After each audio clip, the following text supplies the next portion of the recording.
Well, welcome to Division One. First on our agenda, we have House Bill 318 relative to bail commissioners and making an appropriation to the judicial branch. This came out of criminal justice with a vote of 20-0 and then passed on the House floor on a voice vote back on the 3rd of January. So someone like to speak to the bill? Anybody here that? I believe Representative Vitek. The good representative from Salem, how are you? Great, thank you. I'm here primarily as a resource because I've been a bail commissioner for 23 years. And the reason this was 20-0, and I was one of them, is because this was really a truly bipartisan effort, and I did not want to honestly spoil the party.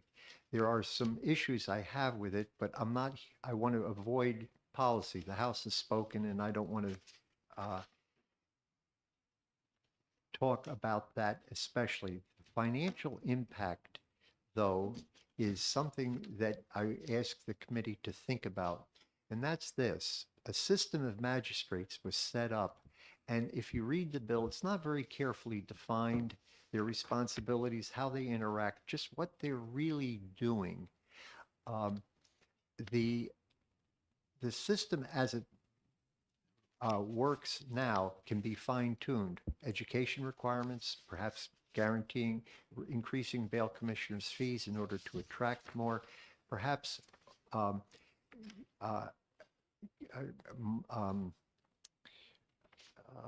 getting the state to guarantee some of the payments for some bail commissioners who really don't get right around Rockingham County and don't get paid very as often as they should. But I'm wandering into policy. The part that really is costly is the magistrates, I think, that needs real work, more study. Just what is their role? What are they going to be doing? At a time when money may very well be, may have unexpected draws on it, I'm not sure that that's warranted. The only tiny bit of policy I might mention is, I don't think we thought about this in committee, where education requirements are a wonderful idea. I wholeheartedly support that. It's 16 hours for new bail commissioners, and that's how I train mine. They came to me with the 2 a.m. to Pelham to see what it's like to see DUIs at that hour of the morning. But for established bail commissioners, I think it should be not 8 hours, but up to 8 hours, and the court to decide how that agenda should be filled, because there's nothing magic about that number. It's a reasonable number, but I don't want to see us make work. I want whatever time we spend to be real time, not, we're going to count lunch as part of our training. Anyway, apart from those comments, I'm here if there are any questions about what day-to-day life is for a bail commissioner as it reflects on this bill. And thank you for listening. Oh, don't run away, Representative Sitek. Representative McGuire, I believe, has a question. Yeah, so about policy in finance. So our job is to make sure we get value for money, right? So we have to know what something does and how valuable it is to the state and compare it to all the other, requests we get for money. So we do sometimes have to delve into policy and figure those kind of things out. So as I understand it, the way things work is that someone gets arrested, and when it's not serious, if it's speeding or something, they just get a summons on the road and they go. But if it's something more serious, domestic violence or DUI or something like that, they get brought to the police station, and the police call a bail commissioner, and the bail commissioner comes and interviews the person and decides whether or not that person can be safely released on bail. Is that correct?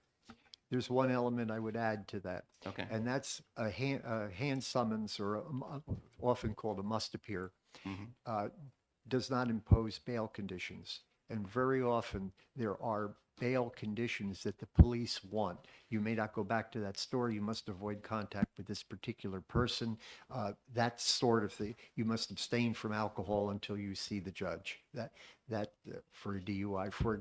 These are one of the other issues that I would like to add to the list of things you said. So those are conditions imposed by the bail commissioner. That's correct. Okay. And Since I represent the judiciary, not the police. the police can't add conditions. That's right. Okay. So, and furthermore, the money part of it is that for the bail commissioner's service, they're owed $40 by the accused, right? That's correct. Yeah. And so because of that, sometimes the accused doesn't have the $40, and so sometimes the bail commissioners get stiffed. That's true, and that's been a perennial complaint about bail commissions. It ranges from, this is just out of the hat, Manchester is 5 out of 10 don't get paid, and Manchester has, I have gone from Salem to Manchester to take one for the team, because I believe in what I'm doing. And it's no fun to ride from Salem to Manchester in the early hours of the morning to bail somebody for nothing. But I signed up for it, and I'm not going to do it. From my point of view, Salem, my area, does fairly well in terms of getting compensated for the service. But I know others from talk within Rockingham County, I don't believe it'd be different in other counties. People do a lot of riding around, and they're losing 3, 4 out of 10. And that's just, it's hard to retain, it's hard to feel good about what you're doing. Right. And so this bill has the judiciary pay the money, and then the judiciary later, when the accused comes to court, will collect the money from them. Is that? That's what the bill theoretically says, but something that I don't know. I don't know. I want to be careful of my tone here. In all of our hearings on this rather important bill, the judiciary was not present. They did not have anything to say with respect to either policy or mechanics of this bill. Now, maybe they were watching this on stream, but I found it uncomfortable that we're doing this without any input. Now, perhaps they're saying they don't want it. I think I see a representative of the judiciary here. So. Well, okay, they were pretty invisible at I understand. criminal bail, public protection, and Okay, I understand. So, but one last thing. So, as I understand it, the total number of bail commissioners is 95, and some of them aren't very active necessarily. And so this bill also adds magistrates to kind of like be hired bail commissioners in some sense, right? To work weekends and stuff like that. But it seems to me those 15 employees would have a hard time going to police. There's not enough of them to go to police stations and do what bail commissioners do. How would that work? in my view, I think that's a low number for, so that I'm a little worried about what the fiscal note says here. I think that's both a low number, and what's more of a concern is their role is not exactly defined in the bill. It talks about it, sets it up, but I'm not sure what they're going to do that bail commissioners aren't already doing. And if it's to save a judge a call on a Saturday, that's just too bad. Excuse me. Okay, thank you. Melissa, Mike, do we have an updated fiscal note? The last one here says 1-3.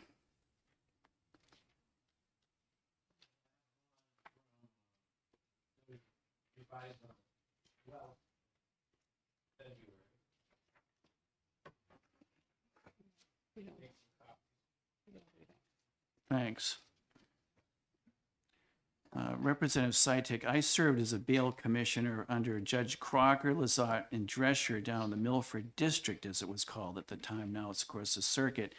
And we never had any trouble getting paid because we would circle on the bottom of the form that we weren't paid or we were paid. And when the defendant came before a judge, if we hadn't been paid, the judge would make sure that payment was issued as part of his conditions or her conditions, because Judge Crocker is a woman. But is there a reason that isn't done so bail commissioners don't rack up all this expense, or were the judges just doing that out of the goodness of their hearts so we got paid? How long ago were you a bail commissioner? About 15 years ago. Well, all right. That's the theory. We do ask for it, and occasionally it comes through, but it's very occasionally. Oh, okay. Are there further questions? Representative Weiler. Thank you, Mr. Chairman. Thank you, Representative Sitek. So you show up, and who set the bail? Is that bail not set until they're in court? No, I set the bail. The bail commissioner sets the bail. Normally, if the subject, the arrestee, is not judged to be a flight risk, then we'll just set personal recognizance, look for bail conditions, and verify that the police recommendation, we usually operate on the police recommendation. We will interview but normally it's fairly cut and dried. We ask for cash. Now, if I've got somebody from Dorchester, Massachusetts that's doing drug, that they have been after this person for some time, it's either a very high cash bail if he's not actually held. I'm talking about a seller of drugs, a dealer. So I know somebody that got a phone call from a nephew that you need to come and bring cash, and had to bring a couple $1,000s, and the bail commissioner wouldn't sign anything until somebody had put some actual cash down. Is that, so that's not common? I don't know, that's rare. I mean, once every 6 months I do something like that. That's exceedingly rare. That you actually, I'm holding you because, and I know Uncle Louie is going to come up with the money. It has happened, but it's extremely, I'm talking once every 6 months, as I said. So when you bail them, it's mainly personal recognizance. You don't actually see any cash. Most of the time. Yeah. You might see the $40. They're either held or released. It's rare. It's become increasingly unusual to ask for cash. Thank you.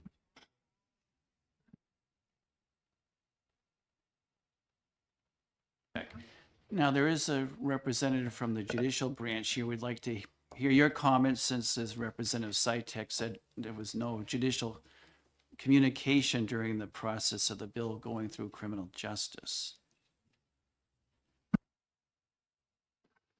Hello, I'm Erin Cregan. I'm the general counsel for the judicial branch.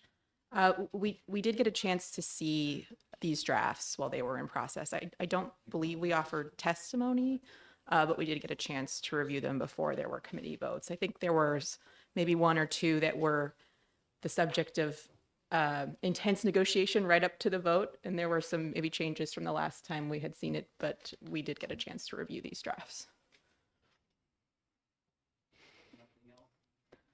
Nothing else to add? Are you in favor of the bill, or the judicial branch in favor of the bill? Or? Well, we try to refrain from taking a position because given the position that we have going last in applying the law, we don't want to step into your role, which is making policy decisions.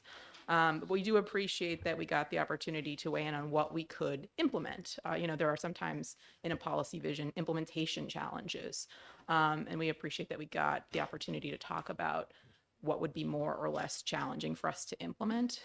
There are costs associated with making some of these changes. That it does represent a bold policy vision that would change some of the things we currently do. But as I say, we do appreciate that we were able to give feedback on whether we could implement it or not.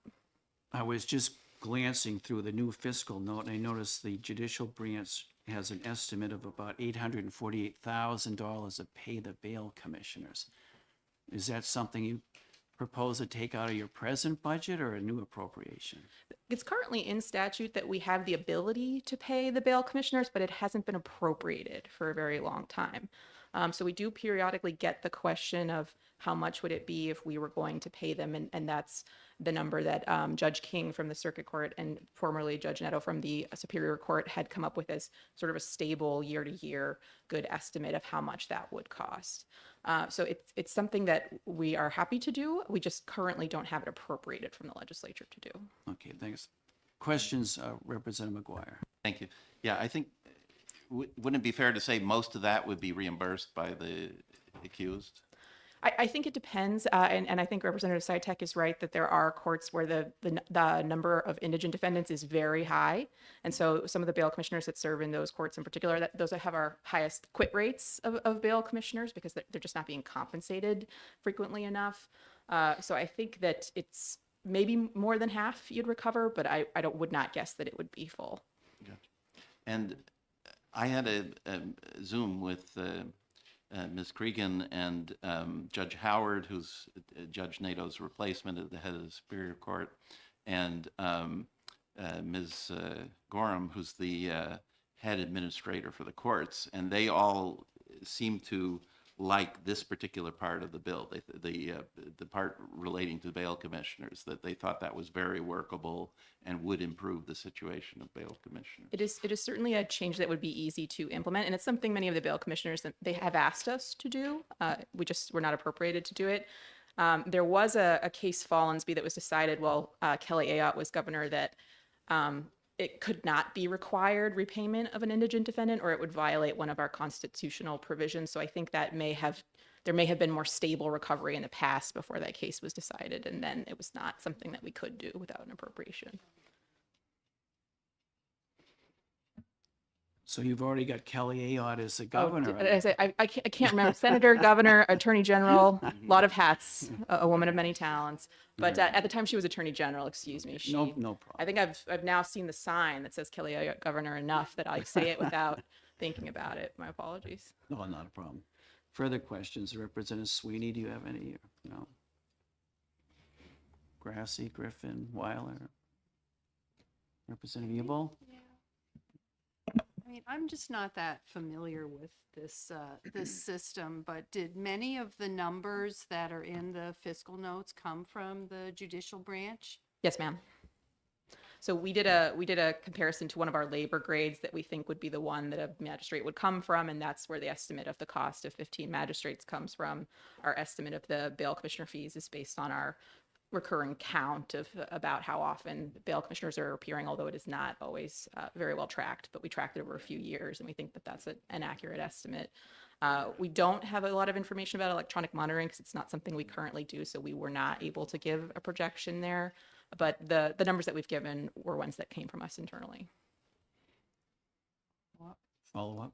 And did you have input on the number of magistrates that were included in the bill? My understanding is that number comes from a previous bill from the last session where, and forgive me, I do not know who the prime sponsor was, proposed eliminating the bail commissioner system and replacing them entirely with magistrates. And that was the estimate that we had of how many magistrates it would take to cover the state at that time. It bears mentioning that the number of bail commissioners has been declining over time. For a relatively long period of time, we were stable at around 200. Before COVID, that had dropped to about 130, and now that's down to 95. And partially this is that repayment becomes an issue, and so you have fewer people volunteering. So my understanding, and I don't want to speak for the policy authors of the bill, is that there may be a sort of gradual loss of bail commissioners and ultimately a supplantation with magistrates over time. I just have one more. One more. So I think you said that you did have input on the bill because you wanted to make sure that it was something that you could implement. So in the current version of the bill, is this something that the branch is comfortable with from an implementation standpoint, aside from the finances? Are there things that you don't think quite work? I think overall, with the right resources, we can implement The only thing that I think, and I appreciate that the authors of the bill considered this, is that unlike some other states, New Hampshire does not have a pretrial division within the courts. So if you go to Mass or you go to the federal system, there is judicial branch staff, which is probation officers, parole officers, monitoring people on electronic monitoring. We just don't have that in New Hampshire. It's done by the counties. So I think that, and it's not done consistently. Some of the counties do it and some don't. And I think that the authors of the bill wanted to make that more common. And so they gave the judicial branch the option of doing it ourselves, which would require having some sort of pretrial division or contracting or using private services or contracting with another government agency. I appreciate that they gave us that flexibility, but I think that we would have to figure out how to implement it. And I think the most likely way would be to use the option that they've given us to contract with another government agency, such as the counties that do electronic monitoring. So I think they envisioned some flexibility there, which we appreciate.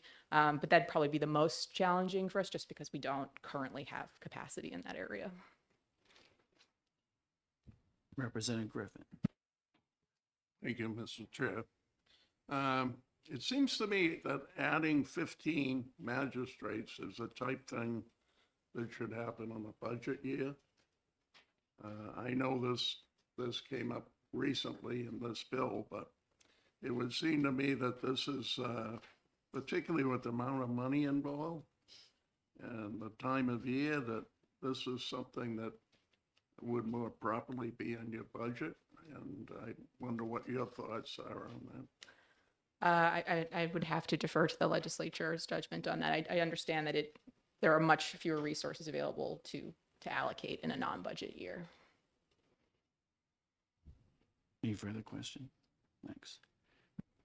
We'll see. Representative Sweeney.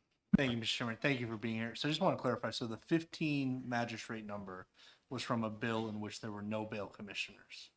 It was a fiscal note that we completed for a bill to completely replace bail commissioners with magistrates. And the 15 was the number needed to replace them. Okay. That's correct. Thank you. Seeing no further questions, thank you. Chairman Roy, I saw you sitting back there watching this very closely. Indeed. Thank you.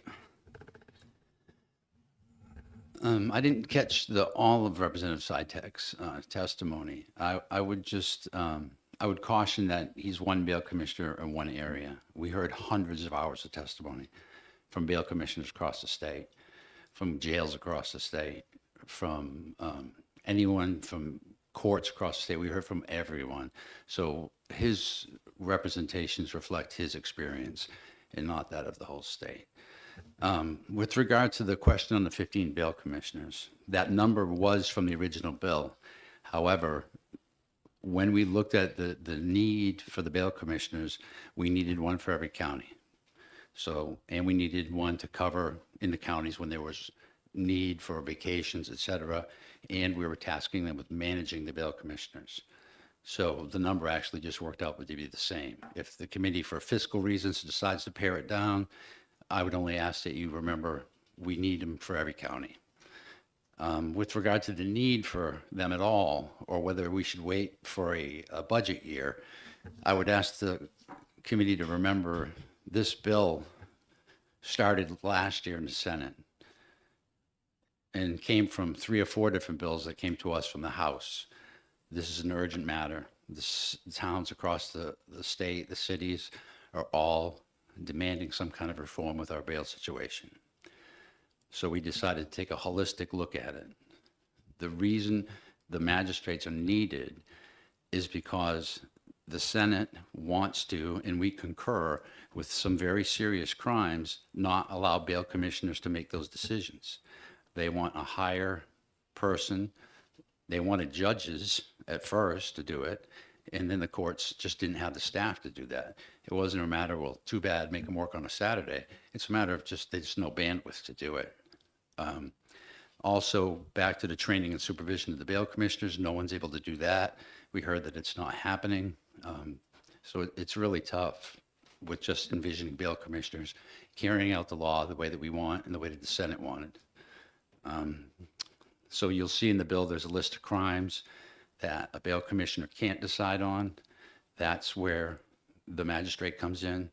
The magistrates work all the weekends, they work all the time to cover for those certain crimes.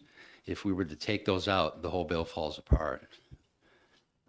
Because then you end up with these crimes, and those people will end up being held at least 36 hours and perhaps longer, versus only 24 hours until they can see someone and a decision be made.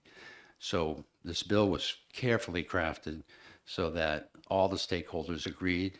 Did anyone think it was perfect? No, but that's the only way you get everyone to agree. I feel like we spent hundreds of hours on this, so to kind of start pulling the strings apart, is the whole thing will end up falling apart. If there's fiscal matters that need to be shaved off the edges, that I can understand. But if we're going to start picking at the policy, decide, well, do we need this? Do we need that? Please remember, we spent an enormous amount of time talking to so many people to get this just what it needed to be. So I would take questions. Thank you. I'd just like to add, when I was looking at the docket the other day, I saw that your committee alone met, I don't know, countless times. Yeah, hundreds of hours. Yeah. Representative McGuire. Thank you, Mr. Chairman. Thank you for taking my question. So, how do you see the magistrates working? Are they going to travel to the police stations and deal with these cases, or are they going to do it over Zoom or phone or something like that? Or We didn't want to micromanage the court on how they did that. Some cases they may have to travel just out of necessity because there's nowhere to do a Zoom type of situation. Sometimes they may be able to do that. It's really up to the discretion of the courts so that the person gets their due process rights. So if doing it over Zoom allows that, great. If it doesn't, then they're going to have to go in person. So I wouldn't be able to tell you in all honesty how it will work exactly each case. It'll be dependent on the case, in my opinion. Keeping in mind, they're going to have to travel most of the time, I think, because to get the record, the person's criminal record, they actually have to get it in their hand because you can't transmit it legally over fax or something like that. So it's very complicated as far as looking at that person's criminal history record. And unless they're in a place where they can pull it themselves, they'll have to go. If they're at home, for example, they can't get a criminal record, so they're going to have to go at least to a courthouse. I see. Yeah. Yeah. So I know that the judiciary told me that when a bail commissioner is not available, there are a handful of bail commissioners who do their work over the phone, right? And so if they're not in person, it seems to me that's not as good, right? I mean, a bail commissioner in person, wouldn't that be superior to a magistrate over the phone or over Zoom or something like I would say that they would work the same. So if a magistrate, if a bail commissioner can do it over the phone, so can a magistrate. If they don't, they can't. Again, that's up to the court. If it was up to me, I'd say absolutely they should all go every time. But I really can't tell them how to run their business. I can just tell them this is the policy we want you to enforce. Okay. But yeah, absolutely, it'd be better for a person. But to your point of, well, would it be better with just bail commissioners because they can go? So can a magistrate. And remember, we're only talking about a limited number of crimes that the bail commissioners wouldn't be handling anyway. It's the most serious crimes that those magistrates, and the magistrates have to work all weekend. And we heard testimony from many people from the jails where people sat sometimes for a couple of days because the bail commissioner just didn't show up. There wasn't any. They called all the ones they had, and that was it. So it's not like there's one person that they can always call and they'll be on Zoom. Thank you. So I spoke to Judge Howard specifically about this question of, is there any sense that the bail commissioners are making poor decisions about who should be bailed and who shouldn't and so on? And he said no. He said he didn't think, he said maybe some more training would be useful, but there isn't seemingly a crying need for a professional to do something that the bail commissioners do now. Did you hear other cases? Are there sort of horror stories about this bail commissioner did something wrong and et cetera? Yeah, actually there were. We heard one, a very recent case where someone was arrested for let me see, he beat up his wife, I believe he urinated on her. She was horrifically beaten up, and the bail commissioner let him go on personal recognizance. I mean, it's just, there needs to be a higher level. And I understand the policy issue of the judge, but keep in mind, this bill doesn't just handle the judicial system, it handles the criminal justice system. All these other players are involved. So the judge might not be in favor of it, but it's not the court's bill. It's the whole system's bill. And they didn't seem to voice that concern when we talked to them. And I met with the Chief Justice, Judge Nato, several other judges. Any further questions for the chair? Yes, Representative Evil. Thank you for coming, and really thank you so much for all the work that you and the committees have. It's just phenomenal. So from the magistrate standpoint, you said that, we could consider shaving here and there. You think at a bare minimum, there should be at least one magistrate per county? Yes, and if it gets to one magistrate per county, and there's a magistrate on vacation, a judge is just going to have to pick up the slack, because the law will still stipulate that the people that are arrested for these crimes have to be seen by a judge or a magistrate. So I would say the bare minimum would be, and if you decide in your wisdom that that's the best financial way to go, and they need more, they can come back and ask for them in the budget year and their appropriation. But as far as the emergent nature of this bill, I would say the 10, one per county would be good. Well, just I remember when you were here before, you said that the 15 number was an attempt to have backup for magistrates who were not available. Yes. And again, I want to emphasize, the magistrates are available to the courts for more than just what's in this bill. They're available to the courts to carry ministerial hearings that will free up judges. There are certain hearings that a magistrate can conduct in the courthouse that will free the judge to do other things on the docket. So they're multifaceted. We're not just hiring people to work a couple hours on a Saturday night. They're going to be full-time employees of the court, and they plan to put them into use. Can I ask one more question? Sure. Do you feel that the decrease in the number of bail commissioners has to do with the amount of compensation they're getting? I think it's multifold. I think it's number one, the lack of any compensation that many of them get, Yeah. a large percentage. It's the amount of money. We don't give them any gas mileage, anything. They just get this fee, and some of them drive a long way. And the gas prices, as we know, have gone through the roof. So we talked about, well, should we put in a mileage? And it became complicated and hard to manage. So we said, well, you know what? Let's just bump the. I think we bumped it $10 or to $50, and that should help them with the increase in gas. So as long as they're getting paid every time, I think that will help. Another complaint we heard is unresponsiveness from the courts, no training. The training that they got was sometimes you got it, sometimes you didn't. Sometimes it was great, sometimes it wasn't. It wasn't very standardized. So that was their number one complaint, was training and feeling like they weren't just out there in kind of in the Wild West. Thank you. And they were getting, when anything goes wrong, all fingers pointed at them. And they're like, well, we can only do what you give us to do and tell us to do. Representative McGuire has one more question. Yeah. Sure, absolutely. So on numbers, I have in mind that there are 5,000 arrests in New Hampshire a year that require a bail commissioner. I don't know if that's correct or if, Nor do I, but Okay. we can go with that. all right.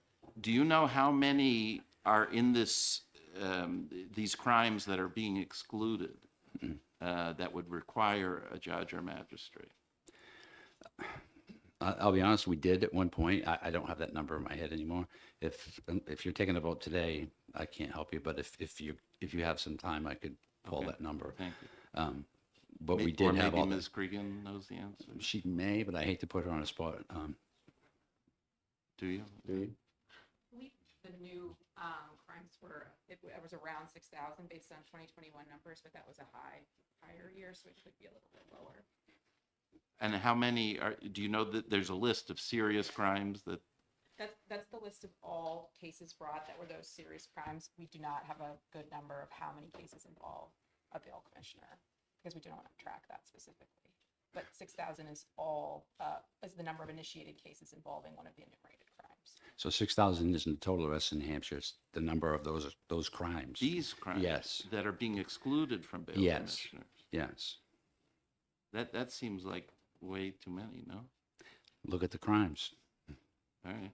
I mean, every one of them's a serious bodily injury felony. And again, that's a policy compromise with the Senate.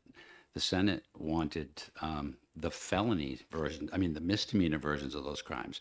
We said no, only the felony versions. So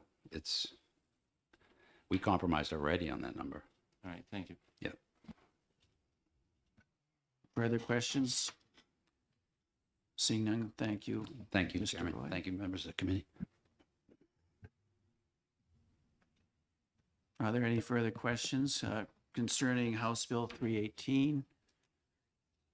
Seeing none, we'll at least close the work session for now as far as accepting any more testimony, but Representative McGuire, I believe, has an amendment that he'd like to offer on this bill. So Chairman Roy, you might want to hang at the door there.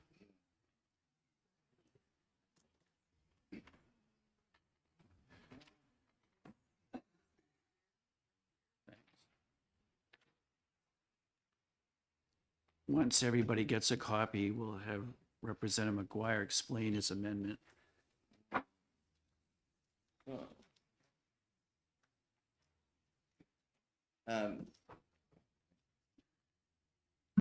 So what I asked for, and I hope I got, is to,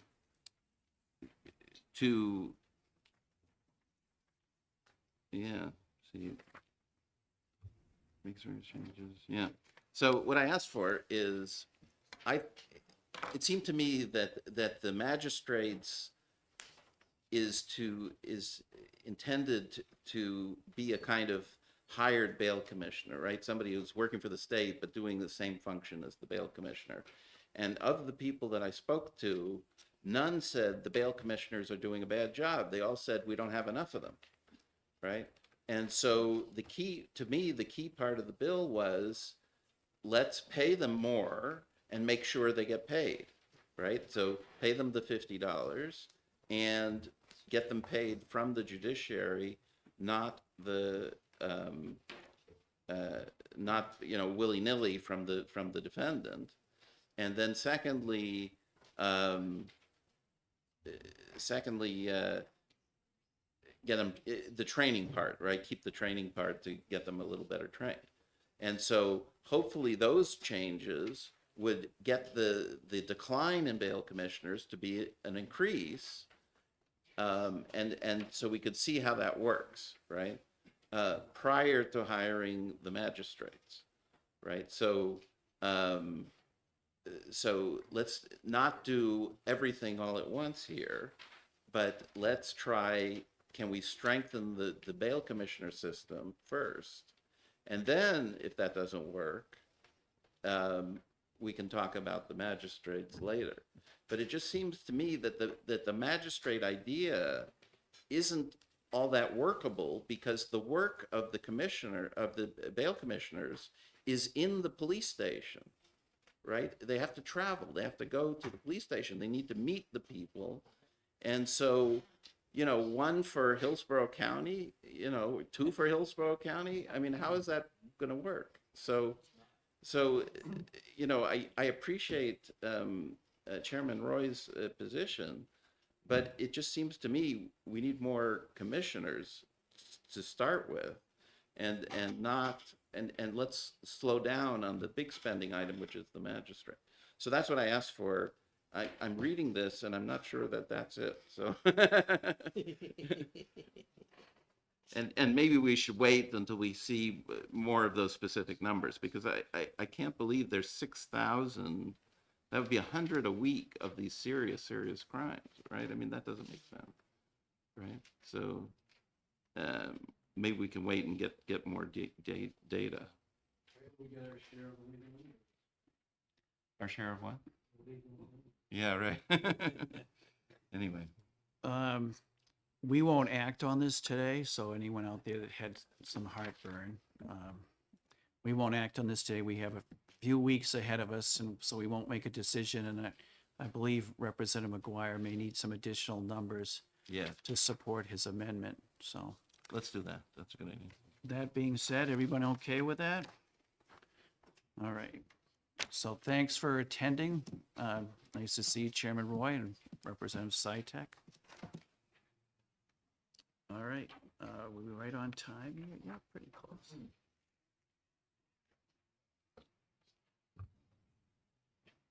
So the next bill we have is House Bill 1005, relative to judicial training. Yes, Mr. Chairman, would you like to take a seat? I'm pinch hitting. All right. Thank you, Mr. Chairman and members of Finance. I chair the Special Committee on the Family Division of Circuit Court, of which Representative Katab, the prime sponsor, was a most valuable member and chaired the subcommittee on judicial training. I'm pinch hitting at the last minute because she's tied up in judiciary where she is the clerk. We had 14 hours of testimony from the public, most members of which complained about the process of how their family court trials were conducted and turned out. And we sifted through a lot of that to find some actionable information and came up with several things that we thought would be good changes in the judicial system.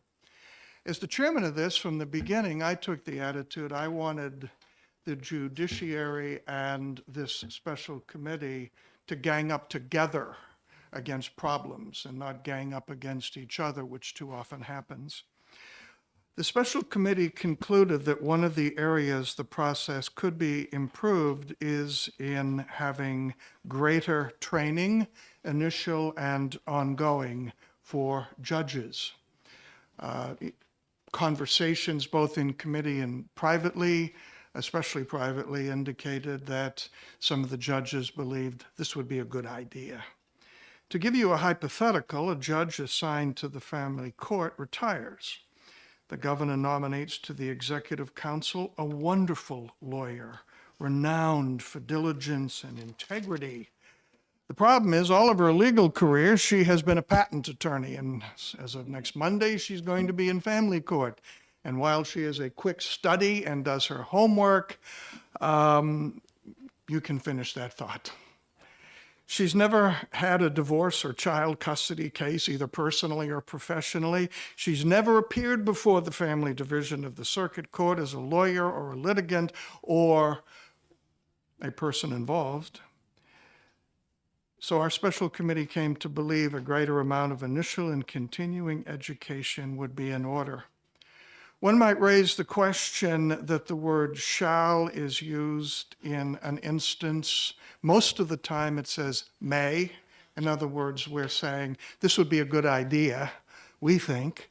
But there is the question of we are the legislature and they are the judiciary, and there's certain things they don't do in our playground and vice versa. Retired Chief Justice Bob Lynn, presently chairman of the judiciary, said that he saw no problem where the word shall was used, that it would be a constitutional issue.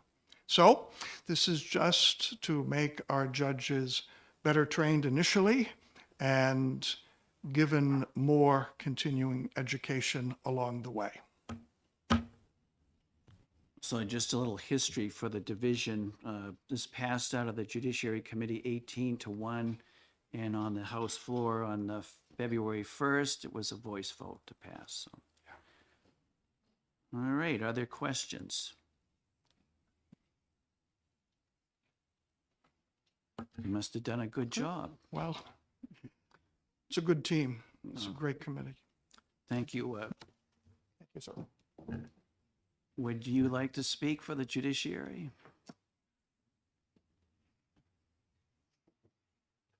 Certainly. Thank you.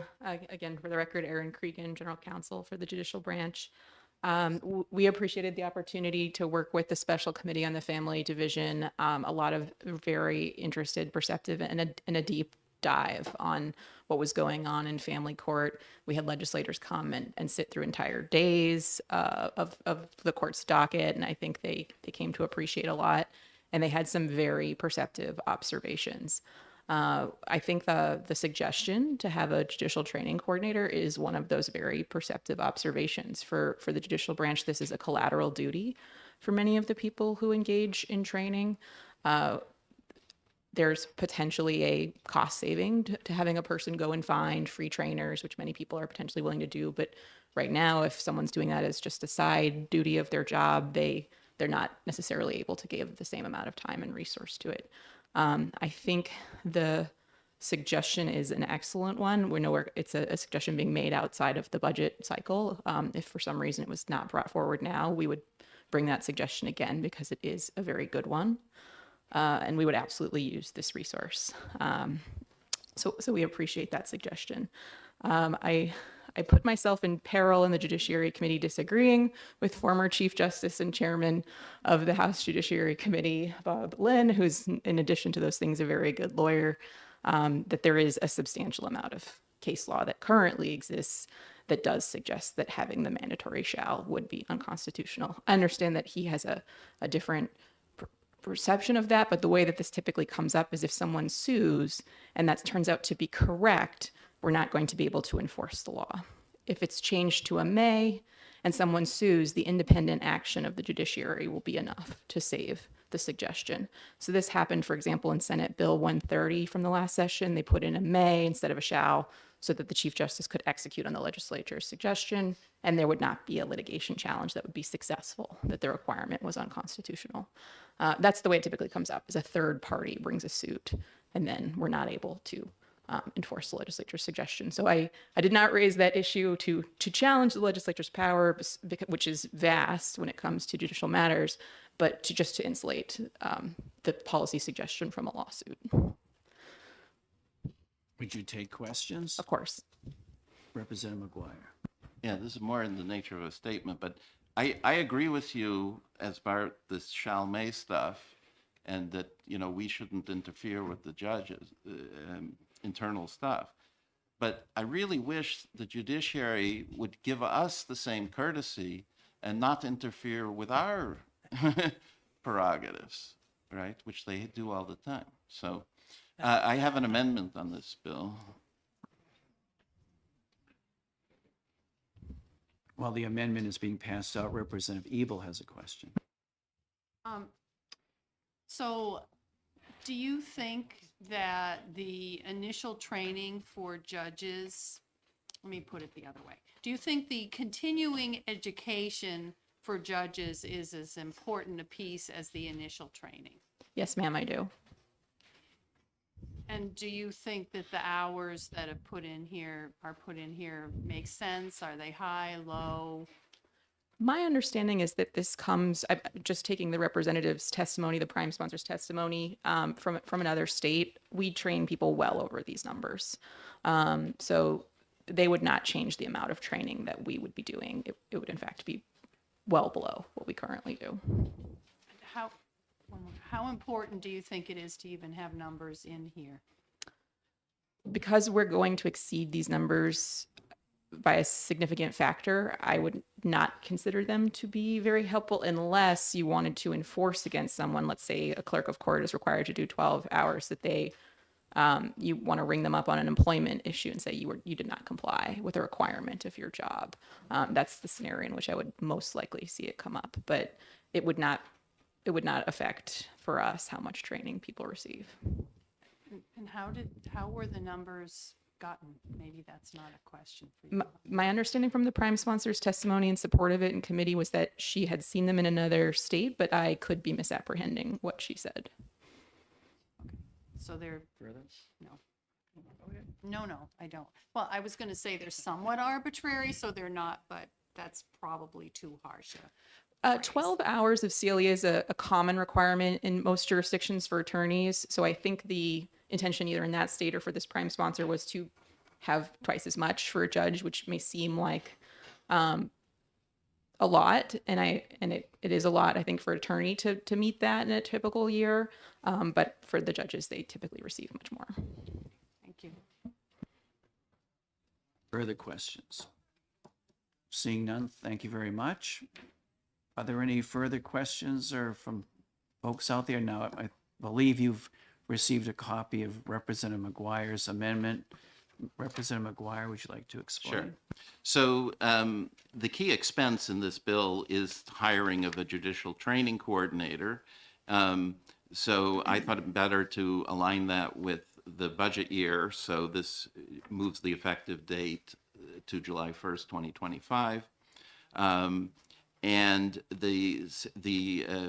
related to the questions Representative Ebel was talking, this also, I don't believe in sort of micromanaging what the judiciary is doing. So this cut out most of those numbers and left it up to them, except for the initial training of judges, which is the example that most people use, like the one we heard today. And so that's what the amendment does. It gives them more flexibility, but it says it moves the expense to the next budget cycle.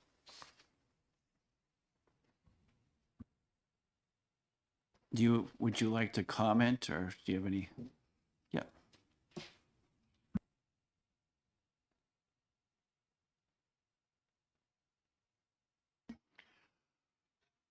One of the things that I enjoyed ever so much working with the judiciary in the special committee is how collaborative both they and the committee saw this job to be. To the point where when one of the subcommittees met that was going to bring forward some suggestions, the judiciary, before the suggestions were made, informed the subcommittee how they were already implementing them, because they had been talking with us individually. They had been either in attendance or monitoring our committee meetings. We are out eyes, they are in eyes, and we saw that as meshing rather than as antagonistic. So I have full confidence that the judiciary will increase the amount of training that is done initially and subsequently. Again, it's been a joy to chair this special committee because they wanted to work with us and we wanted to work with them, which is a liberal arts answer. Nobody would ever accuse you of being liberal. In the classic definition of liberal, they should. Anyway, are there any questions for the Chair of Health and Human Services? Seeing none. Oh, one more, Representative McGuire. Not a question, but one more point that the other reason for taking out the numbers was it occurred to me that the amount of training that a 20-year judge versus a 2-year judge needs is probably quite different. But the bill as written says this many hours for everybody, right? So I thought I'd just take some of that out. Yeah.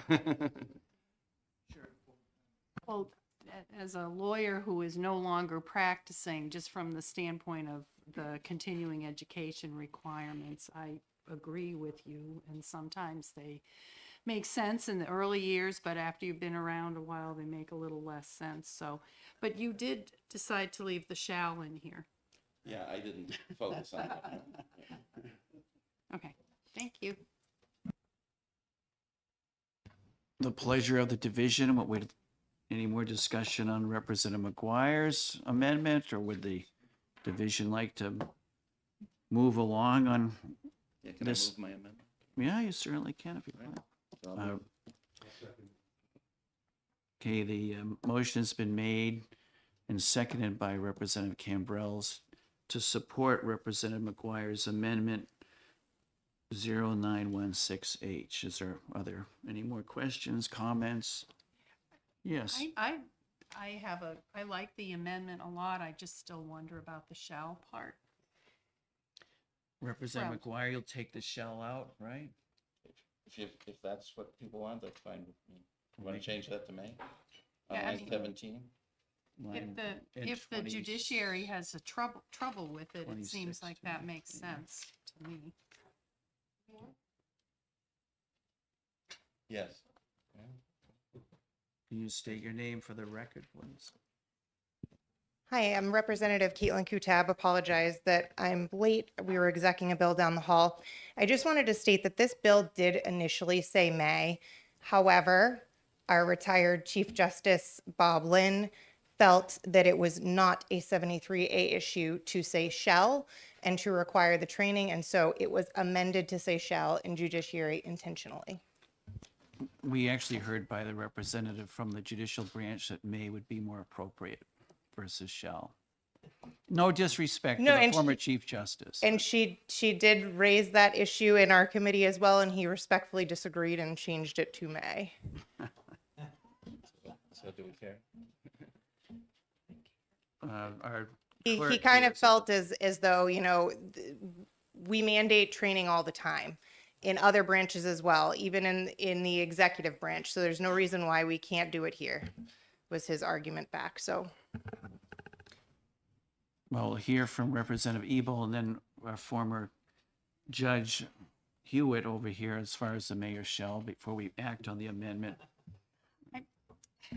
You know, with all due respect to Representative Lynn, I guess it just really gives me some pause when we have the general counsel of the judicial branch sitting here saying that they do have constitutional issues and that they will be the ones that would be forced to enforce the statute. So, I don't know. It's up to the committee. I'd prefer to see May. Representative Hewitt is a former judge and lawyer. You like to comment? Don't forget to push your mic. Point. It isn't just the business of shall and may. If you read the first paragraph, I don't want to be crude, but it almost appears that they're selling something. You're talking about high quality judicial branch training and providing judges, administrators, and court staff with a reasonable opportunity to fulfill any mandatory orientation and initial required training. That pretty much creates a kind of a box to put everything in. And it would appear to me that what you have is a series of different kinds of employees that you're dealing with. You're dealing with judges who have been on the bench for a short time and a long time. The same is true with some of the court staff. So that to just put a blanket out there, I think is a little bit like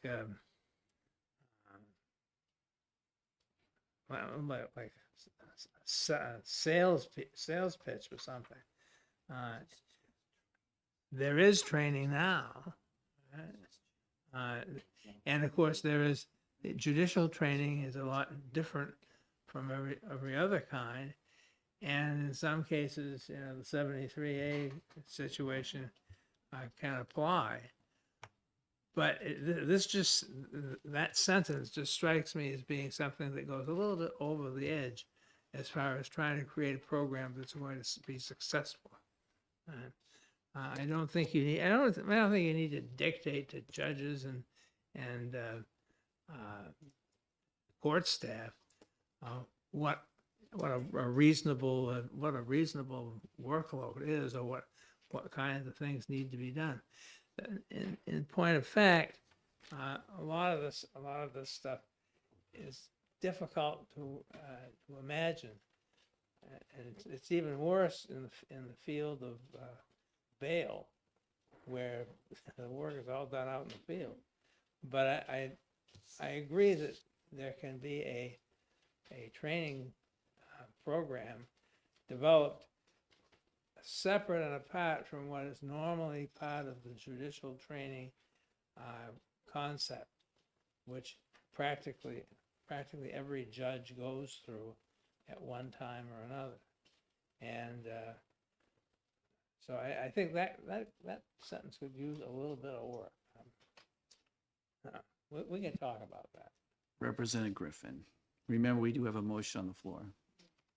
Yeah, I had more trouble with the shell under the original law than I do with the shell under the amendment, because basically the amendment doesn't dictate the number of hours or anything else. It just says there will be training. So I really have no problem with the shell as it's written in the amendment. As it does just deal with training versus some legal matter. It's training versus a legal matter. Okay. Representative Ebel. Thank you. I would like to ask the representative from the judicial branch if she has a different feeling on the amendment than the original bill, which goes in part to what Representative Griffin just observed.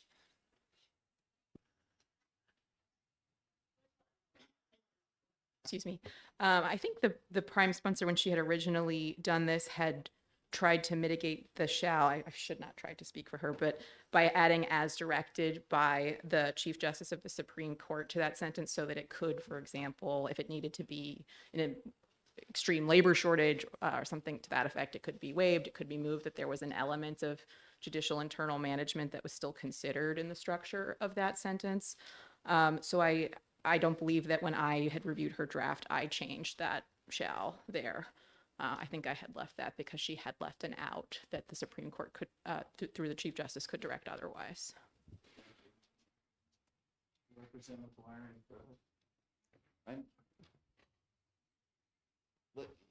I'm happy to have the vote, and then if it's, you know,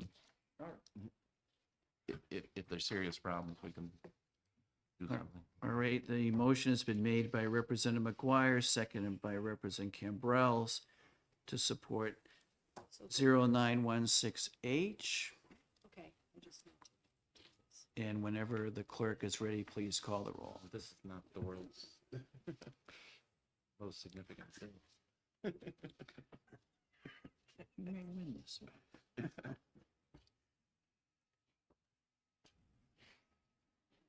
Okay, so we're voting on amendment 0916H. And the motion is 5 to pass. So Representative McGuire, Yes. Representative Griffin, Yes. Representative Sweeney, Yes. Representative Campbell, Yes. Representative Evil, Representative Hewitt, Yes. Yes. Yes. Chair Weiler. Oh my Yes. gosh. Oh my God.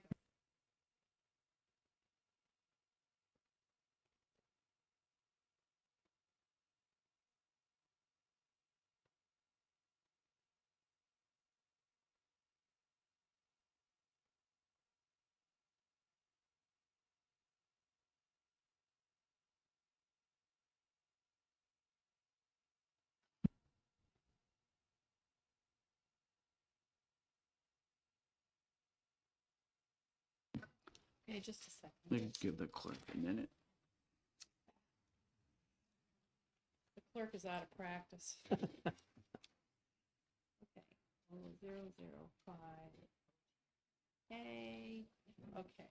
All right. So the motion is ought to pass as amended. By Representative Hewitt, Representative Hewitt. seconded by Representative Weiler. Wow. Just so you won't forget. Okay. I'm really playing with fire on this. Okay. I need to add you to my list. Okay, Representative McGuire, Yes. Representative Griffin, Yes. Representative Sweeney. Yes. Representative Cambrels. Yes. Clerk votes yes. Representative Hewitt. Yes. Representative Grassy. Yes. And Chair Weiler. Yes. Okay. And you forgot me. That's all Chair, right. I was so nervous about making, do you vote yes? Yes. Oh, yes, oh, you do, Yeah. okay, that's right, 9-0 ought to pass as amended.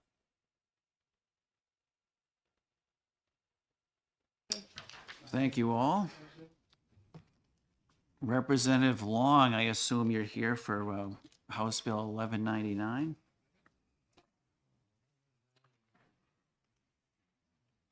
So just for the committee, this was passed on a voice vote back on February 1st after a motion was made to lay the bill on the table by 187, 188, so a close vote there.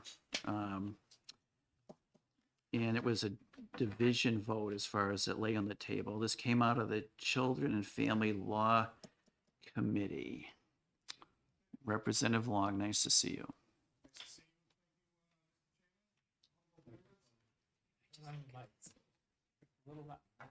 Thank you.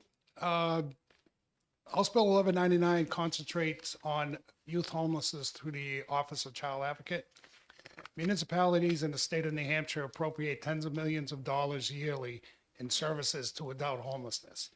2020 point-in-time count of individuals in New Hampshire experiencing homelessness revealed a 21% increase from 2019, with approximately 15,000 youth. Data shows that young adults experiencing homelessness found that most participants first experience homelessness as a minor. Data also shows that minors experience homelessness as an adverse childhood experience, often referred to as ACEs.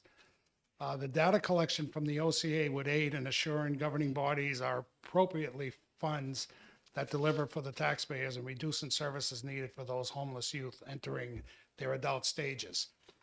2 years ago, the city of Manchester received a letter from the governor saying that the state had appropriated to Manchester $44 million in the last 4 years for homelessness. It wasn't to the city of Manchester, it was to the nonprofits. And also, my part-time job as an alderman in Manchester, I've noticed in the last 2 years that the homeless population is getting younger, 19-year-olds, 20-year-olds. And also, I get a lot of calls from the school district on children that are sleeping in cars or they're not in encampments, thank God. Manchester had appropriated money to immediately remove any child and parent from an encampment. And I know the city of Manchester in the last 2 years has spent from their general funds $5.5 million towards homelessness. And I just think that if we could catch it at the early stages, we may be able to help prevent adult homelessness. That's why I agreed with this scenario of the Office of Child Advocate looking at youth homelessness. I know in Manchester we don't have a complete circle on youth homelessness. There's little patches here and there, and I find that the same in the state of New Hampshire. So I think this would help in getting our arms around youth homelessness within the state. Thanks. Mike, do we have an updated fiscal note? This is kind of old, but maybe it hasn't changed. It's 1127. This bill came through as introduced, so it hasn't needed to change. The bill hasn't been amended. Thanks. Questions for the good representative from Manchester? You don't have an amendment, Representative McGuire? All right, I don't, and I don't think I voted for this bill, but so exactly what will this person do to help homelessness that's not part of the already millions of dollars you talked about? This is, thank you for the questions, Representative. This is specifically for youth homelessness. We have continuum of cares throughout the state in different regions that address homelessness. It's adult homelessness. And I think a concentration on youth homelessness would help the state. Yeah, but specifically, what will the person do? Will they go out and look for youth in cars? Will they, what are they going to do? Yeah, they're going to be looking for nonprofits or for-profits that identify, that work with youth. There is no, I mean, for 10 years, I've been looking at the silos in these different, there's no complete circle in anything we attempt to do in the city of Manchester. It's all silos. Every nonprofit's got their own gig and they want their own money for that gig and they don't work with the other nonprofits in Manchester. We're forcing them, you don't get any money from us unless you collaborate with the other nonprofits that are on your same issue. And that, I would hope that that would be one of the things that they'd be looking at, is identify who's working with youth homelessness. What are the gaps? How can we complete that circle by getting all those entities together? No. And if I may, Mr. Chairman, I'm not, I heard there was a problem. That's why the motion to table. But I've never been able to identify what the problem was. All right. Well, thanks for your testimony, and I see some folks out there probably from the child advocacy group. I believe we received a couple of emails from you folks. And just state your name for the record, please. Do you mind if we come up together?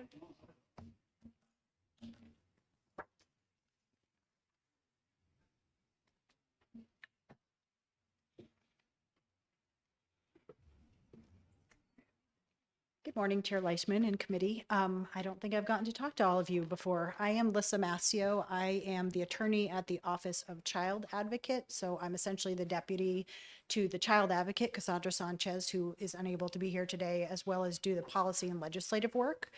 The Office of Child Advocate is a state agency, but we are an independent oversight agency. So we are not in any of those silos. We are not part of DHHS or the Department of Education, although we do have oversight over those agencies. We're actually administratively attached to DAS.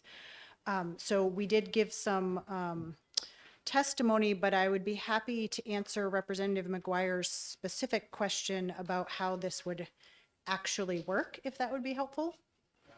We are not going to just walk around peeking in cars to see if there are children in there. Although maybe we will, but probably not. So generally the way our office works is under our statute, which is 21V. We are an independent agency and completely confidential. So we take calls from anyone in the state. It could be judges or attorneys. It could be social workers. It could be folks at school, parents, directly from children. We have a number of different ways to outreach us. We've actually just started a text line specifically for children.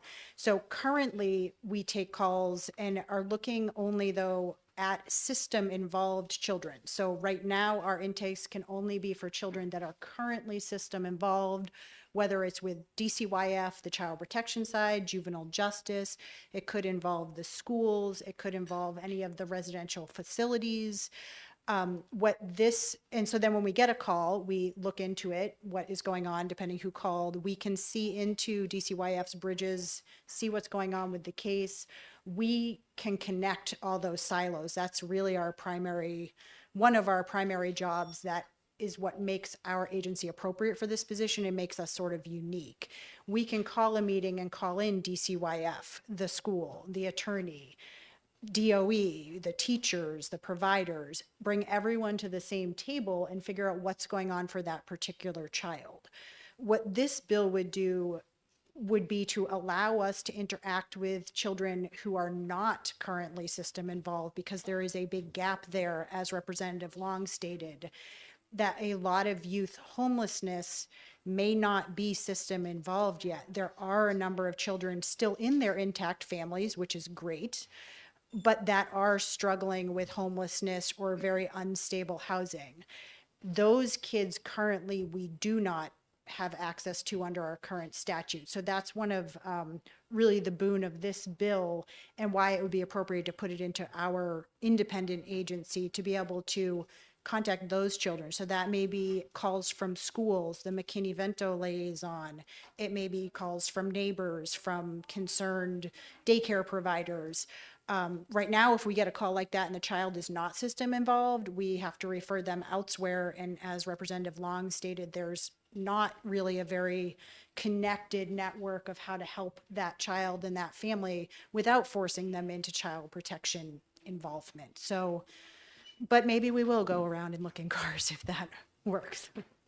And let Emily introduce herself as well. No, I should know this, but are you administratively attached to another state agency? Or? DAS, the Department of Administrative Services. So we are independent, but we do essentially just for human resources and sort of business accounting. They don't oversee us. Cassandra Sanchez is the head of our agency. Representative McGuire. Thank you. So how many such calls do you get where someone would fall into this category, but you're forced to say, go talk to somebody else? I wish I could answer that question, but unfortunately our data collection system, which we are trying to fix right now, doesn't really allow us to track that. If we get a call that we don't have oversight over, we don't have a code for that. It's basically just we refer out. I can tell you though that in the last year, we have had calls for 142 missing children that were DCYF involved. So we can take jurisdiction over those kids. I think the flips, as well as some pretty since January of serious concerns of human sex trafficking for children that are system involved. So again, that's that tiny percentage that are system involved. So presumably, and I think Waypoint can give you some better data, if this position were to be created in our office and folks knew that we could now handle these calls, we expect there to be a flood of calls from our network that already knows what we do, from all those teachers, counselors, daycare providers, law enforcement, that now know, oh, there's an extra thing we can call the OCA about, and they're going to give us that same lens and that same resources as we currently have for system involved. So I wish I had a better number, but I think Waypoint has sort of a global idea of how many of those kids are out there. And if you got such a call, who would you send them to? It is very case specific. So even our current cases, we have an intake process with a pretty thorough, sort of initial interview of what exactly is going on. Who are you already involved in? Where do you live? Are you connected to a school? Other resources. So we would then work with all of those folks around that particular family. But in doing that work, we then also see the gaps in the system statewide because we get calls across the state. No, that's not what I meant. I'm sorry. When you can't help somebody because they're not system involved, right? You say, well, I'm sorry, I can't help you because, and you say, please, go call HHS or somebody, right? So who's that somebody? I'm not a social worker, so I don't actually take the intake calls, but I can tell you generally, we would refer them to community providers like Waypoint if we know they have sheltering needs or wherever they are in the state.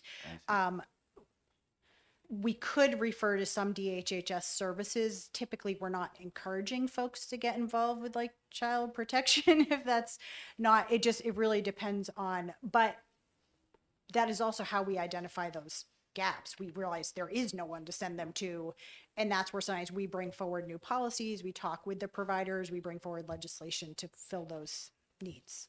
All right. And one last question. So if a child is homeless, wouldn't it be appropriate that they become in foster care? No.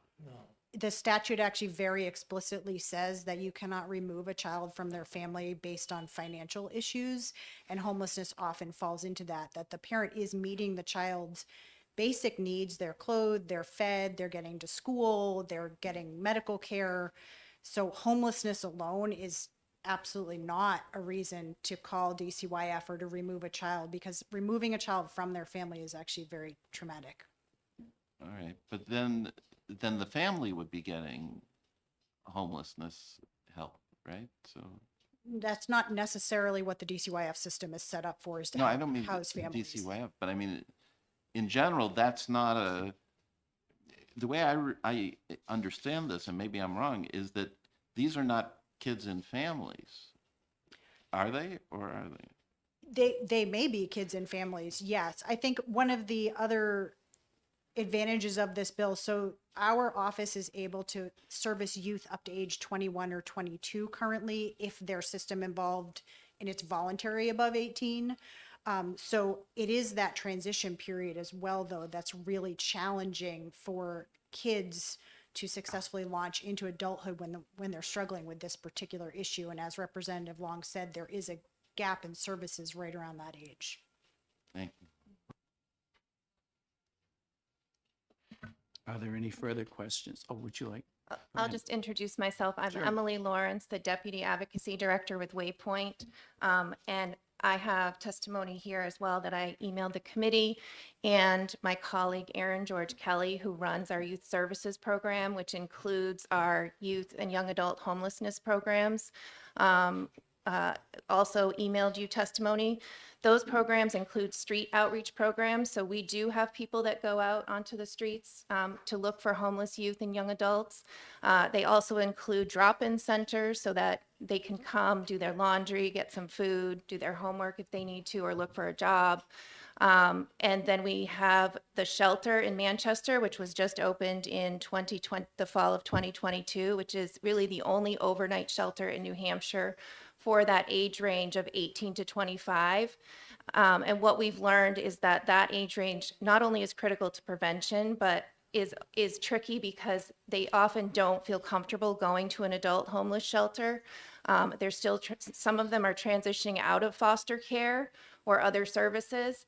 And so there's often a kind of a drop at that point where they are at high risk of becoming homeless.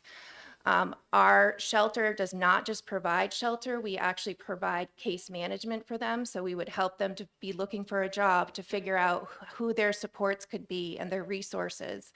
It's kind of a wraparound care that we have for them. Then we also have transitional living program, and that is again for that young adult age group.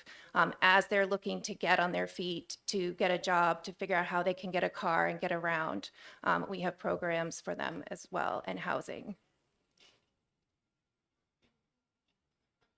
Are there any questions? Seeing none, thank you very much. Thank you. I did have a question for Representative Long.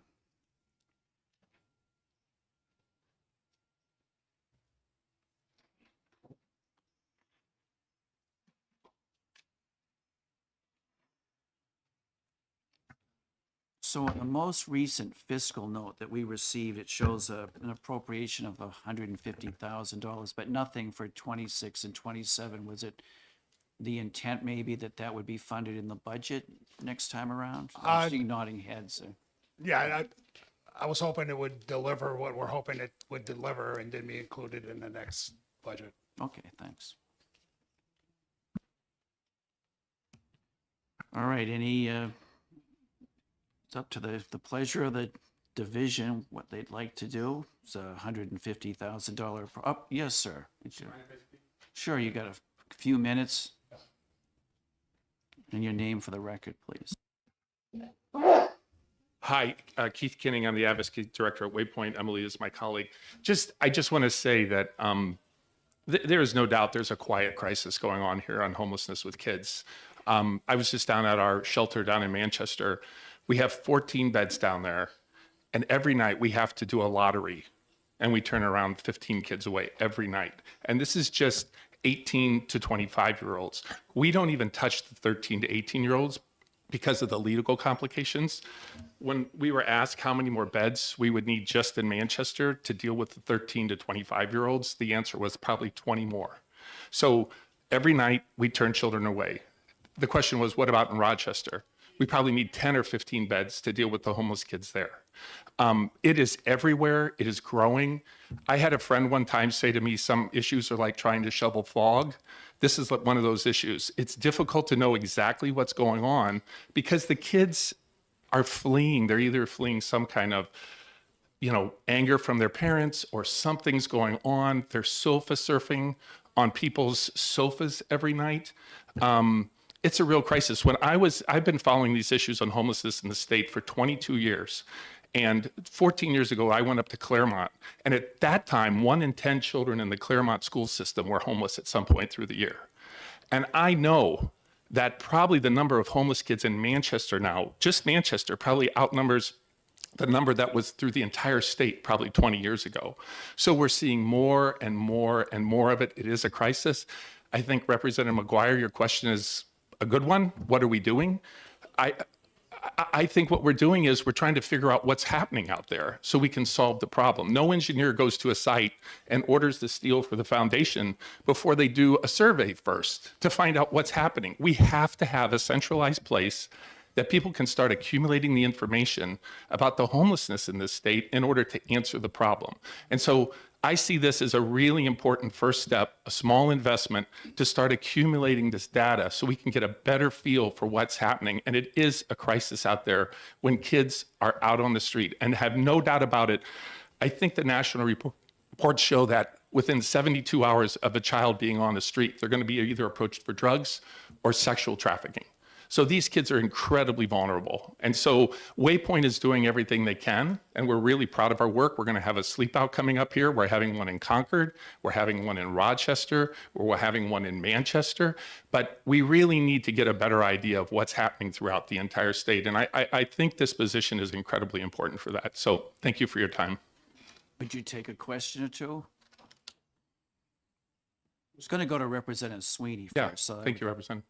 Thank you, Chairman. Thank you for being here. Thank you for the testimony.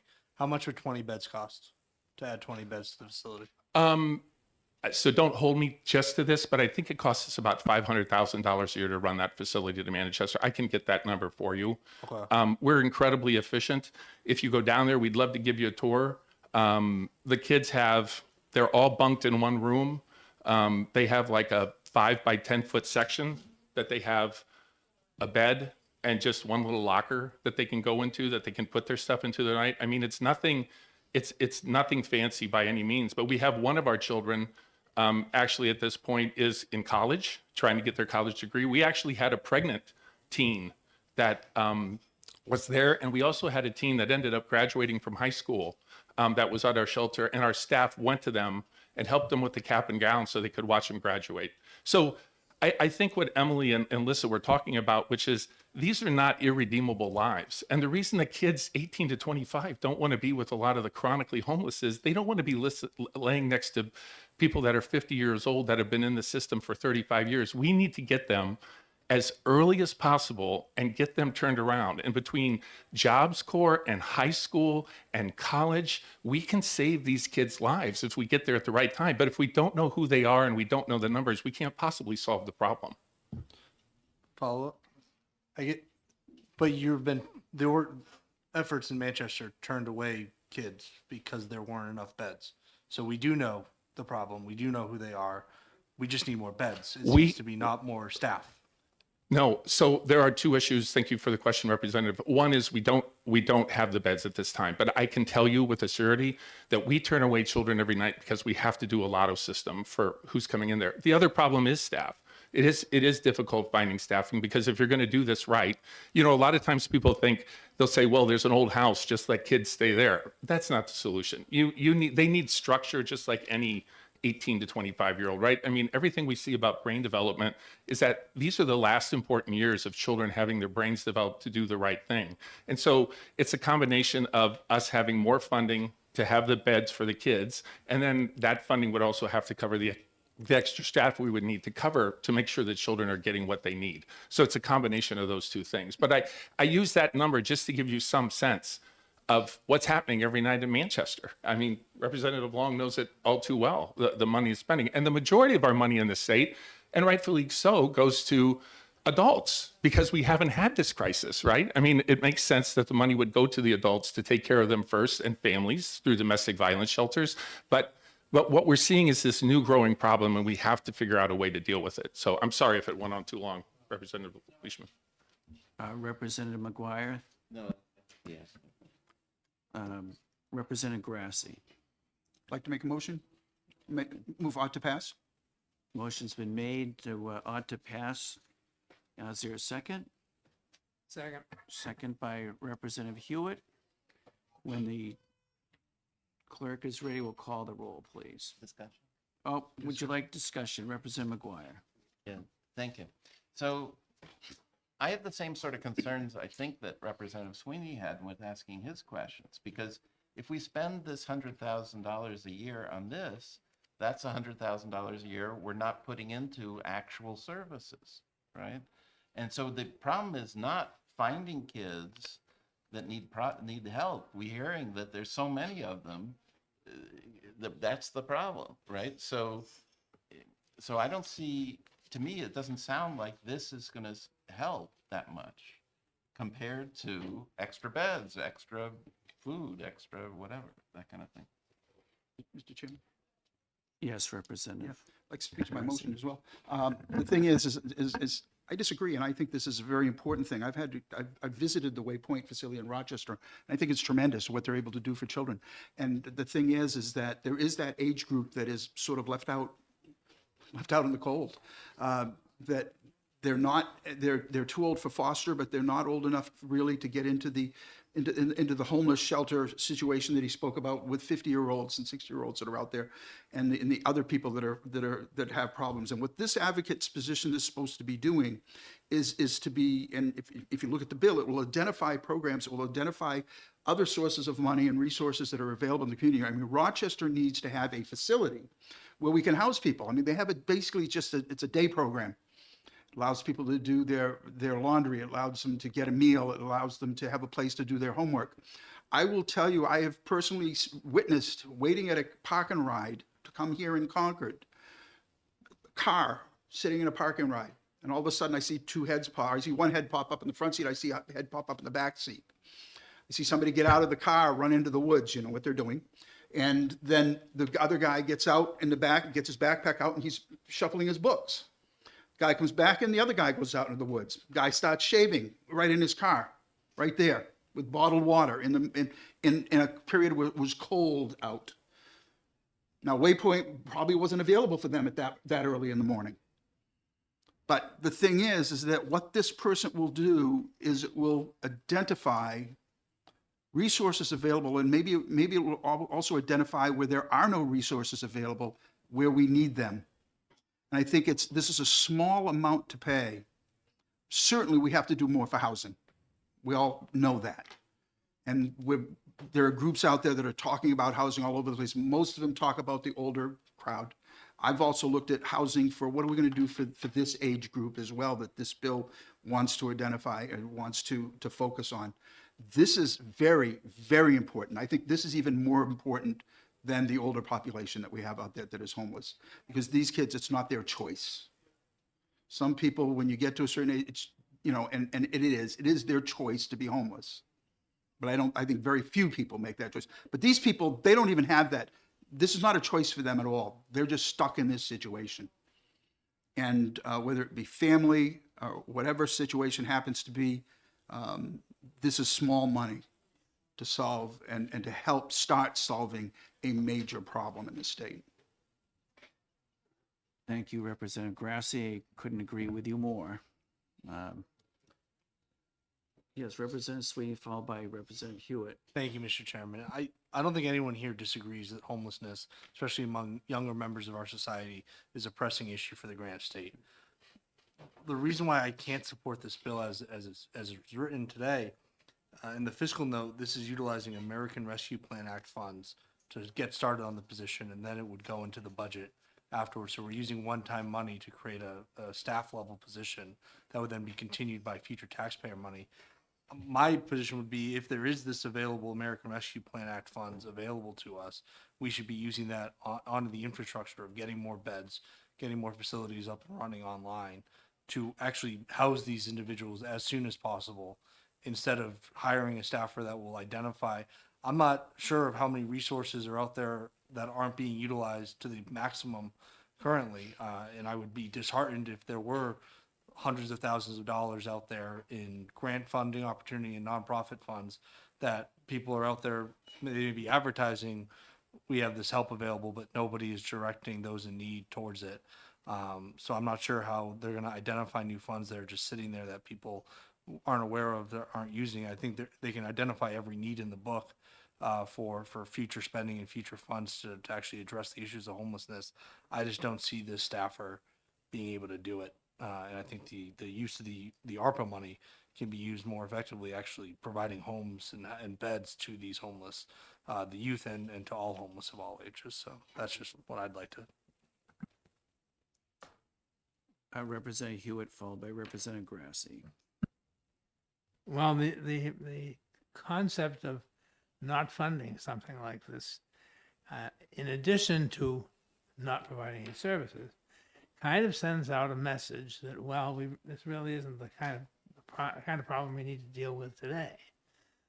We can look for other things to do with this money, but when you're looking at what the reason is you're spending, you're not spending it just because people are out of a home. You're spending the money because these are people that are different from the average person who is out of a home. There's homeless people all over the place, and typically over the years you find most of the homeless people in the upper age category, and those are the people who actually, if you give it, be a little bit curious about it, they are people who have a little more ability to find stuff. Kids don't, and kids have all kinds of reasons why not to do it.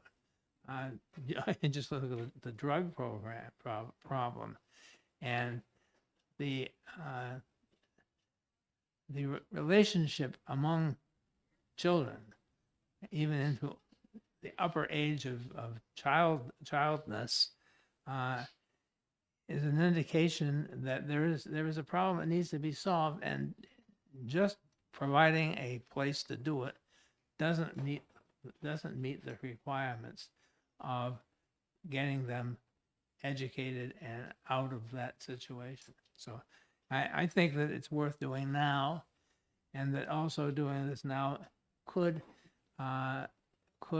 encourage other organizations that may have the ability to do this to stop and think about what they're doing, and whether the money they're spending is being spent as critically as it could be. Thank you. Representative Grassi.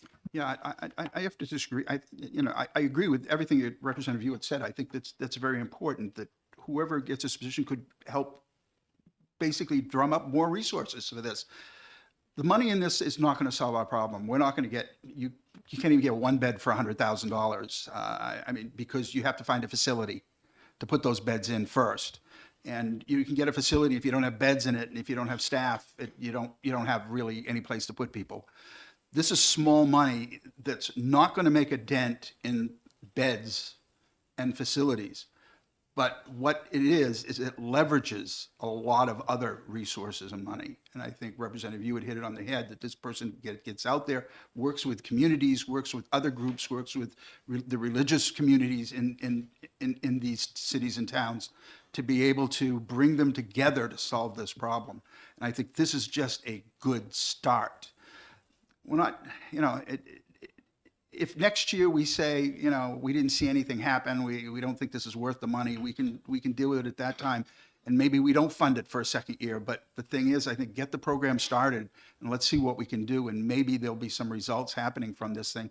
I think this is a good program. I think this is someone we need to lead our efforts to solve the problem for youth homelessness. Too many kids are out there couch surfing, and like I said, it's not their choice whether they're leaving an abusive family or they've been thrown out of their house. I had a kid live with me one time for 6 to 8 months because they got thrown out of their house, and we gave them the opportunity to become productive citizens, which their family didn't feel they wanted to work with them at all at that time. It was a difficult situation, but the thing is that a lot of families, a lot of kids don't have that opportunity. And I think that this is small dollars that will not make any difference if you try to put it out there for resources today, but will help us for resources tomorrow. Representative Cambrels. Yes, I was wondering if I could ask, do you have people that do this job right now, and how many for what you would call the adult population.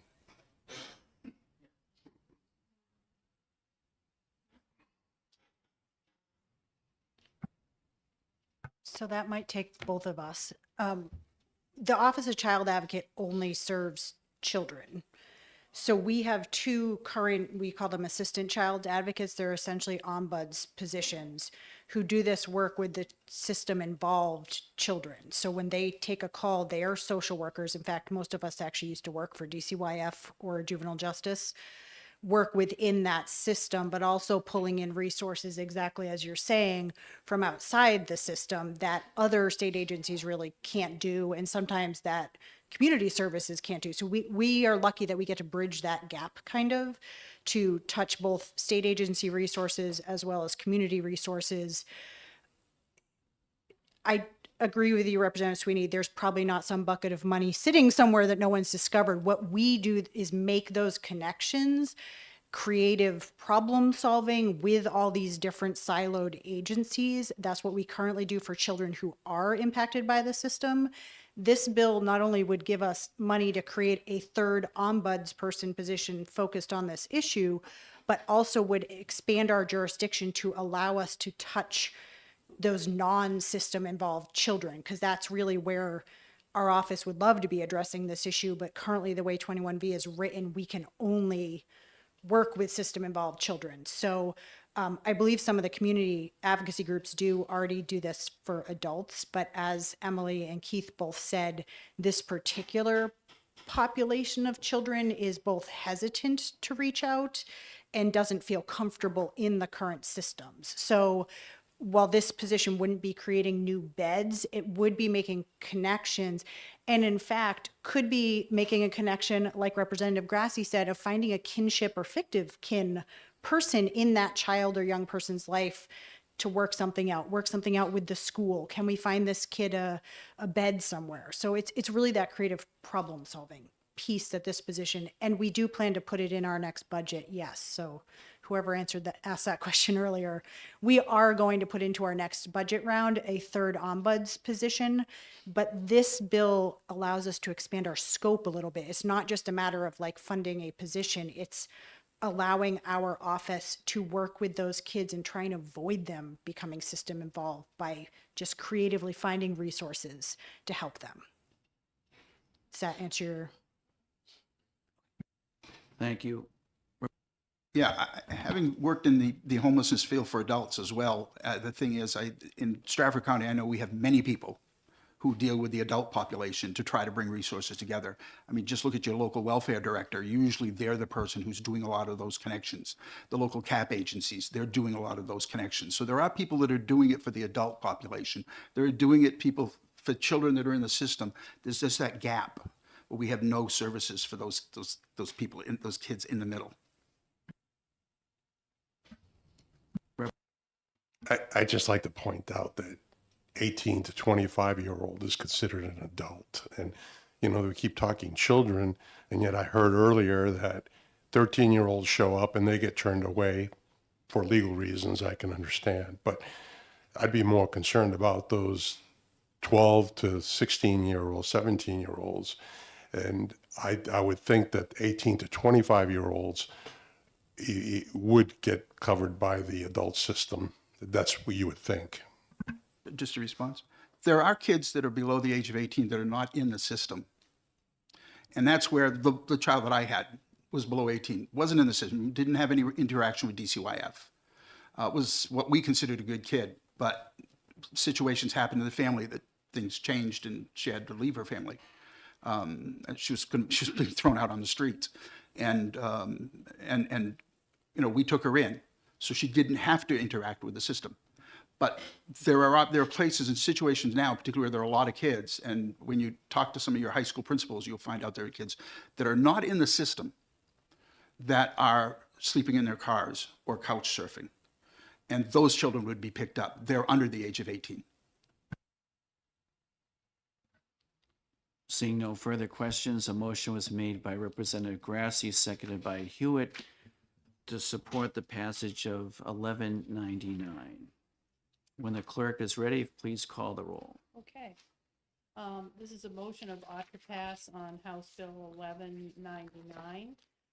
Representative McGuire, No. Representative Griffin, No. Representative Sweeney, No. Representative Cambrils, No. clerk votes aye. Representative Hewitt, Yes. Representative Grassy, Yes. Representative Weiler, No. and Chair Leishman. Yes. Yes. So, the 5 to motion fails 5-4. All right, are you going to offer an amendment, a motion of ITL? I think Representative Sweeney. Representative Sweeney. I'll move ITL. It's been moved and seconded by Representative McGuire. Inexpedient to legislate. Just one. Sure.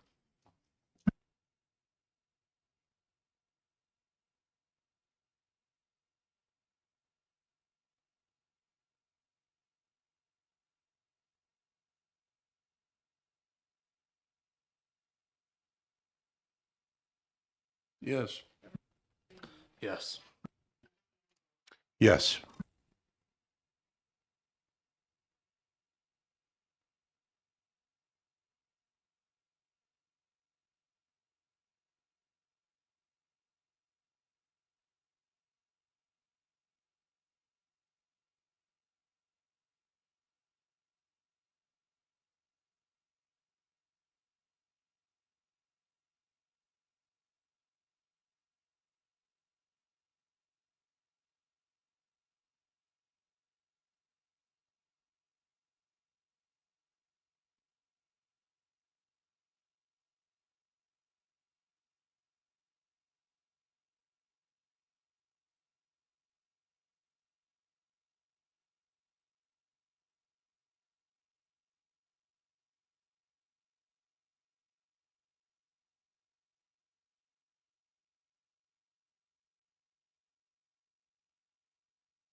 All right, welcome to Division 1. At 1 o'clock, we have 1279 relative to the payment by the state of a portion of the retirement system contribution to political subdivision employees. Anyone out there like to come forward and speak to the bill? And you know, please identify yourself for the record.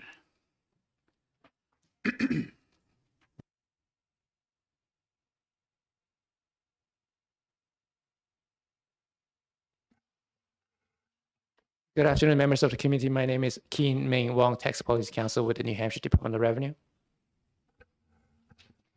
Good afternoon. I'm Bruce Knur. I'm the Municipal Bureau Supervisor at the Department of Revenue.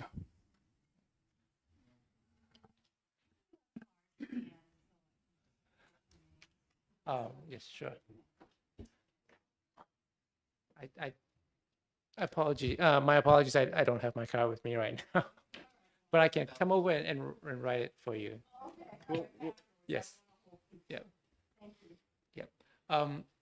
The purpose is that for us to speak today, the department doesn't have any opinion or any position on the bill, but it just wanted to highlight a certain item that maybe the committee may consider in terms of the timing of the information flow for the department to get information in terms of tax rating setting process. And I'll let Bruce expound on that further.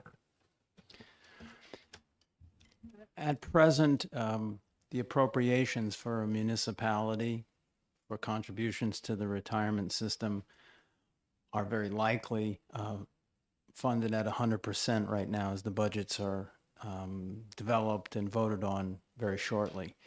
And this is reminiscent of, I think it was 2 years ago, perhaps, very similar phenomenon where the state ended up paying 7.5%. What that means for us at DRA as we get ready for property tax rate setting commencing on October 1st, we need to have a precise reconciliation of any state revenues that are being forwarded or sent to a municipality. So what happened 2 years ago, it's looking like the same situation could unfold where it's optimal if, in this case, the retirement system can calculate what the 7.5% is for each municipality in dollar terms and communicate that to the Department of Revenue so that we make sure that each municipality's estimated revenues, which would impact their the town or city tax rate, is accurate. So I guess our request would be is if the bill could reflect the same deadline that agencies agencies are under RSA 21J:35. I'm trying to remember the section. Is October 1st. So the revenues from various state agencies are due to DRA by October 1st. And that allows us at that point, in theory, to begin to calculate the property tax rates. The bill itself contains no comment on when such information would flow to DRA, so we thought we would at least ask that it be entertained as a possible amendment. Representative McGuire. Thank you. Thank you for coming and taking my question. Just for interest, so the effective date is July 1st, so that's well before, but you're saying we should require municipalities to let you know this information by October 1st? No, it would be the retirement system that will do the calculation. As we understand it from the prior experience, municipalities report various data to retirement at year end, at June 30. And it takes retirement a period of time to then determine what the, I guess it would be the fiscal 25 contribution is going to be. And from that, they could then calculate 7.5% of it. So there's a lag. It can delay the property tax rates if we have to wait for that number. I understand. So, yeah. Further questions? Representative Weiler. I guess I'll wait till later. This isn't, the area these gentlemen are offering in about what this bill says to me. Anyway, thank you. I'll talk later. Are there any other questions, comments?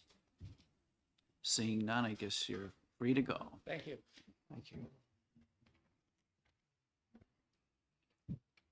So a question for, again, Mr. Hoffman.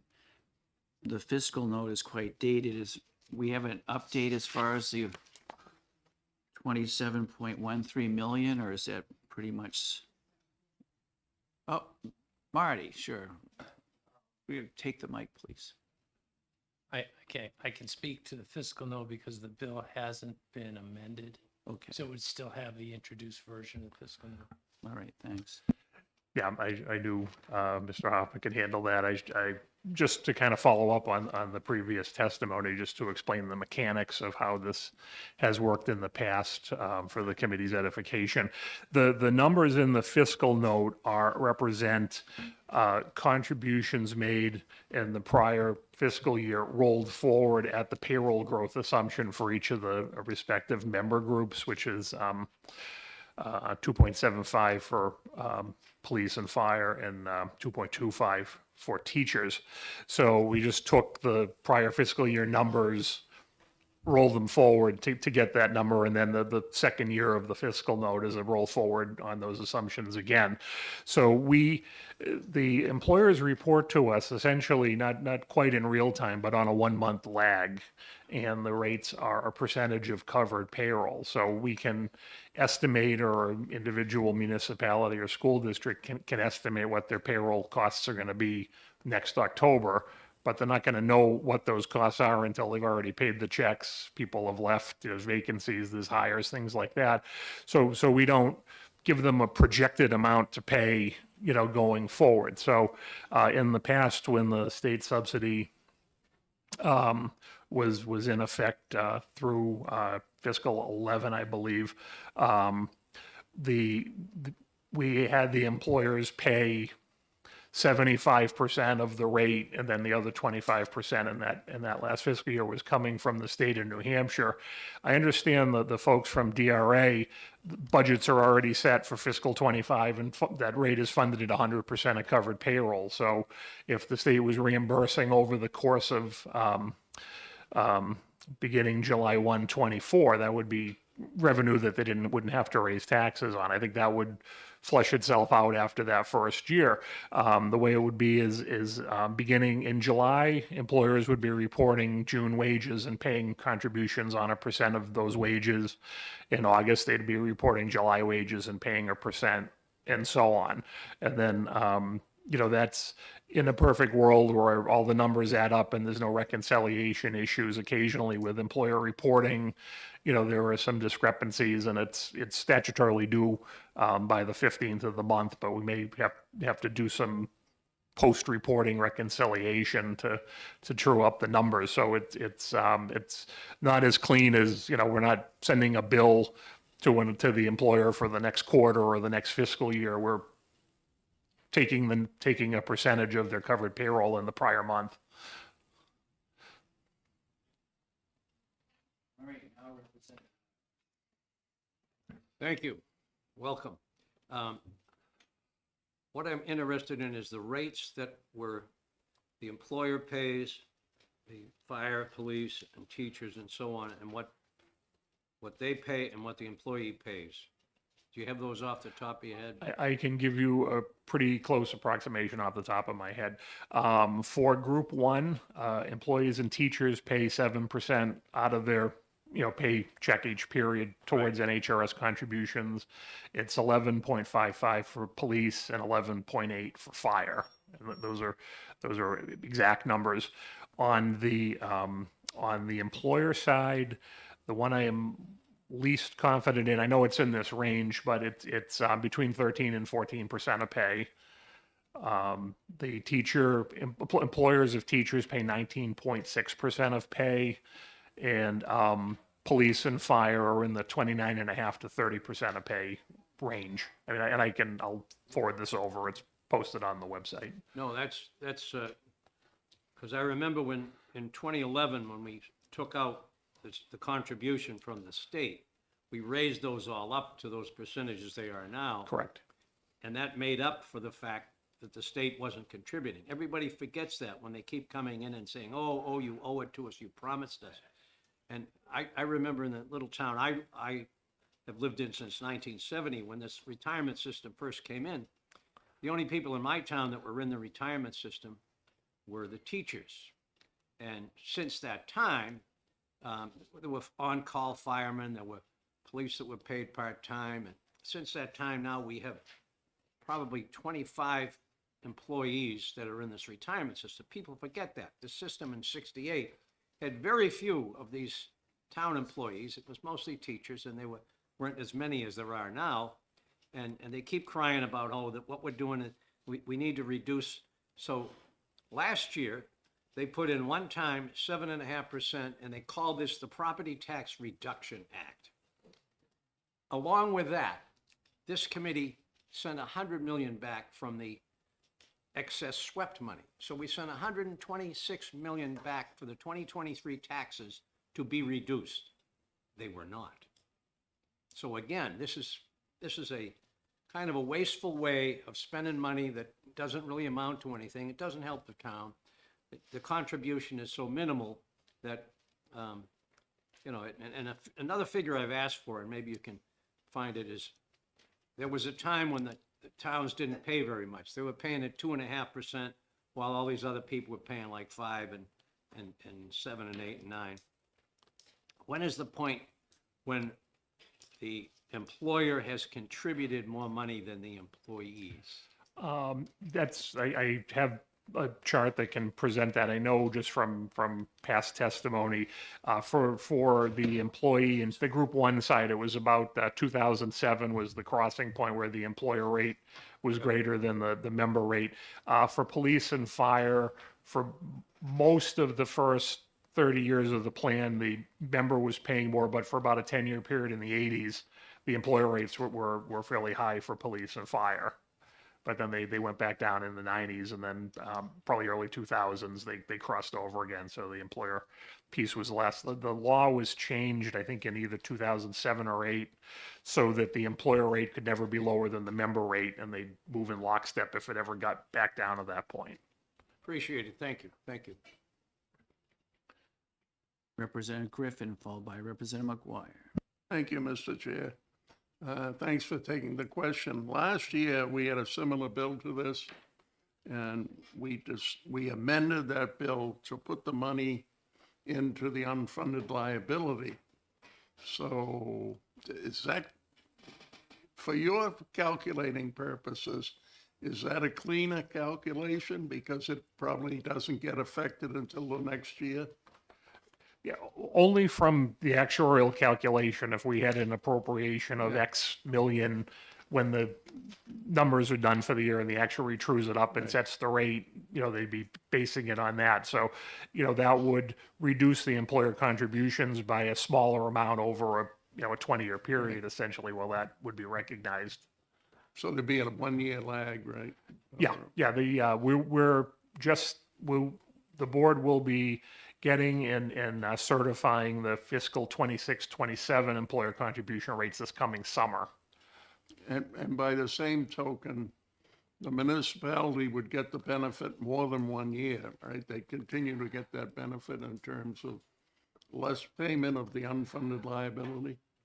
To the extent that the liability is less than projected, that lowers employer rates. And this bill has structured funds the 7.5% going forward as well. So there's a savings on both sides that way. The 2022 was a one-time payment, and that was a little weird because we had to wait for the end of the fiscal year, true up the numbers, and then the state cut a check for a lump sum rather than on a monthly basis. So that also caused some issues with revenue with some towns we weren't able to reconcile until quite late in the year. Thank you. Representative McGuire. Thank you, Mr. Chairman. Thank you, Marty, for coming. The difference you mentioned between Group 1 and teachers, Is that mainly due to the lower number of Group 1 employees who get vested? A couple of factors there. Yeah, they group as a whole, Group 1 employees tend to retire. Those who go on to retirement retire with fewer years. You think teacher, police, and fire; those sort of lifetime career type jobs. It's not unheard of to put in 25, 30 years. Certainly, there's a lot of career state employees who've put in that kind of years. But when you think about the smaller towns, there's a lot of churn. Somebody may work there 5 years, 10 years, and that and the pay differences between, say, a municipal employee and a teacher's salary are the two reasons why the rates are lower. Those demographic issues. Right, if I can follow up, what fraction of Group 1s work for the state versus municipalities? We have there's about 10,000 Group 1 state employees, and Group 1 as a whole, we have about 24,500 total Group 1. That's the largest group. It's about half of the total population. The state is half. Okay, thank Yes, you. when you throw in state employees with a capital E plus the Group 2 state employees, state police and corrections, it's about 22% of the total membership. Did you have a question, Representative Sweeney? No, all set. So just to let the committee know where this bill came from, it was vacated from ED&A to us, and we held a public hearing in full finance on the 29th of January. And we must act quickly. You never have to act quickly, but, Well, this has a different deadline than Yeah. most bills. so I guess you're all set, Marty, with us. I see the prime sponsor here. Mike, do you have anything to add, or?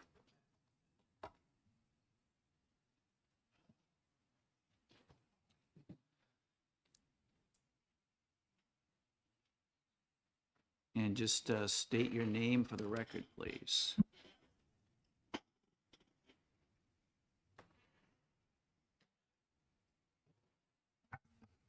Yes, Mr. Chairman. My name is Mike Edgar. I represent Hampton. And yes, this is my bill. I did speak on it on the 29th of January. I'll try not to cry while I'm up here as I'm talking about this bill and asking for money for the towns, the counties, and others that benefited from this one-time payment, recently. So, the towns benefited from this. The counties benefited from it when we had the 1 year. Yeah, they actually got money, and so I guess the question is if in fact it would be good to do this long term. And my good friend Rennie talked to me about this for a long time, and that's one of the reasons I brought it back again. It does benefit the towns, and it benefits it in a more direct way if you give them an actual payment versus decreasing the unfunded liability. Over a period of 10, 20 years, the difference, the way it affects the towns themselves is amazing. And I think it's tough to judge what was going to happen or how it happened with a 1 year disbursement that you gave. If it was long-term, then the towns and the counties could count on it. Even some of these groups, they didn't, for the 1 year, because of the way the budget's going and everything, it didn't decrease. But I think that this is a good bill. It's really would benefit the towns, cities, counties, and I know that there's some paperwork involved, and I know our people can handle it.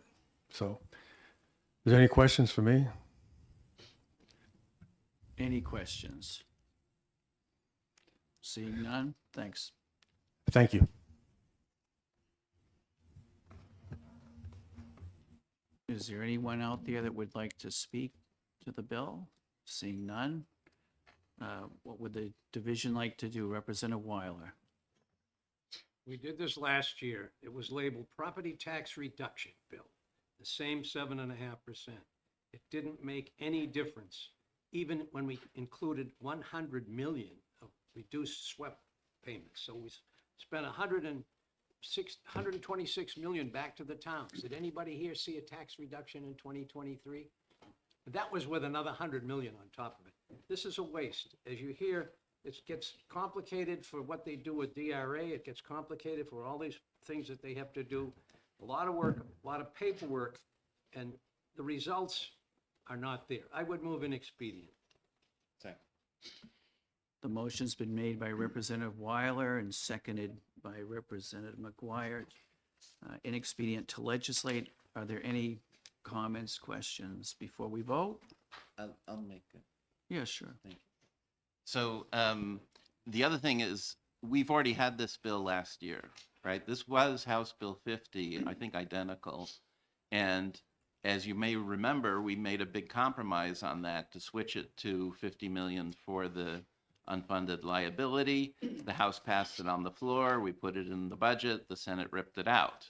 So this year, we repurposed House Bill 436 for the exact same purpose. And that is now in the Senate. And when it comes to a hearing, I will go and beg for it.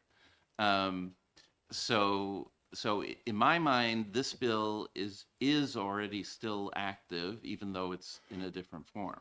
But it essentially meets the same purpose, not in the same way. So that's why I think it's inappropriate to pass it now. Thank you. Are there any more comments? I guess what I'd like to say is, even though I do support what this bill is looking for, a $27 million hit at this time when we have probably over $100 million still on Division O's plate, is something we need to consider. Representative McGuire and I have a retirement bill, which I think has about $50 million, which is based on a commission recommendation. So I will be voting in support of the ITL because I don't believe we have the sufficient funds that cover this. And that being said, if the clerk is ready, please call the roll. Yep, this is a motion to ITL on House Bill 1279. Representative McGuire? Yes. Representative Griffin? Yes. Representative Sweeney? Yes. Representative Campbell? Yes. Clerk votes nay. Representative Hewitt? Yes. Representative Grassi? No. Chair Weiler? Yes. And the chair. So many chairs. Okay, it's 7-2 in favor of the ITL. Being just on time, Representative Wiley, you have to get it.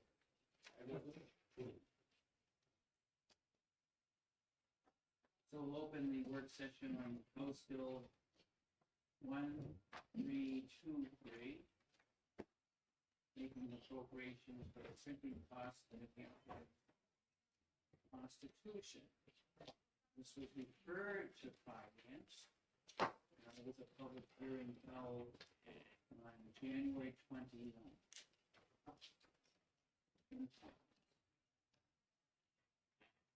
Is somebody here that would like to speak? The Secretary of State.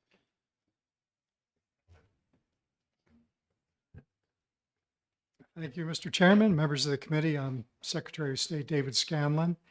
And I did do a little research to kind of get some costs on what a New Hampshire Constitution would look like. I've got a prototype here that I'm just going to pass around.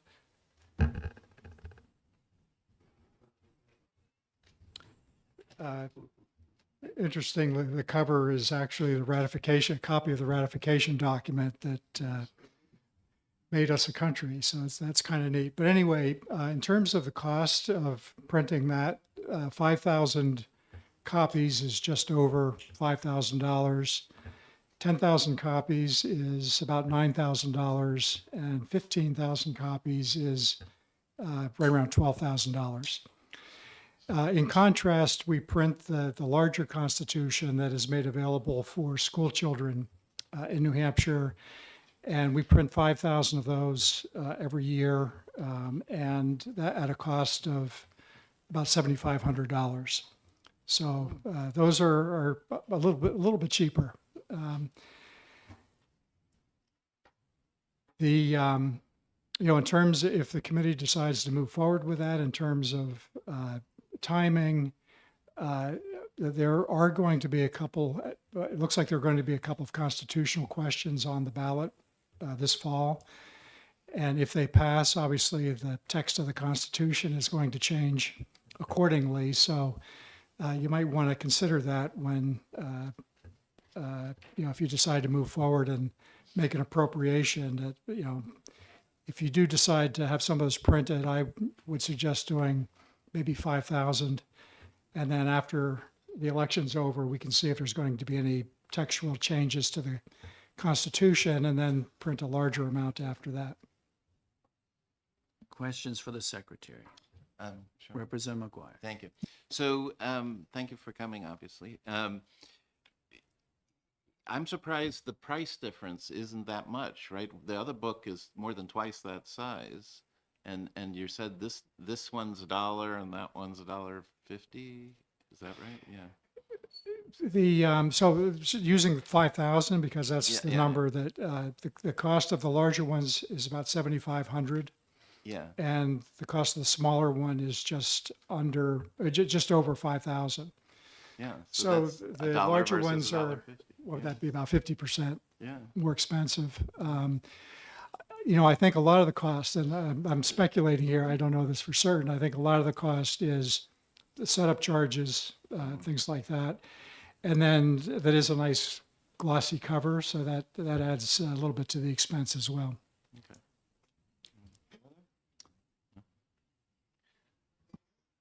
Are there any additional questions for the secretary? Seeing none, thank you, sir.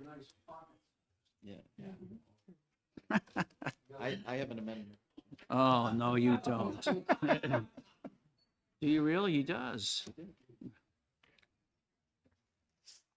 If you could see that the secretary gets an amendment. Thank you. Once everybody has a copy, Representative McGuire will discuss his amendment.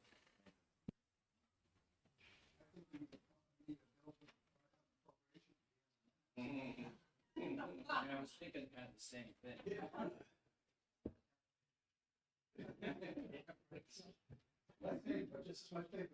That's true. All right, Representative. All right. So the amendment does two things, right? First of all, the timing. So I agree with Secretary of State that the Constitution, because we passed that slavery constitutional amendment, it seems very likely that that will change the Constitution in this November. So this amendment takes effect in the next budget, basically July 1st, 2025, so that we don't end up printing ones that are going to be quickly obsolete, right? So, and so the idea is they can develop it, and it looks like he's already got it. I mean, I was thinking over the spring next year, and then print it starting July 1st and put the money in his budget.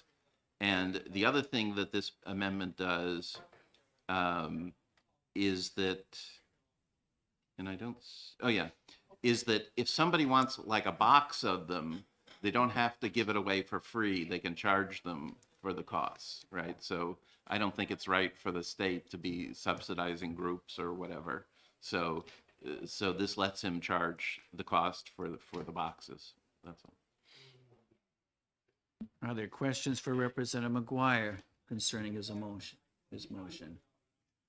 Yes. Could we change the date, maybe make it an earlier date than July? Because we're going to know in November what the Constitution is going to be. That's true, but I wanted the money for it. He can put it in his budget. Put it in his budget, okay, Right. thank you. Yeah. Any further questions? Are we happy with the McGuire amendment? Representative Weiler is going to move that, right?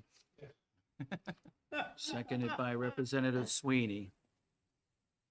And seeing no further discussion, when the clerk is ready, please call the roll on 0909H.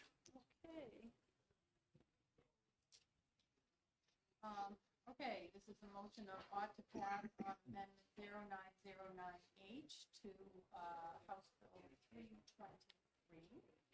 Representative McGuire? Yes. Representative Griffin? Yes. Representative Sweeney? Yes. Representative Campbell? Yes. Clerk votes aye. Representative Hewitt? Yes. Chair Weiler. Yes. Chair Leishman. Yes. 9-0. All right. So the Okay, bill yeah. is amended. Motion is offered by Representative Weiler and seconded by Representative Sweeney.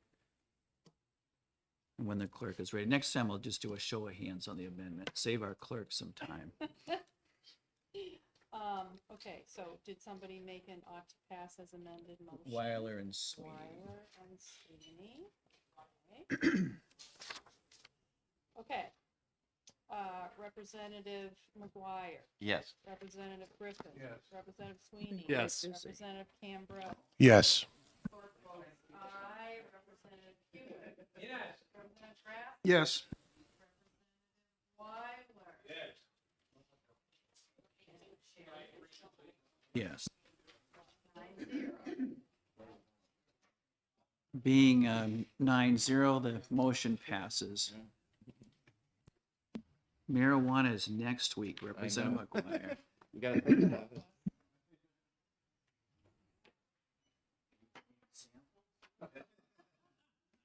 Go get a bag for message.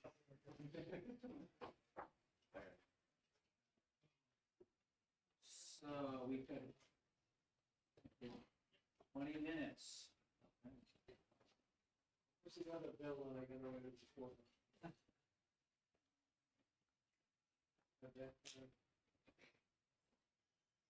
Oh, you're really. We got 20 minutes. I can go through my files. I'll look back through my. And you're looking for $8 million. 8 million. 1279. Yes. I got the answers. Yeah, there's a pretty big financial hit. Oh, yeah. Could I, Yeah. so, Representative Edwards has a bill, I think it's 1583, that has both an HHS and a judiciary component. They're hearing it today at 2:00. So if we can, and maybe this other one is doesn't take too long, the 150, maybe we could recess and join them for that bill, Mr. Chairman. That makes. I think they get 1350, actually 30. I've done this.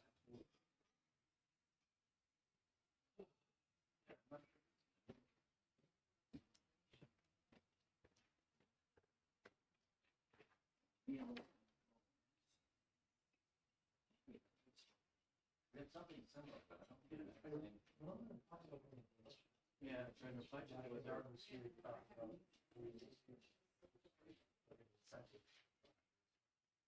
But I thought we were paying it out of fines or something. Right, they fine people for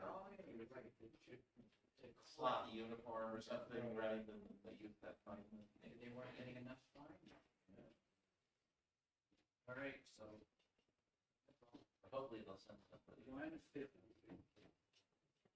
So you have any more? Is somebody coming, do we know?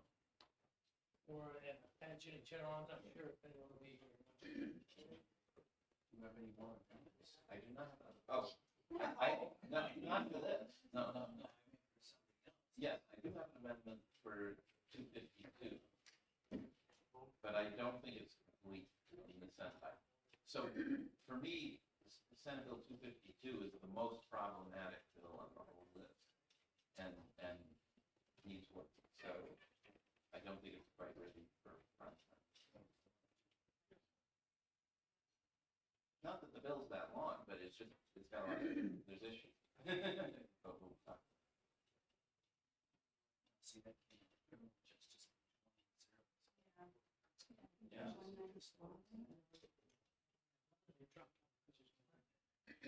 Right, and again, it's two separate things wound together, the way the Senate likes to do it, and one of them I think is fine, and the other one is a problem.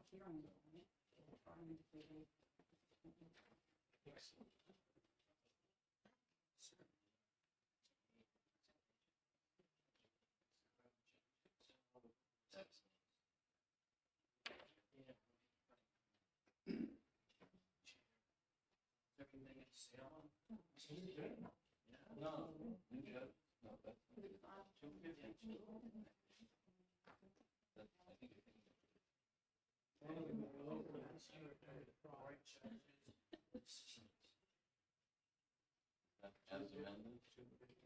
amended? I mean, no, see, that's introduced.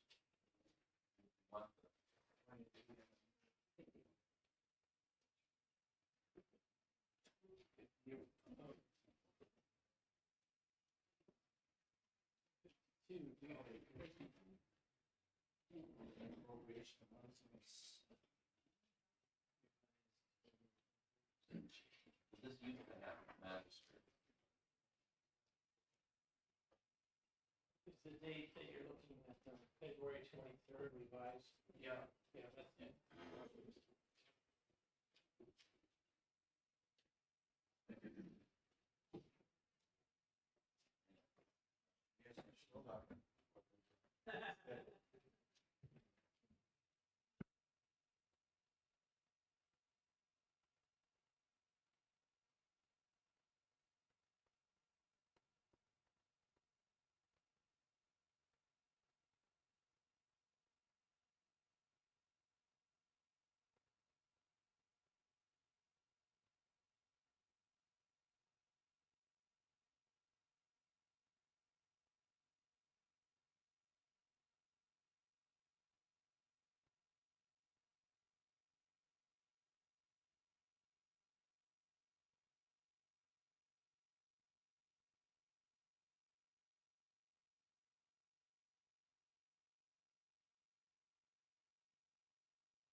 I don't think they want my help on this.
Yes.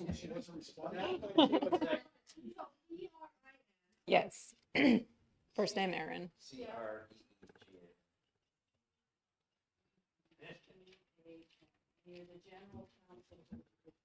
That's right, man.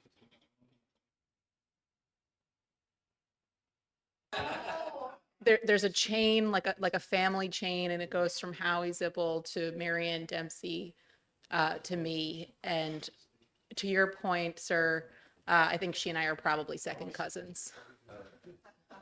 I've yet to find out how I'm related to Howie Zippel, but I'm still looking into it.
Okay, welcome to Division 1. We'll move on to 1355, which is relative to the New Hampshire National Guard recruitment and re-enlistment incentive program.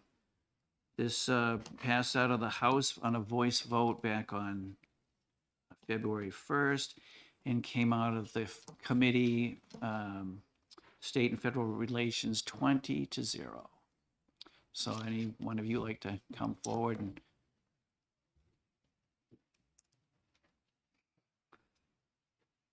again, just introduce yourself. And if your name is really difficult to spell, though I believe the chair over there got the name, so. Yeah. That's in case you forget who he is. Hey, sir, Mr. Chair and committee members, for the record, I'm Major General David Michaelitis, the Adjutant General, New Hampshire National Guard, Department of Military Affairs and Veteran Services. And I'm Warren Perry. I'm the Deputy Adjutant General for the Department of Military Affairs and Veteran Services. I'll keep this brief. The biggest challenge to the Department of Defense today is not China or Russia. It's our ability to maintain our all-volunteer force. How do we man it? There's two major levers: accessions, getting kids to join, and retention, keeping them in uniform. 2 years ago, you solved our sort of accessions challenge where we offer a $1,000 referral bonus to anyone who refers someone to join the National Guard. How do we take care of retention?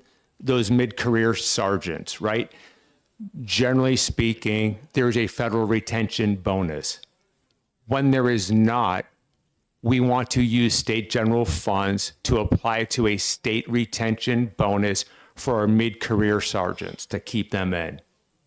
That's what this is about. When we testified at the Federal Labor Committee hearing, we said we would live within our means. We're comfortable doing that within our current appropriation. I don't want to mislead you. Maybe 2 years from now, we're coming back to you for additional funds. We'll cross that bridge when we get there. Right now, we're comfortable with living within our means, figuring out what the demand signal is, how that budget goes, and then we'll reconsider or reevaluate it at that point in time. Subject to your questions, that's all I have. Thank you, Representative McGuire. Thank you, Mr. Chairman. I have two questions. First, why would some members be eligible for a federal bonus and some wouldn't? Sir, great question. It's super complicated. We have different categories of service members. You could be a full-time active duty guardsman. We call it AGR, Active Guard Reserve. We have what's also called a Title 32 dual status technician, where you're a federal employee Monday to Friday and wear a uniform. Then you drill a week in a month. And then, oh, by the way, we have traditional guardsmen who drill a week in a month and have 70% of our force. You have that.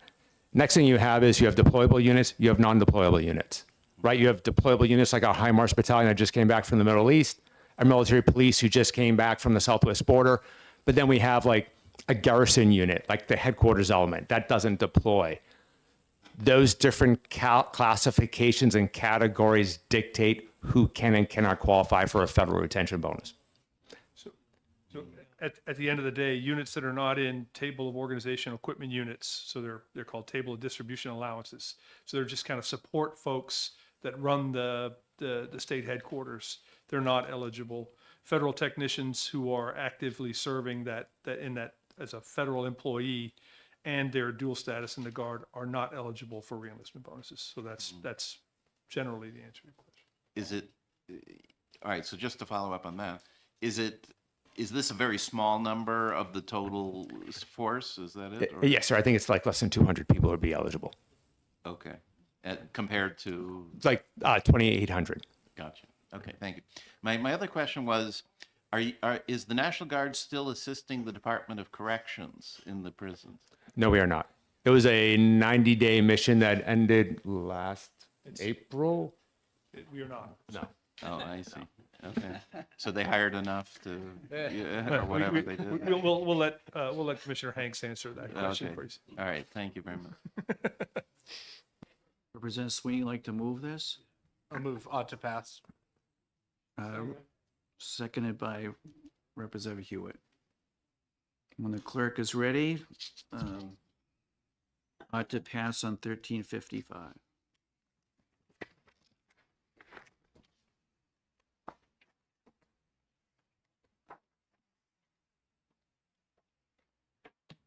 Okay, just.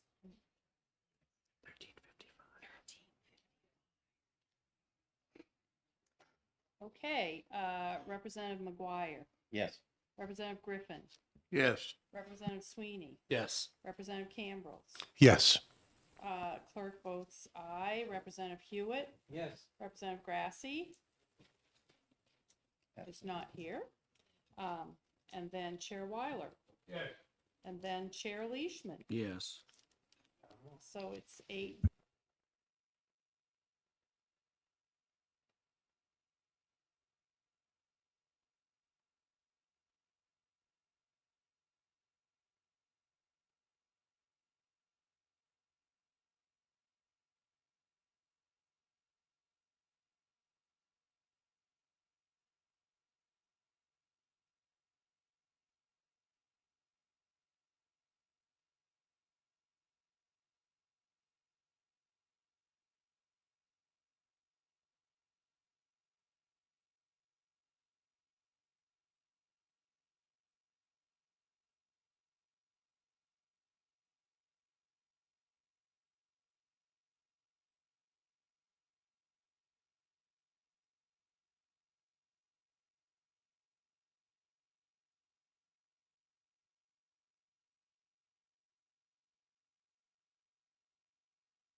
So I'm going to open the work session on the next bill, which is Senate Bill 252, and recess it until 2:30.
So we'll open up Senate Bill 252. Sorry, we're a little late.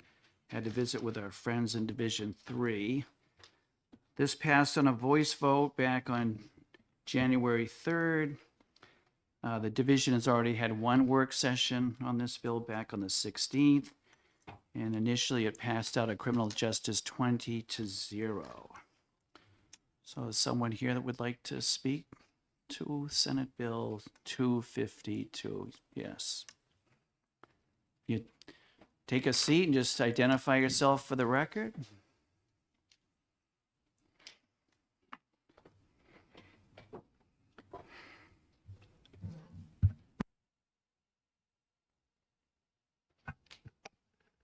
My name is Representative David Muse. I am from Portsmouth, and I'm the Deputy Ranking Member of the Criminal Justice and Public Safety Committee. Right now, one of the things that is being distributed to you is essentially an overview of the bail bill compromise that we came to after many work sessions. So the compromise itself is spread over 4 bills. SB 252 is one of the 4 bills. And essentially what we're trying to do is achieve the legislative objectives that you see at the top of this sheet across 4 bills, which isn't terribly easy. So while I think it's always best to have all 4 bills open in front of you, that can be a little bit taxing, and I thought it would be useful to just put together a quick summary like this that kind of shows you essentially what the different moving parts are in the different bills. This particular bill, SB 252, relative to release of a defendant pending trial, directing establishment of electronic monitoring program for criminal defendants released on bail, and making an appropriation therefore, is a bill that actually achieves, I think, one of the main policy objectives we've been trying to achieve in New Hampshire for quite a while. It's essentially creating a situation where we're reducing the risk of a person who has committed a violent, serious felony level crime from actually being inappropriately released and then potentially reoffending while out on bail. So what this particular bill does is it addresses those 12 felony level crimes. It also allows the court or magistrate, we talked about magistrates this morning, to order preventive detention for these or for other crimes if it's determined by clear and convincing evidence that release will endanger the safety of that person or the public. So the bottom line is it's not necessarily limited to these 12 felony level offenses, similar to the current statute. There's a provision in there that allows preventive detention in the event that there's clear and convincing evidence that this person presents a danger to themselves or others. The other thing that it does is it sets a 24-hour limit on the time that a person can be held without a bail hearing. Over the course of many public hearings and getting the input of folks from the judiciary, folks from the ACLU, and all kinds of other stakeholders, one of the things I think that we learned consistently is that there are definite issues with holding people in jail for long periods of time who haven't yet been convicted of a crime. That's something that in a lot of ways is aberrant to our judicial system. So in addition to setting the 24-hour limit, and one of the reasons we set the 24-hour limit is some of these bills that have come before us have had limits of 72 hours, sometimes longer. When you run into a situation like that, a person who may have been accused of a crime and not convicted stands a good chance to lose their job. They might lose their housing. They might lose their kids. There are a lot of consequences to being held in jail like that. So the idea is to make sure that no matter what crime you're accused of, you have a hearing within 24 hours. And the magistrate part of the bill, which is something that we talked about this morning, is one of the things that allows that to happen within that 24-hour period. Currently, our judges don't work on the weekends. And if we are going to have, if we are going to treat these crimes differently, one of the things that we need to do is we need to have a provision in there that essentially allows people to have their cases heard over the weekend in a timely fashion. The bill also requires electronic monitoring for anybody who's released under a protective order.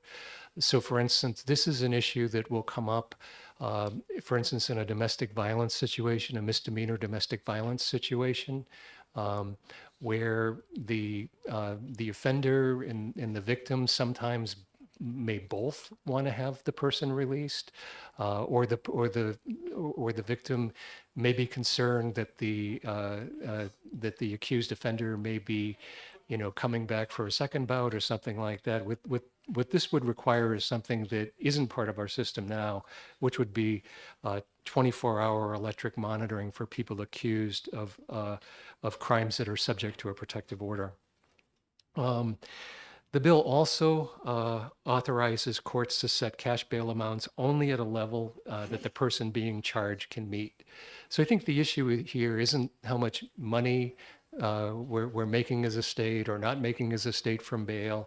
The real issue is, do we hold a person or do we release them on personal recognizance? If there are good reasons to hold a person, we hold the person.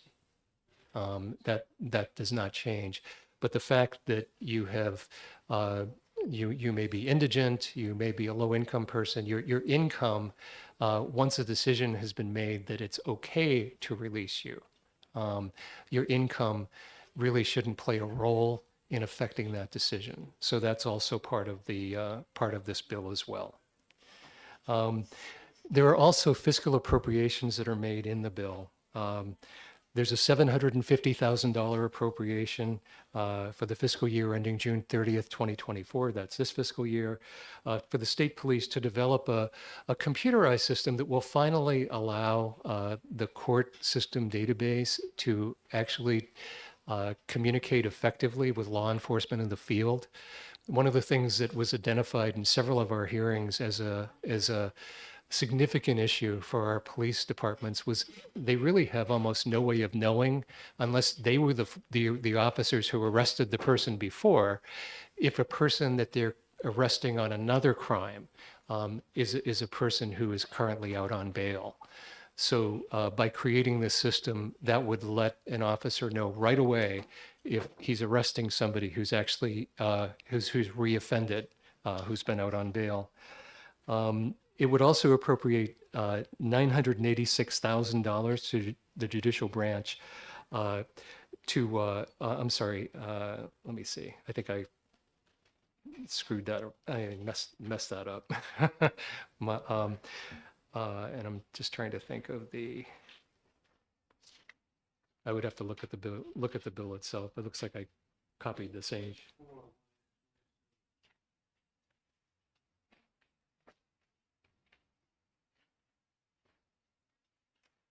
Is what happens when you put things together. Here,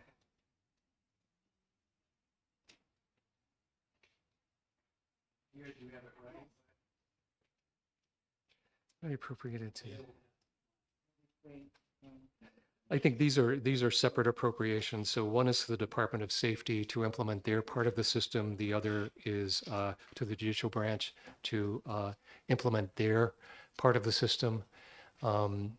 But again, what this does is it finally would put law enforcement officers in the field in a position where they would actually have the information that they need in order to be able to make that kind of a determination.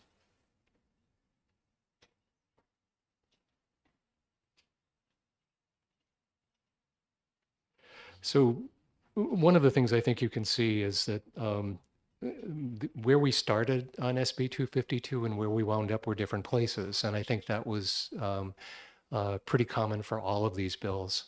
One of the things that I think we really wanted to try to do was to come to, number one, I think we wanted to come to a bipartisan agreement that addressed the fundamental underlying issues that cause our bail system periodically to fail us from a public safety standpoint.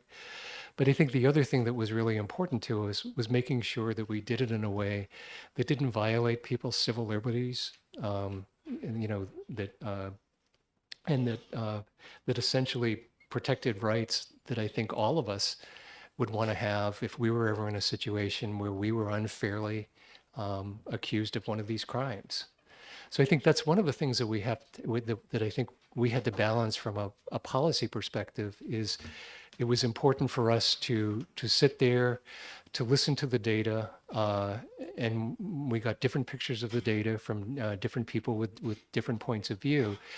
But I think the most important thing was to actually sit there and listen hard to what everybody had to say. And I think one of the things that we came to a realization of is that there are issues with the system. There are ways for us to improve it from a public safety perspective.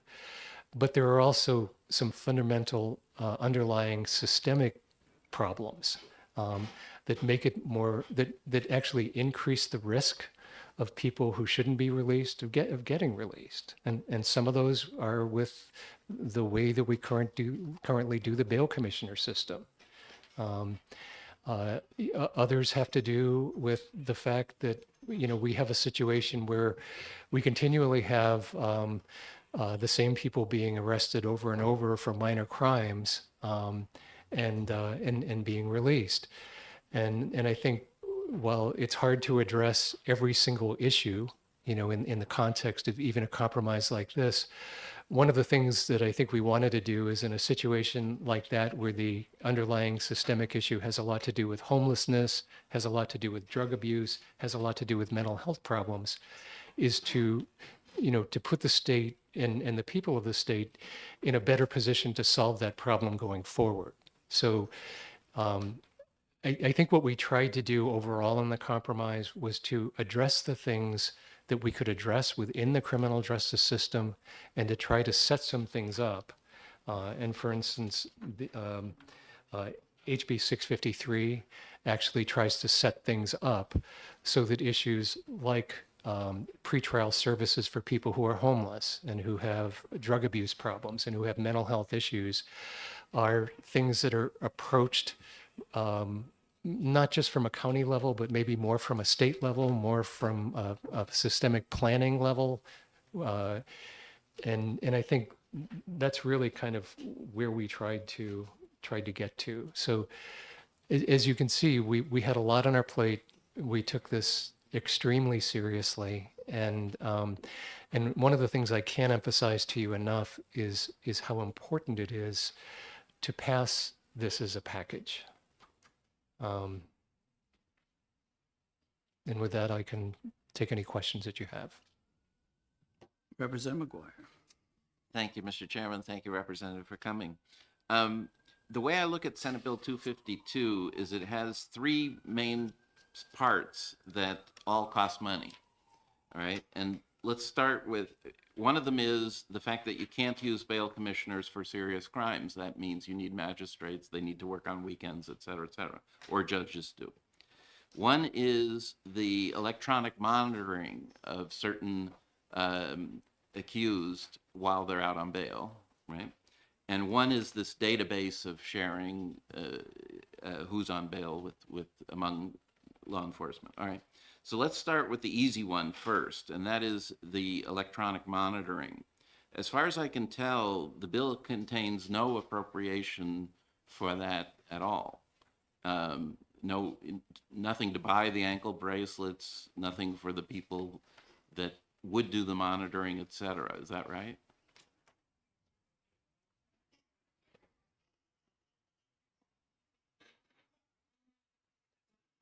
Okay. All right, we think it's right. All right, so second question. So the bill asked, I think it asked the judiciary to do this monitoring, and but in reality, as I understand it, it's the counties who have control over defendants, right? So they're either in county jail or they're placed on bail, and they can be monitored by county officers. And so it's, and beyond that, there are at least one county, Stratford County, and maybe others, that already use ankle bracelets and already do this kind of monitoring that the bill wants for everybody. Do you know of, is that correct from your knowledge? Yes. Yes, okay. So in my sort of back of the envelope calculation, I was told that Stratford County had 50 ankle bracelets, and there's roughly, say, 300 people on bail at any time in Stratford County, but only 50 of them are wearing ankle bracelets because those are the serious cases, and that they have 5 officers dedicated to monitoring and checking up on those 300 people. And so if I sort of multiply the numbers and say, well, Stratford County might be 8%, 9% or something of the total, that would mean we'd want roughly 600 ankle bracelets for the whole state. Does that make sense? Mm-hmm. Okay. So, but I'm thinking of changing this so that that becomes a responsibility of the counties. And for 28A issues, we add some money in here to pay for the ankle bracelets, but they counties are presumably already monitoring. They already have the personnel, et cetera. So therefore, we wouldn't put extra money for that. We would just put money to buy them equipment, right? So does that sort of make sense to you? It makes sense, and I think it's kind of the difference between criminal justice as a policy committee and this committee, you know, with the responsibility to actually, you know, manage the fiscal part of it. Right. I think the important thing not to lose from a policy perspective is that this will give, especially victims of domestic violence, and for people who would be protected by protective orders, a level of protection that they do not have now. So this would actually be a significant improvement from a public safety perspective. So this was one of the things that we looked at really hard when we were going through and looking at this bill, because there are going to be situations, and we heard about them time and time again, where you will have people who are under protective orders who have to be released. And I think we've read about those incidents time after time in the newspapers, where somebody who's, you know, been who's out on a protective order goes back, gets in contact with person they're supposed to stay away from, and sometimes violence as a result. So I don't think that that's an acceptable outcome to anybody. And I think part of what we're attempting to do with this is to, again, kind of walk the fine line between simply not taking a person like that, putting them in jail and throwing them away, you know, locking them up and throwing away the key, because that person could be the breadwinner in the household. If that person isn't able to work, they may lose their home. You know, there are all these other things that we've heard about. So how do you increase public safety in a situation like that? And monitoring is a solution that, as you said, is already used in one county, and is in widespread use for this purpose across the country. Okay. All right. So let's assume we've got monitoring sort of under control, or, you know, we think we know what to do there. Let's go on to database. So this bill spends $1.7 million between the two, Department of Judiciary, Department of Safety, to create a database of essentially everybody who's out on bail. And it would be used by police officers when they arrest somebody to say, you know, I'm arresting you in Nashua, and find out, oh, you're on bail in Manchester, right? Something like that. Is that? That's right. That's right. Okay. So I spoke to some police officers, and they told me they already do this for domestic violence cases. Maybe not all, but a lot. And they use a system they call NCIC. Are you familiar with that system? Yes. So is that essentially the same thing, but for just some cases? I think it's similar. I think what we're talking about would have wider scope and would involve more offenses than what is. I understand. Yes, it would, more cases, right? Yes. Yeah. And I asked the officer who told me about it, is there any reason why you couldn't use NCIC for every case? Why everybody who's on bail, couldn't you put them in? And he said, I don't see why not.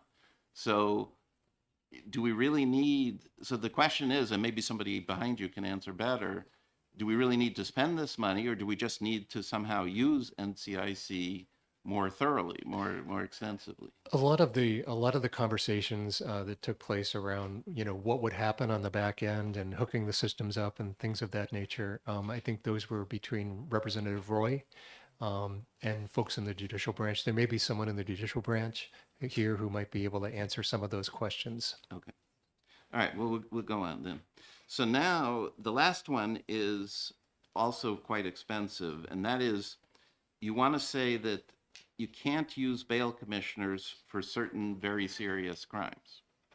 Do we have, and we're not sure, we had the same problem with 318, is 318 also has this list of crimes that bail commissioners can't be used on. I assume it's the same list, essentially. Right. Right. But I'm not sure we have accurate numbers yet as to how many such cases there are statewide, right? So we're going to need that to know whether that makes sense. But just from your committee standpoint, this is quite an expensive item because it requires us to hire these magistrates just for those particular things. And we heard earlier, and maybe this is just anecdotal, from Representative Sitek, who's a bail commissioner, that in his 23 years of doing it, no judge has ever changed his bail conditions, right? So is this really a case where the bail commissioners are making errors? I mean, obviously they're human, they're going to make some errors, but so is a judge, right? So is there a concept here that there's serious, day after day kind of errors among the bail commissioners, or is this just you've had a bad case once and twice, or something like that? We have tried to deal over the last 3 sessions with the whole issue of bail commissioners, the training of bail commissioners, the payment of bail commissioners. We've had a lot of bills that have come before our committee, and one of my personal observations is that when we get those bills, we tend to get folks from the bail commissioner all-star team who come and testify, and Representative Sitek is one of them. I mean, these are people who are dedicated public servants. They work for next to nothing. A lot of times they're getting up at midnight to go to a police station. They perform an incredible service for the state of New Hampshire. The issue is they are leaving, some of them because they're not being compensated adequately, some because they're just sort of aging out and it's time to go on to something else. And it's just really, really difficult to recruit new people to do this.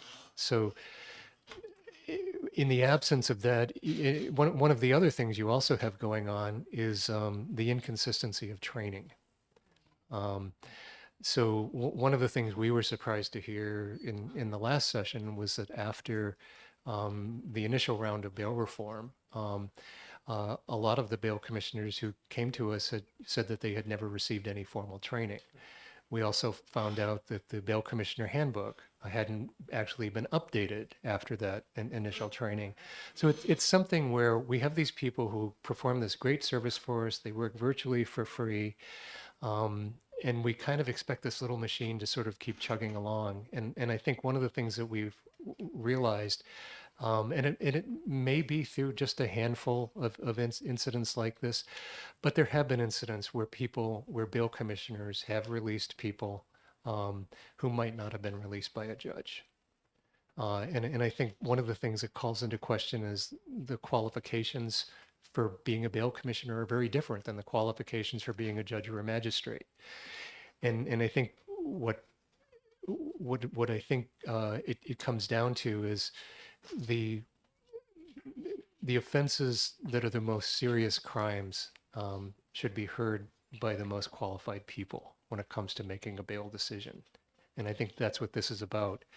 The problem is if you go too far the other way and you eliminate bail commissioners altogether, you wind up with a number of hearings in court that becomes totally unmanageable for our judicial system without significantly increasing the number of judges. So one of the challenges for us is how could we get to a better result within the bounds of our Constitution and within the bounds of our legal framework to protect public safety? You know, how could we do that without breaking the bank in terms of the number of hearings that would be required and the number of judges that would be required to sit in on those hearings, and public defenders to represent people during those hearings? So magistrates, 15 magistrates, it seems like a lot. It seems like a big investment, but I would say it's an investment in a fundamentally better process. I think it's a process that establishes clear guardrails for the bail commissioners themselves. They're going to know what cases they can hear and what cases they can't. It's going to create a situation where people who haven't been convicted of crimes aren't going to languish away in jail just because they've been accused of a bad crime. They're going to get a hearing within 24 hours, and a determination will be made whether they need to keep sitting in jail or whether they can be released. So, I mean, this is sort of where it gets complicated. And I mean, one of the reasons why I think we eventually wound up coming together on this is I think we all realized that there was no way we could individually get everything that we wanted to get out of this process. So I think part of it was to try and get to a point where, where we could point to specific things in the bill and say, these specific things will measurably improve public safety in the state, and they're supported by processes that are actually workable. You know, that's the thing. We can make all kinds of directives as a legislature, but I think, you know, part of our responsibility isn't just to be the folks who stand up on a podium and yell the loudest. I mean, our constituents depend on us to actually work together to come up with solutions and good faith solutions. And I think that's what we've tried to do. Yes, thank you. And I understand that you want this whole package, but, you know, resources are limited, and it's possible that a partial solution will give you a good way toward solving problems, right? So you know, we might be inclined to do some, but not everything that you want here. And in particular, you talked about making a workable solution. I'm concerned, we are definitely, I think, going to give you the strengthening of the bail commissioner system.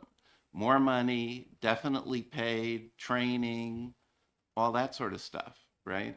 And hopefully to build up the body of bail commissioners.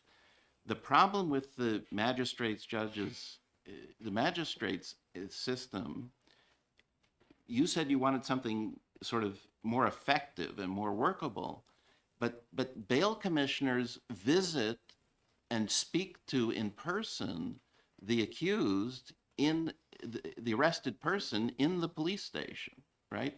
So they get to see them one-on-one and take the measure of those people, right?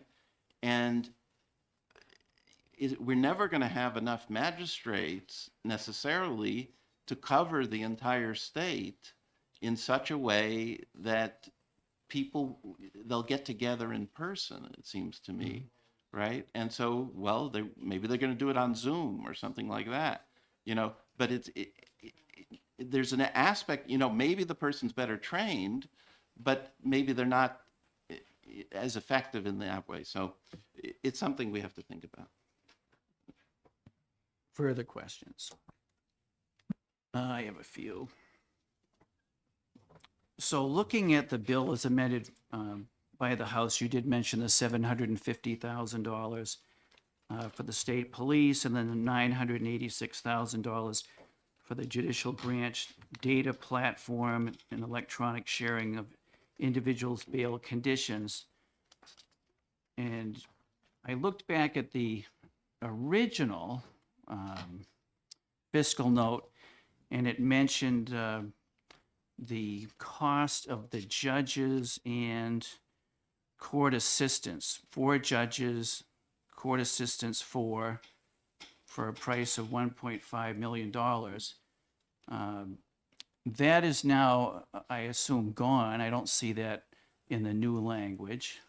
However, the latest fiscal note that we have, the Department of Safety says that the department anticipates their costs will be significant. And I'm not sure what that is leading to. Is that significant millions of dollars, hundreds of thousands of dollars? And then the judicial branch, and we do have a representative here from the judicial branch, but the judicial branch says the cost of hiring magistrates, and again, this is the most updated fiscal note, says that will exceed $2 million. So there appears to be, maybe Mr. Hoffman or Melissa can help me, some disconnect over all the different numbers. Yes, at Representative McGuire's request, we've invited people from safety. Aaron's here from the judicial branch and someone from Stratford County to talk about the electronic monitoring. The original fiscal note is now, I think this bill was from last year, so that was on the bill as introduced. Yeah, the latest one I have, it says amended 116, so January, but that's almost last year. Or the revised. The revised from, one, yeah. February this year, I think, is most current. Should be in your stack, I believe. Yeah, I have it revised, amended on the 16th and revised on the 23rd, Yes. yeah. Which has those statements from the court and the Department of Safety, so it's kind of open-ended as far as the cost. That's correct. I don't know if this is 100% relevant, but in House Bill 2 last year, there was a bill that included appropriations for this system. Yeah. And then the Senate amended that, came in at the end of the House. That's where those dollar amounts for the appropriations came from. At the time, at the Senate's request, we worked with safety and the judicial branch to come up with those numbers for the appropriation for the systems, the $1.7 million combined. Okay, because when I add up all the numbers based on the bill itself as amended plus the fiscal note, it's like $3.2 million. So, well, we'll hear from the Right. judicial branch and the Department of Safety and others to try to square this up. All right, are there further questions for Representative Muse? Representative Hewitt. Well, part of the problem here is that we're dealing with something that's old. For example, the provision of bail in the city of Laconia is made by a municipal ordinance. Right? And the people are arrested all the time, and they get brought to, and in many cases, they get brought to jail. There are approximately, at the moment, I think we have 4 or 5 active people who are bail commissioners within the city of Laconia. I haven't been there for a while, so I'm not sure, but when I was there, I conducted training sessions at least 3 or 4 times a year for the bail commissioners, and had individual sessions with new bail commissioners, because that's a difficult job, as we're all finding out here. And part of the problem here is money. And what we got here is not only that we aren't spending enough money, we don't know how much we're spending. Right?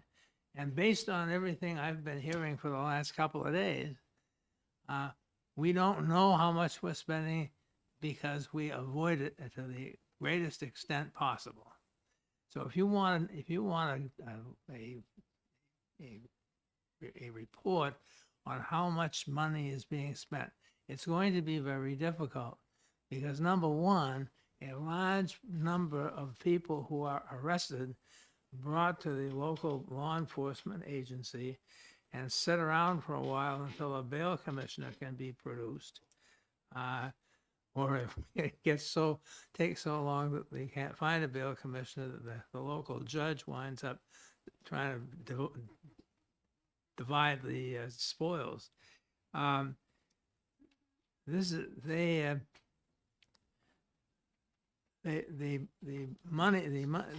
people are bailed, and of course, cash bail is not a very popular thing.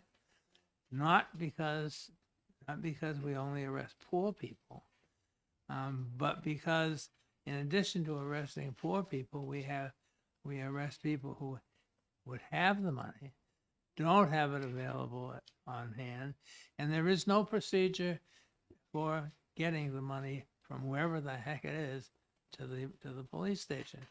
There are all kinds of crazy little problems that go into this, and hiring some judges and some magistrates not going to do you a bit of good. I'm sure the court system will find many good things for them to do, but you can't just bring people in and then let them go home. That's the situation we have now. And what your problem is, Representative Muse, is that you can't find all the problems because many of them aren't visible. Many of the problems are invisible to everybody except the individuals who are involved, because nobody wants to talk about it either. So, when we have a work session on this, I'll empty the room by giving a speech. But at the present time, what we're faced with is a dilemma, and the work your committee has done is outstanding, and the information that you've developed and the ideas that you've developed need not be destroyed, because those are the things that are ultimately going to solve the problem. But before you can solve the problem, you've got to identify the cause. And there are, I don't know how many bail commissioners there are in the state. 95. 95 bail commissioners in the state. You know how much they get paid? It depends on where you are, because in some places, like Laconia, there is a municipal ordinance. I haven't read the ordinance in many years, but I don't think it says anything about money. And money is not available all the time to furnish the system with the wherewithal to keep the thing going. And likewise, people who are arrested in the middle of the night tend not to have a lot of money available, right? And that's too bad, and it's a bad thing that they're gonna stay overnight, but it ain't their fault, and it ain't our fault. We gotta figure out how to solve the problem, and what you've done, Representative Muse, is you have cast a light on the overall problem. And now if the legislature is going to work on it, it's going to have to work on it a piece at a time. All these, the 2 new judges. Well, what are you going to do with two new Superior Court style judges on bail cases? And it goes on and on. The police, the counties, most in except for Hillsborough. The Dover and that area, and Rockingham, there's not an awful lot of county activity involved in the bail system, right? So I just want to say that you've done yeoman's duty. And the committee can't be accused of having done anything wrong or about dropping the ball, because they're not armed with all the necessary information. And finding the information is difficult. Further questions, Representative Ebel? I have just a simple question. What is the status of SB 249 and HB 653? Because you said this is a combination of 4 bills, and I wondered where the other 2 bills were. I believe those passed on consent on the 3rd of January and are back in the hands of the Senate. Okay. Oh. Well, one of them is a Senate bill. Speech 249. I mean, maybe you know the answer. 653, I think, was on consent as well. Yeah. Okay. Senate Bill 249 was heavily modified in the House and did not come to our, well, we waived it, actually. And so, because it didn't have anything in the fiscal note, but possibly that was a mistake. I don't know. So it's back in the Senate as an amended bill. And I don't think they've acted on it, and I'm not sure about the other one.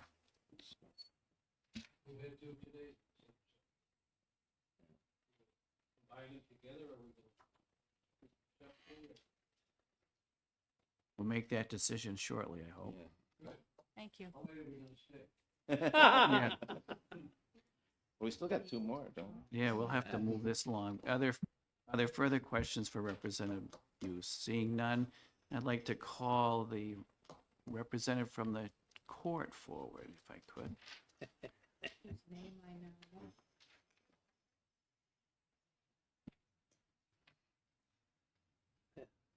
They ought to be paying that bill.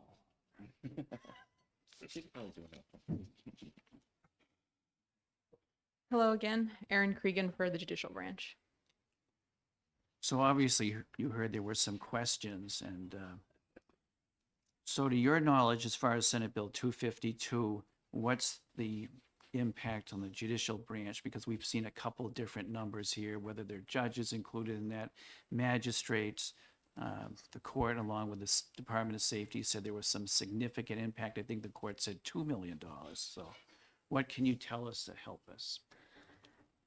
Thank you for that question. There are a few things that are addressed very directly in this particular bill, and then there are some that are sort of spread across the package. And what I didn't want to do when I was preparing some of these fiscal notes is fail to note that it would be connected. So, for example, the magistrate appropriation is not in this, but there's extensive reference to magistrates. So I noted the cost of magistrates, but that is not $2 million for each of these bills. It's $2.2 million across the board to add 15 magistrates. The major costs that are discussed here are the building of this electronic bail data platform and the cost of electronic monitoring. The cost of electronic monitoring, I don't know, and I really appreciate Rep. McGuire having looked into it with the counties, because I think they are in the best position to tell you what their current costs are so that you can try to extrapolate what the cost for that would be for the state. It's not something we currently handle, so there would certainly be a large cost if we're responsible, but it's very difficult to estimate without doing that work right now what that cost would be. For the electronic bail data interface, we did actually bid that with a vendor at the time that these questions were asked back with HB2, as Mr. Hoffman was mentioning. And this is the sort of 2-year contract price, which has the very, very high front end building the system cost. And then the annual maintenance cost after that, I believe, dropped to a little bit under $300,000, which is about the cost of transitioning a case type from a paper to electronic system. New Hampshire, like many states, does not have a fully electronic case management system. Many case types are still done in paper. People mail their filings to the court, or they come in person and file them in paper. And that's true for a number of our criminal cases as well. A number of the criminal cases that occur in the circuit courts are done in paper. So bail commissioners are going to the different police stations, sometimes the jails, and they are filling out a bail form in paper. And that is brought to the court where if it's Superior Court, it might be entered on an electronic docket where you can see it. If it's Circuit Court, there's a notation that a bail order exists, but you can't see it and you don't know what it says. So that is an issue that we still have a highly, as many states do, highly paper-based system for a large number of cases. And I think that was something that the committee, the policy committee noted impeded communication on an individual who's committing a series of crimes and impeded the ability to get information on their current bail conditions. So the upfront cost, again, you said continuing it would be $300,000 a year. What's the initial impact? The highest impact is the $700,000 first year setup, and then this is a 2-year contract, so it has about $700,000 for year one, about $300,000 every year thereafter. So that's a part of why the cost is so high for this front end, because we don't have the system. We'll have to create an interface where a bail commissioner will be, instead of writing things on a paper, electronically entering into this interface all of the data so that it lives there in real time. So where did the $986,000 figure come from in the bill? This is the vendor that we bid it from. Okay. Yes. And if we So that number can be lower than in the bill, the 986? I don't know if we can get a lower bid. We can certainly put it to RFP and see No, if a lower bid's It was available. For Department of Safety. No, this one, the 986 for sharing of individual bail condition status. Right, but it's Nine. together with that. No, it's separate. 750 for state police, 986 for judicial My branch. understanding is that's for the whole system, is both of those. This system involves two different areas, the police and. One's the judicial branch. One's the one's judicial branch, one's the state police, but it's for the same system, yes? It is. I think originally when this was first discussed, it was only put to the Department of Safety what their cost would be, but without the information entered by bail commissioners in the courts, it just wouldn't be complete. And so we were asked to give an estimate of what it would be for us to also be feeding into the system. And so the combined cost, setup costs, is about 1.7 million. I don't know what the annual costs after that for the Department of Safety are, but for the judicial branch, they're under 300,000 a year after that. Yeah. Sure. Can you, or maybe somebody behind, answer my question about the NCIC database? This gentleman. I can testify after. All right, thank you. So NCIC is a federally administered database. I don't know what our ability is to add fields, but what's contemplated is to make a system that is exactly like our existing bail order form, but it is being filled out electronically. So instead of living in paper, it's going to live in an electronic system. I don't know whether there's a way to compel the federal system to take a form like that or to process that as part of their information. It's just not something I've looked into.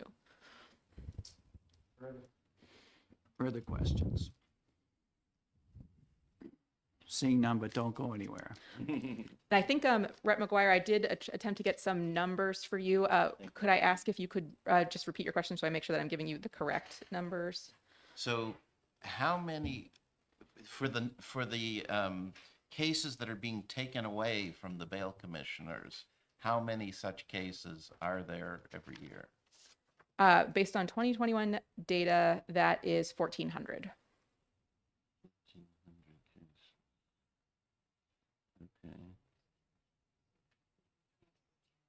And I think the average number of people that see a bail commissioner in one way or the other it actually exceeds 10,000. I think I thought it was a little less than that. It's actually probably over 10,000 as I looked into it. All right, so my math would say 1,400 cases, 15 magistrates, each one would do 100 a year or 2 a week. So that's not very much work for a magistrate, yeah? I think if that were the only thing that they were doing, that would be a very good point. That may be something that the committee considered, because I was looking, I think it might be 249 that actually lays out more. Yes, I think it is 249 that it also gives them the ability to issue search warrants, hold arraignments and other preliminary hearings. And I think the thought with that was that there's a potential cost saving because a magistrate would be less than a judicial officer to perform some of those functions.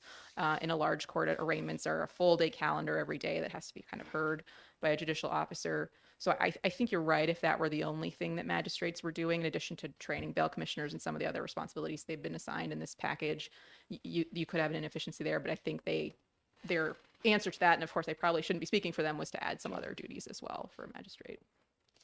Representative Sweeney. Thank you, Mr. Chairman. Thank you again for being here. Not to throw a question to you you might not have the number for right now, but for the existing judges that we do have, obviously we don't have magistrates. What is their weekly workload or caseload that they deal with?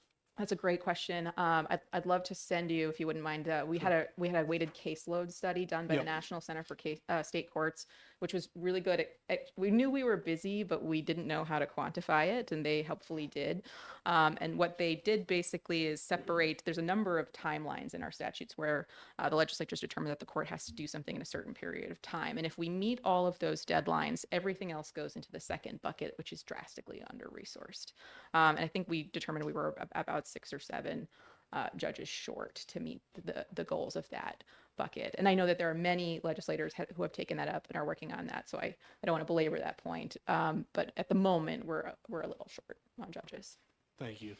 If I may, Mr. Chair, just to add a comment, I think there might be a healthy balance here with the caseload that we can expect 1,400 cases for the magistrates. There might be a formula we can figure out what the proper number is based on that caseload a year and broken down by a week as to what existing judicial officers have to deal with. So. And Rep. Sweeney, may I burden you by also responding to a question I think you asked me earlier that I now also ran down about the 848 number. That's our total estimated annual unpaid. So it's not that number decreased by an expectation that half of that would be repaid. That's the number that's left over, assuming that we're able to pay everyone else. It's more like 1.6, 1.7 in total bail commissioner fees in a year. That's what we're expecting we'd need to pay to compensate all of the bail commissioners who have an indigent defendant appear before them. Thank you very much. Now, Thank if we could have someone from the Department of Safety, I heard we had someone out there. Yes, the young lady that's been jumping up and down back there. Yeah. Is it okay if we have 3 of us? Oh, There's only absolutely. 2 chairs. More the Thank you. merrier. And if you could all introduce yourselves, if you have a difficult last name, spell it for our clerk. And Yes. please use the mic. Yes. My name is Jennifer Hackett. I am the Administrator 3 for the J1 program of New Hampshire State Police. My name is Jessica McFadden. That's MACFADZEN, McFadden. I'm the NCIC unit supervisor for the state police. I'm Jeff Leong. I am the J1 technical lead for the New Hampshire State Police.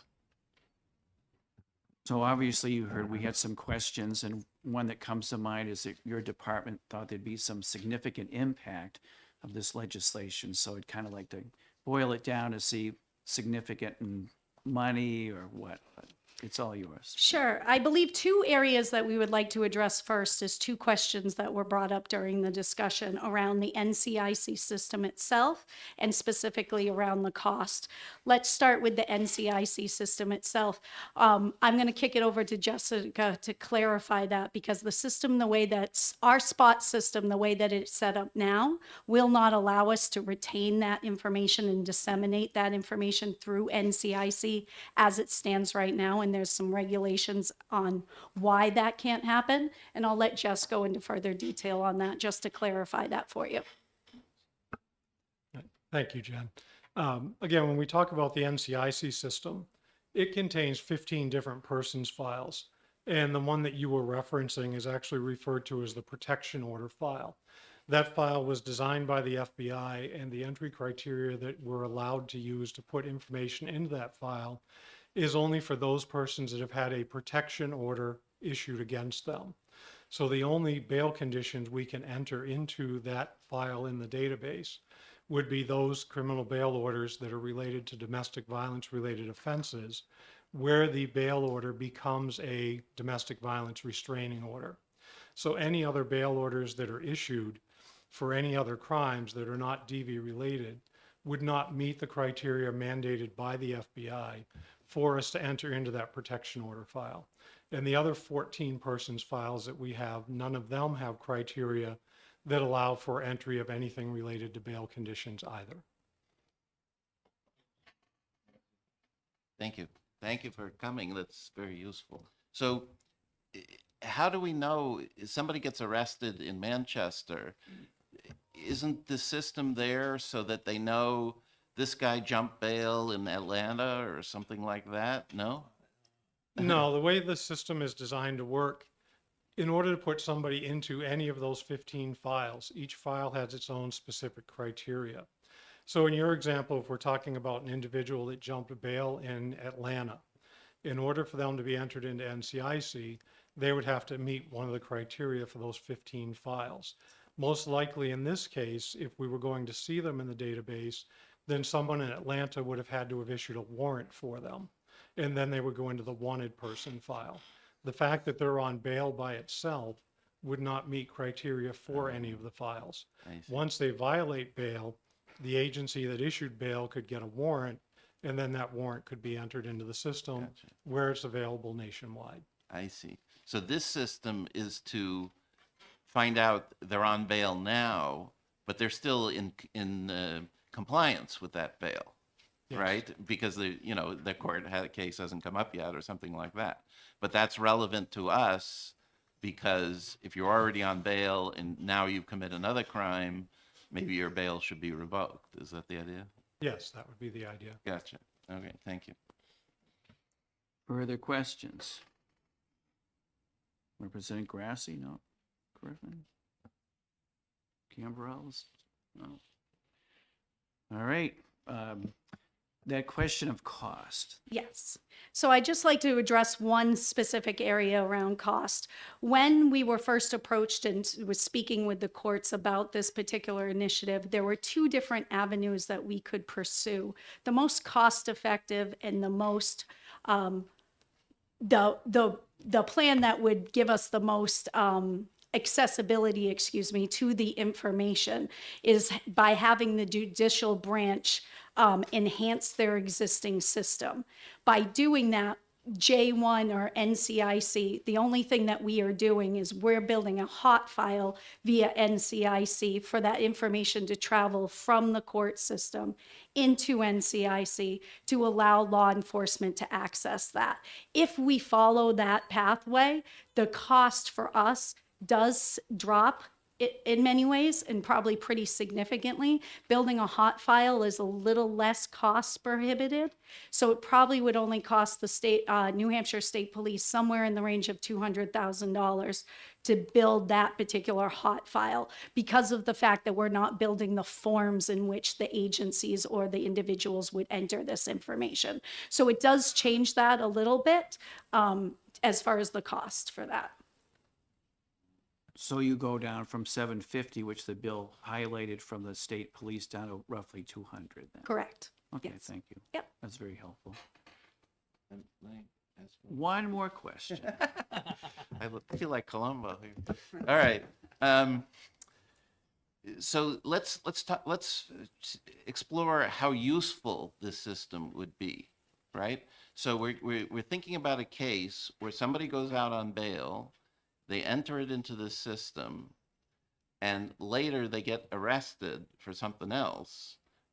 But currently, we don't know because it's somewhere else, right? It's not in both. If both are in Manchester right now, we would know it, presumably, right? But if one of them's in Nashua and one of them's in Manchester, we wouldn't know. So currently, this person is arrested the second time, is bailed out a second time.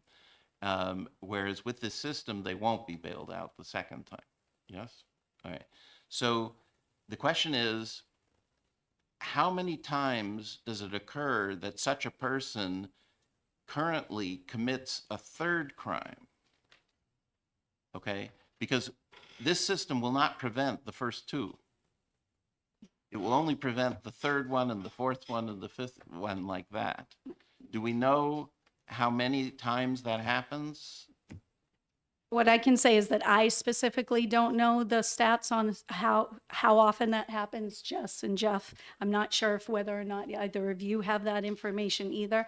But what I would say is we can also look at it from this perspective of not necessarily how many, but how law enforcement is able to react to that person that they're now having contact with. Because with that additional information, they will be able to see what the conditions are of that person's bail. So if they pull that person over and that person is violating any of those conditions, they will then know how to respond. And without that information, there's a kind of a gaping hole on exactly how to respond to that.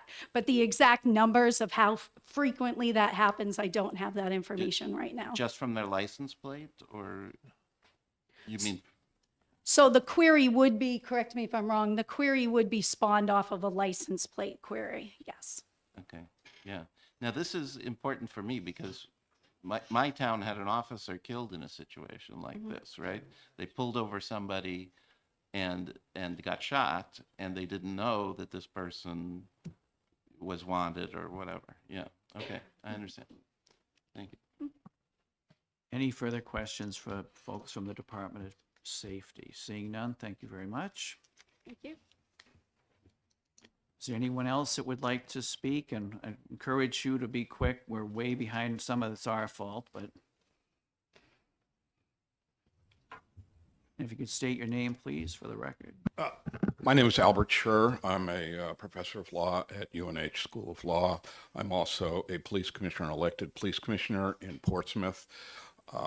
I've been working, I've been involved in the criminal legal system in New Hampshire for the last 43 years. So, for lack of a better way of putting it, I've been around. I also have been involved in the bail issues ever since the original Bail Reform Act sponsored by Senator Feltus, which I authored that for Senator Feltus. And I've been involved in talking endlessly with members of the House Criminal Justice Public Safety Committee. So this is something that matters to me, both as a police commissioner, as a law professor, and just as a resident of New Hampshire. There's a bunch of pieces of questions that have been asked that I think I can add some additional light to. So I apologize for jumping around, but part of the problem in terms of the data and the money in SB 252, it starts to solve a bigger systemic problem. The court system, for reasons of money and history, does not have a data collection system. It has a case management system. So the court system, not intentionally by any means on that part, but just the way things are, they can't tell you how many people who's had bail set in 2 different cases and a third time get involved. They can't give you that number. Not that they don't want to, but they just can't, because we need to spend, separate issue for this committee in the future sometime, millions of dollars to put in place a data collection system for the court system. So that's the overarching concern. This money in SB 252 is to create a smaller system, at least financially, to cure this problem represented by a case I wrote about in an op-ed piece in the Union Leader several months ago. An individual was arrested and charged with attempted first-degree assault in Hillsborough, in Manchester. He went in front of a judge, had a bail hearing in front of a judge, and because it was a relatively weak case, the judge set personal recognizance bail with some conditions. That was in early July, I believe. In later July, he was arrested in Nashua for some misdemeanors, including refusing to leave a McDonald's, as I recall. That bail hearing, the arraignment on those misdemeanor charges was postponed till late August. In late August, he was arrested a third time on a bunch of additional misdemeanors in Nashua. At the bail hearing in late August, early September, the prosecutor who was arguing bail in that case didn't mention a word about him being out on personal recognizance bail on the attempted first-degree assault. It never come up. Likely, she didn't know about it. And the prior Manchester charges that happened in late July, those didn't come up either. Nor did the prosecutor on the original attempted first-degree assault cases apparently notice that these 2 subsequent sets of arrests had occurred in Manchester and Nashua. So that prosecutor did not file a motion to revoke bail on the attempted first-degree assault. The reason I bring this case up is within a week of that bail hearing where the person was again released on PR bail, he allegedly killed an individual in Manchester. Originally, as things happen, some in the news media went ballistic and said, this is why we need to change the bail system. Well, the truth was there were plenty of provisions in the bail statute as it was to deal with this guy the first time he was arrested on misdemeanors after the original felony bail was set, but nobody knew about it. The problem was the communication of the bail status of that individual once his bail was set, PR bail was set in the attempted first-degree murder. Apparently, nobody who was prosecuting the first set of additional misdemeanors or the second set of additional misdemeanors knew about it, so they didn't raise it. He clearly would have been held by any judge. That's why this system is important. Because it tries to will create a system where when somebody is put on bail, it instantly goes into a system and everybody in the state of New Hampshire knows about it. Every prosecutor, every police officer knows about it. And for that matter, the way the system's going to be set up, every defense lawyer knows about it too. That's what this is about, to cure that problem. It feels expensive in the short term in the setup money, but boy, is it worth it. Arguably, I don't think I'm overstating it. There'll be one less person who is now deceased with this system, and let's not go to the philosophical debate of how much it's worth a system to do that. So that's what that's all about, and that's why the money's there. Significant startup costs, no doubt about that. In terms of magistrate judges, I was at almost every single hearing that House Criminal Justice Public Safety held from September to November, 3 months of hearings, and every stakeholder that we could scare up had an opportunity to testify. And what we heard over and over again, particularly from the Manchester Police Department, was, we don't want to keep going in front of bail commissioners. They keep screwing things up. We want these people on these serious crimes to go in front of judges. And that was a major impetus for the magistrate system. And as we started to think about it, I apologize for this. As we started to think about it, as the committee started to think about it, and we're talking about it, as the representative from the court system testified, there's a lot of additional benefits to having these magistrate judges that go beyond sitting as judges on as more substantial judges. There's a requirement that they be lawyers. They can do search warrants. They can do arraignments. It helps manage the court's overwhelming caseload at this point, particularly at the circuit court level or the district court level, where the legislature has gotten rid of what's called felonies first. So probable cause hearings and felonies, if they were going to occur, had been occurring in Superior Court. They weren't having probable cause hearings up there. They're now going back. They've been in Circuit Court now since January 1st. A lot more caseload for district court judges. So the magistrate judges are not just a one-off to get rid of those damn bail commissioners. I really encourage you not to think about it that way. It really stabilizes in important ways a lot about the court system, which has been overwhelmed by a host of changes over the last several years.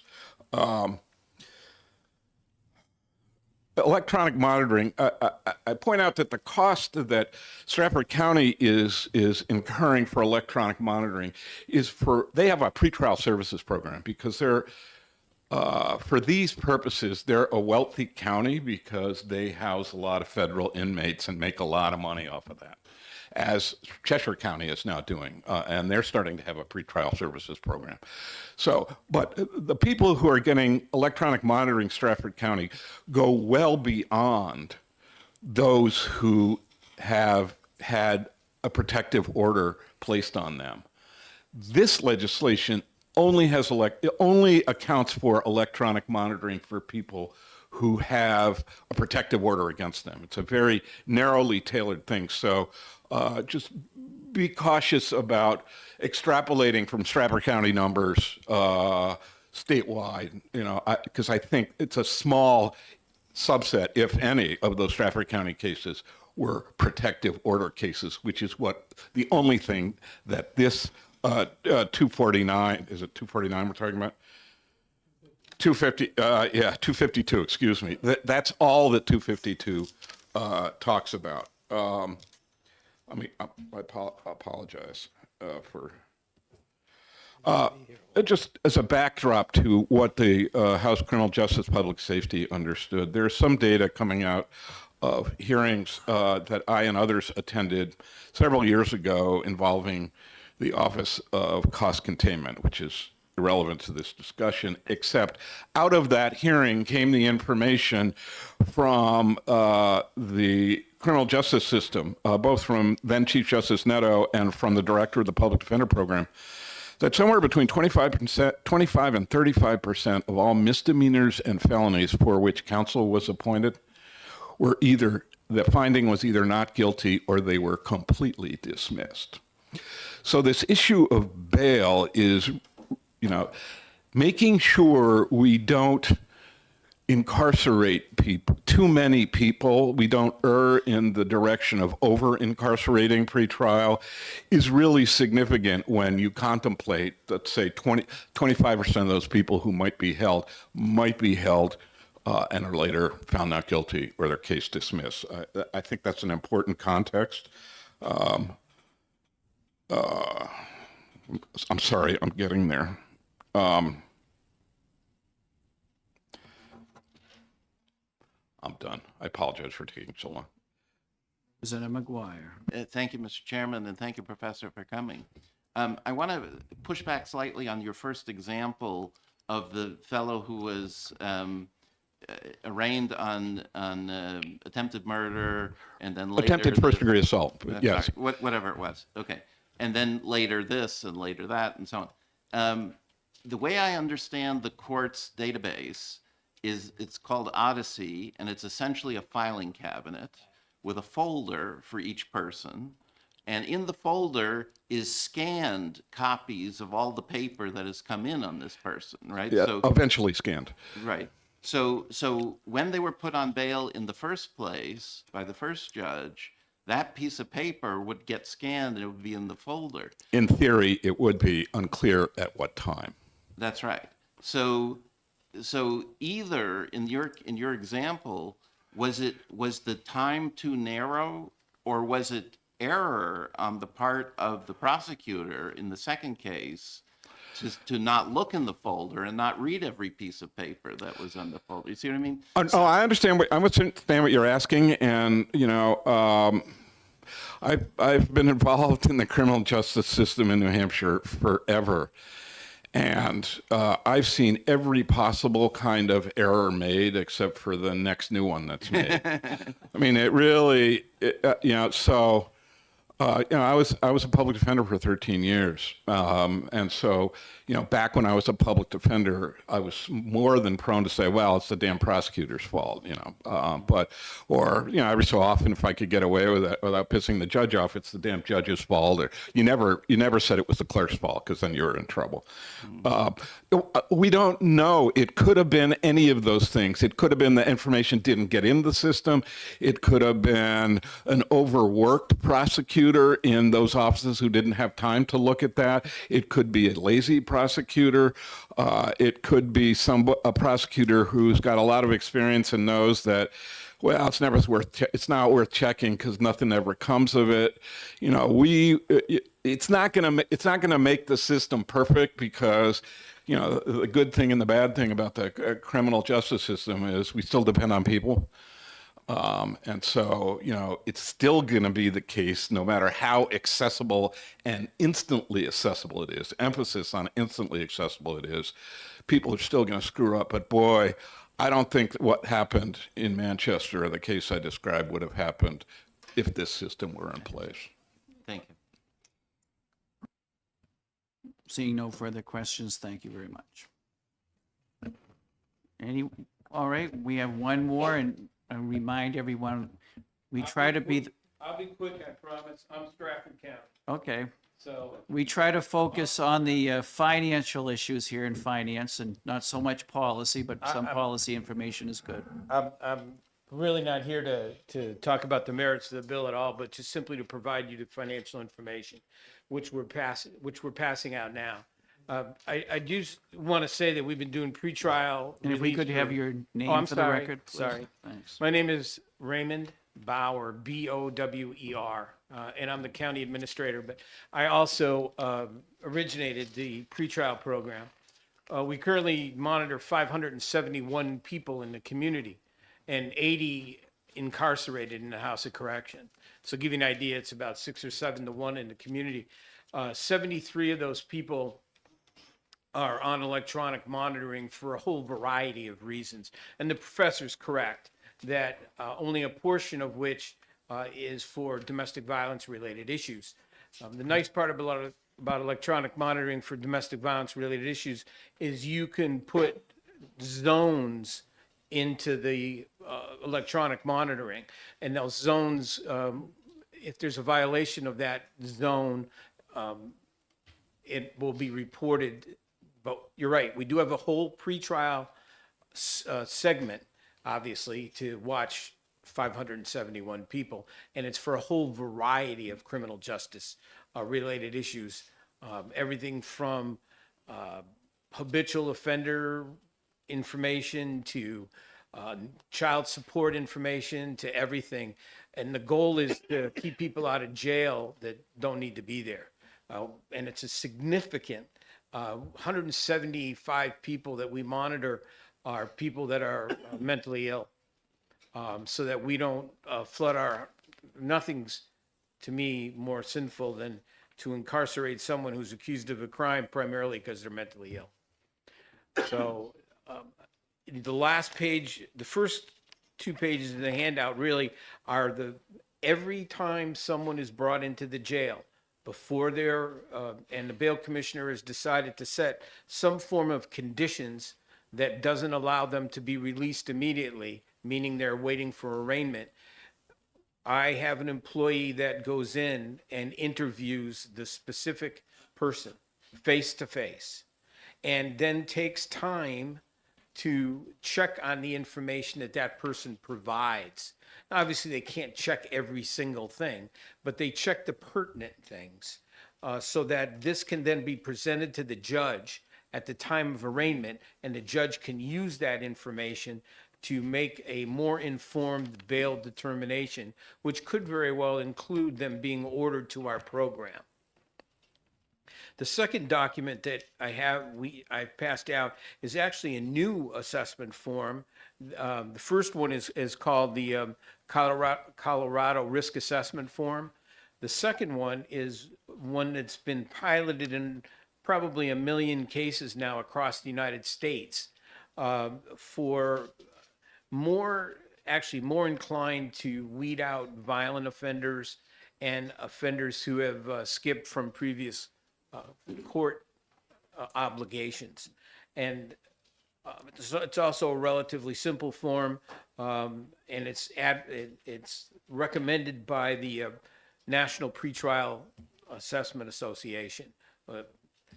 So in the last page is we currently have 70, as of March 1st, 77 people on electronic monitoring. Last year we had 234 total people. Costs are listed there. We charge $100 per week. However, if no one is eliminated from the program, if they can't afford it, we allow them to work in our community work program, which if they work for 8 hours, which could be anything I'll give you an example. Now we're helping Special Olympics. That's our adopted charity. So we're getting ready for the Winnie Dip this coming weekend. And they can come and help us set up for the Winnie Dip. They're supervised by correctional officers. And they can earn $120 credit off of this bill for working 1 8-hour day. So, you know, our goal is not to tremendously burden the taxpayer, Stratford County taxpayer in this. A lot of what's been focused on is providing information to the Department of Safety, indicating state police. State police have almost no involvement in this program. So I simply ask that if that is something that this committee is seriously considering, that you give a lot more than the Department of Safety access to this information. Obviously, it would be of tremendous value to us, although I'd like to think that we rarely miss someone who's out on a previous pretrial situation, especially if they're from Stratford County, because we interview every single person. And I'd be happy to answer any questions. Try to be Representative quick. Representative McGuire. Thank you. So do you think you're, presumably, this is costing you roughly $500 a case, it looks like, if you're spending $118,000 for 234 cases. Do you feel like doing this is much cheaper than somebody in jail? Is that the idea? Oh, much cheaper.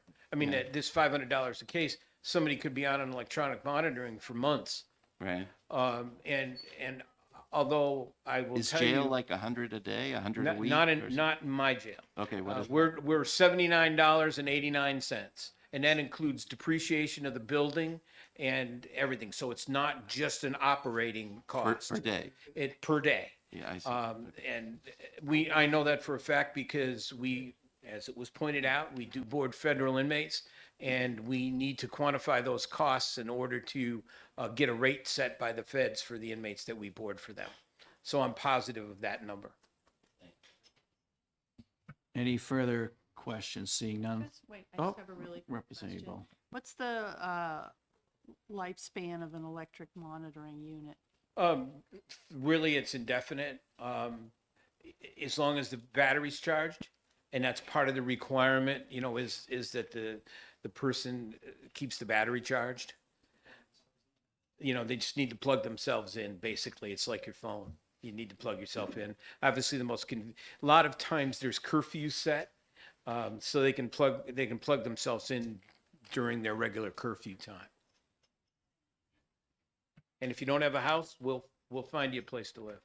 We'll provide you one. If that's the only reason you're incarcerated, is you don't have a reliable residence to go to, we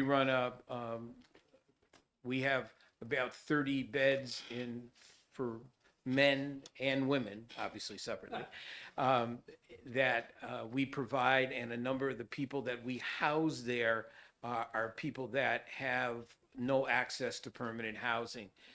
Which is one of the requirements of the program. Certainly, we need to know where they are. All right, well, thank you very much. And before you go, Representative Muse, I have a quick question.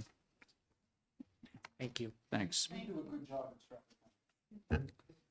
Representative Grassi would not allow me to do anything less, I assure you. He keeps a tight leash on all of us here, Yeah, so. he certainly does me.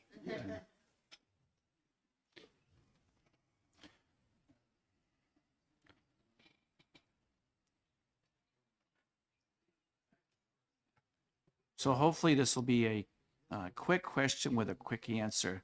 So in 252, it makes reference, for instance, on page 2, the decision of bail shall be made by a magistrate within 24 hours of arrest. That's on line 7 and 8. But there's no financial note for that. But in the document, which is helpful, you gave us on Senate Bill 249, it talks about the 15 magistrates. So if 249 doesn't pass, and how does 252 work? It's a good question. I'm just kind of curious why maybe they weren't combined, so you would have the magistrates that 252 has in it as reference for bail are covered in costs. And it just seems like we're going to have to try to meld them together, or? Well, part of the compromise process is trusting the judgment of your chair in terms of how things should be arranged in the bills that are part of the compromise. I think things are the way they are because in his judgment, and I don't want to speak for him, but I think in his judgment, he thought it was the most effective way to move forward with the bill. So, All right. Well, thank you. That's all I have. Well, thank you all for, oh, I'm sorry. Just 2 minutes, please. We're going to hold you to 2 minutes. Representative McGuire is not going to ask a question either, so. So if you could see. That's unfortunate, but my name is Pat Sullivan. I'm the Executive Director for the New Hampshire Association of Chiefs of Police. I'm retired police chief from Goffstown, currently still employed in law enforcement for over 42 years now. With that, I'd like to thank Chairman Leishman and committee members for entertaining me. A couple of things. This bail reform is a huge priority for the Chiefs Association, and we support this bill wholeheartedly. It surgically reinstates the 13 most egregious offenses for bail, and that we feel that the money, it's obviously an issue, but at what point do we place money above public safety? And we can debate all day long about the gentleman in Manchester and the release, et cetera, but we need to protect the public. That should be about 2 minutes. I'll take any questions if you have them. Well, there's like 30 seconds left, so Representative McGuire, you have a question? No. Okay. No amendments, so. Not yet. Thank you. Thank you all very much. We'll close the work session on 2:52. I don't believe we're going to make a decision today, but we will have another work session which will be posted in the calendar.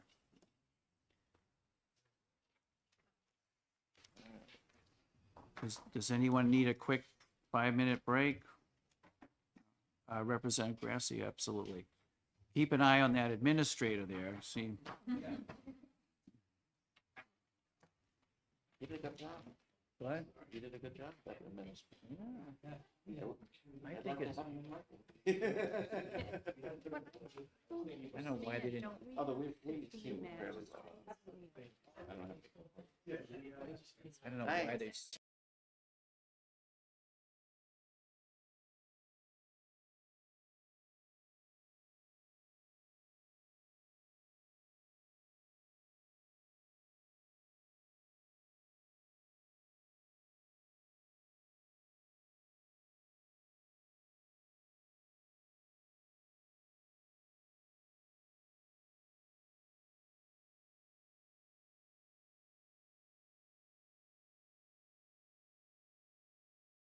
So you said that 249 was completely revamped, but are the 15 magistrates in Yeah. 249? Yes, And but in a they're- very weird way. And also in 318?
All right, so we'll call the work session back together. So we have House Bill 1178 relative to an employee's unused earned time. This came out of the committee, Labor Committee 1010 with no recommendation, or unanimous recommendation anyway. It was on the House floor as amended, and the vote was 199 to 179. And then the bill as amended passed on a voice vote on the 24th of February. Representative Cahill, if you introduce yourself for our committee, please. Good afternoon, members of the committee. My name is Michael Cahill. I represent the towns of Newfields and Newmarket in Rockingham 10. And this is not a new idea, this legislation. We've talked about it before, but there are a couple of differences which I think are relevant. As in the document I provided, a key difference was that the bill last year, HB 74, had language that it would be applied if the employee left in good standing. That is, they gave notice, worked their notice, perhaps helped train the replacement, any things that people like to do out of courtesy, and it works good for the employer and the employee. But I removed that because that was an impediment for some in the other body. So it is an issue where, it does happen. I provided some information about how frequently claims involving unused and unpaid vacation turn up in wage claims. It impacts if you lay someone off or you don't give them their week or two vacation. The first thing to do is collect unemployment, which affects the unemployment trust fund. We'd like to protect that in the House Labor Committee. So, there are some impacts, and plus the idea of the person who had earned this vacation time and now it vanishes through no fault of their own. They don't have, if they go and file for unemployment, it may take a week or two to get that to happen. And then they're lucky if they get 60% of their pay. So it's a significant event. The person may begin to run up their credit card bills, may fall behind on the rent. It's a societal impact. And basically, I think that many employers would do this without being told by the legislature, but it's unfortunate that some won't. And so this really is for those people that don't do it and that leave people, with, a few $100s that would have made a difference at the end of their employment, and now it's gone, it's not there. And I've given you examples of that happening. The scenario where the company changed hands and the people stayed on working for the new employer, but they each lost several $100s in vacation time that just vanished. Another example, which I think is rather serious, is a person was laid off without notice, which is how it usually happens. And she had, I think it was $2,300 in earned vacation that disappeared. And this was because she was not able to request the vacation time in 2 weeks with 2 weeks advance notice, which if you're laid off with no notice, you can't. It's impossible. It's a catch-22. So we talked about the policy issue, which the Labor Committee did not agree on, but the House certainly did, as it has several times in the past. Now, I also gave you a document about, I found this in the New Hampshire Business Review yesterday, looking beyond the pink slips of layoffs. And that talks about how layoffs also negatively impact the company. Those who stay behind may not be the best that are staying behind there. They're not there the people who left aren't there to help restore the business. So layoffs are bad for business, they're bad for employees, really to be avoided. But again, when you lay someone off and you say, well, I don't have to pay your vacation time, that's like another kick in the pants. And let's not keep doing that. I do want to be straight with you. In the fiscal note, and my good friend David Gervais brought this to my attention, there was an error in the amended version of the bill that passed. And my intent is to, when we go to the other body, ask them, please and thank you to fix it. I do have a short phrase that will fix it.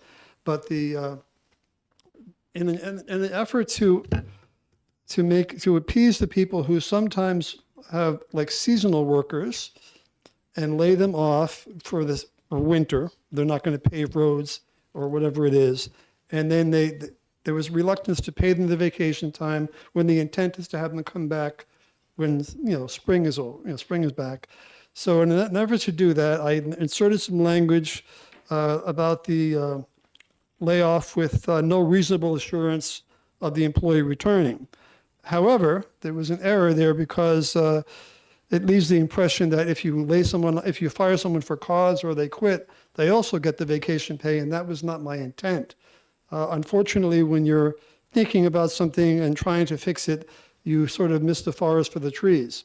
So upon getting this to the other body, I will ask colleagues in that other smaller chamber to fix that. I'll provide the language, which it was straight away, just clear that right up. I didn't want to burden you with that, or I'd got another floor amendment. Can I take any questions? Are there questions? Representative Ebel. Where's the error in the bill itself? Okay, notwithstanding RSA 275-43, Roman 5. 18, it looks. I don't have the lines here, Oh. sorry. All right, so if an employee is separated from an employer as defined in RSA 275:35A, which by the way is new, created in this bill, because the employer's business closed, changed ownership, or what it says there is because their employment ended with no reasonable assurance of the employee being able to return to said employee. This is where the fix would be. We cross out, strike out because their employment ended, and replace that with due to a layoff. So we'll say due to a layoff with no reasonable assurance.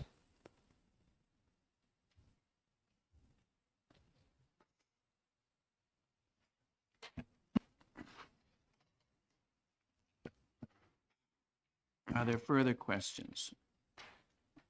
I do have a couple of my own. Now, looking at the document you gave us dated today, you have 5 bullet points: has sold a business, closed a business, has laid off. What if someone quits?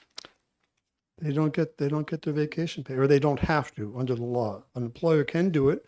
Many will, but they don't have to under the law. And just a non-financial question, I guess. How did you determine 15 was a reasonable cutoff? Because I've heard from smaller businesses that are in the 20 to 25 range, and they're a little upset that someone's proposed they be told how to manage their. Right. The 15 was provided by the Department of Labor as a number that small businesses are familiar with for a variety of other things. So 15 is not a new number to watch out for. And previously, I did have a very nice letter from the Nashua Chamber of Commerce, I think it was, where they were supportive of the concept, and I think largely because of that threshold. I know Mr. Berkey would like it to be 50 or 100 employees, but that's not reasonable. And I don't know if small businesses actually offer paid time off. Mine does. Yours, good for you. Yeah. You're doing the right thing. And I have less than 15 employees, but that's beside the point. Yes, Representative Cambrels. Yeah, I'd just like to point out that, to me, first of all, it's a good thing that this doesn't occur that often. By your own numbers, Right. But it does occur. Yeah. The thing is, if a company chooses to use that policy and not pay vacation for somebody who's been terminated, that I think that's a bad policy for them. And but yet it's their policy. So the employee took that job knowing that that was the policy of the company. So again, I think it's bad policy. I don't think any company should be doing it.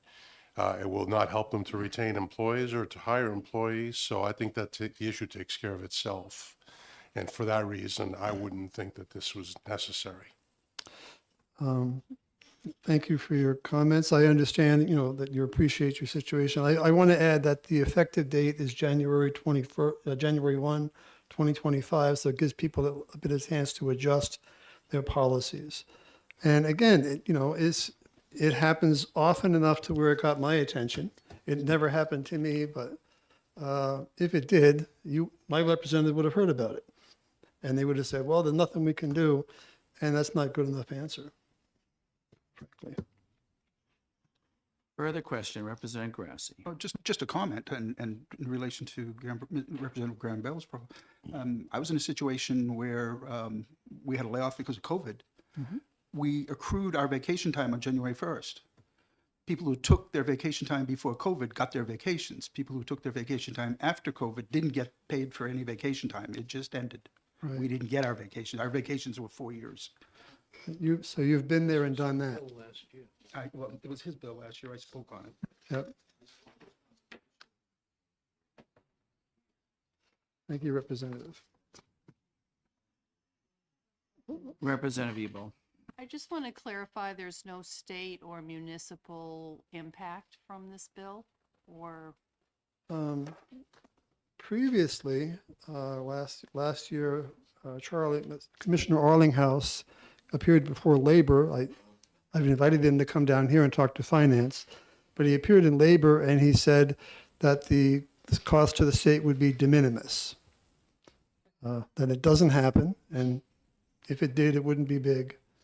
And I have some supporters from the Municipal Association, and I believe there's a again, because of the error making the recent amendment, the university had some concerns about this, but that was not the intent of the bill. And I had been in contact with Ms. Provencher previously, before the amendment, and she had indicated that they had no objections at that time.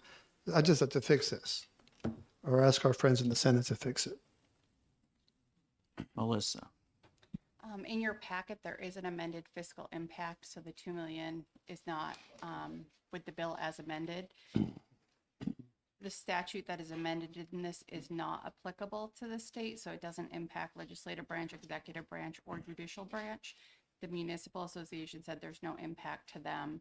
The university system did say there was an impact to them, but I believe it will be reduced if the sponsor amendments go through, because basically the impact was due to employees who were let go for misconduct. So if the amendment goes through, that number would be reduced. And Representative Cahill, you said you'd bring that amendment forward in the Senate. I think that's your the best plan? place for it, yes. Or we, as my clerk reminded, we can do it here, but, I would be in favor of that. I don't like the idea of passing on mistakes to. we never have, so why start? Why start now? All right, so you can work with Representative McGuire and Grassi to bring forward an amendment to straighten this out, please. I'll be happy to. All right, you'll see some notice in the future of our final work session on your bill. Thank you so much. Yeah.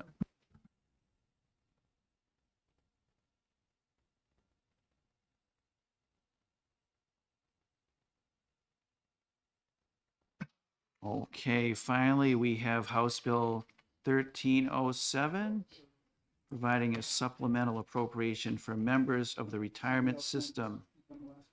Oh, I'm sorry. So we'll back up then. Keep it very brief. The record, my name is Dave Duvay. I'm a Senior Vice President for Public Policy with the Business and Industry Association.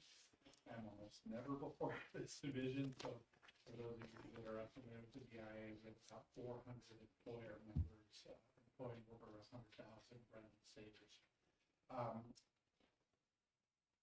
In all past iterations of this bill, we have been opposed to it for the reason you stated, Representative Campbell, that these are policies that employers design, and whether they're good or they're bad, should be the employer that makes the decision on benefit design, not the state.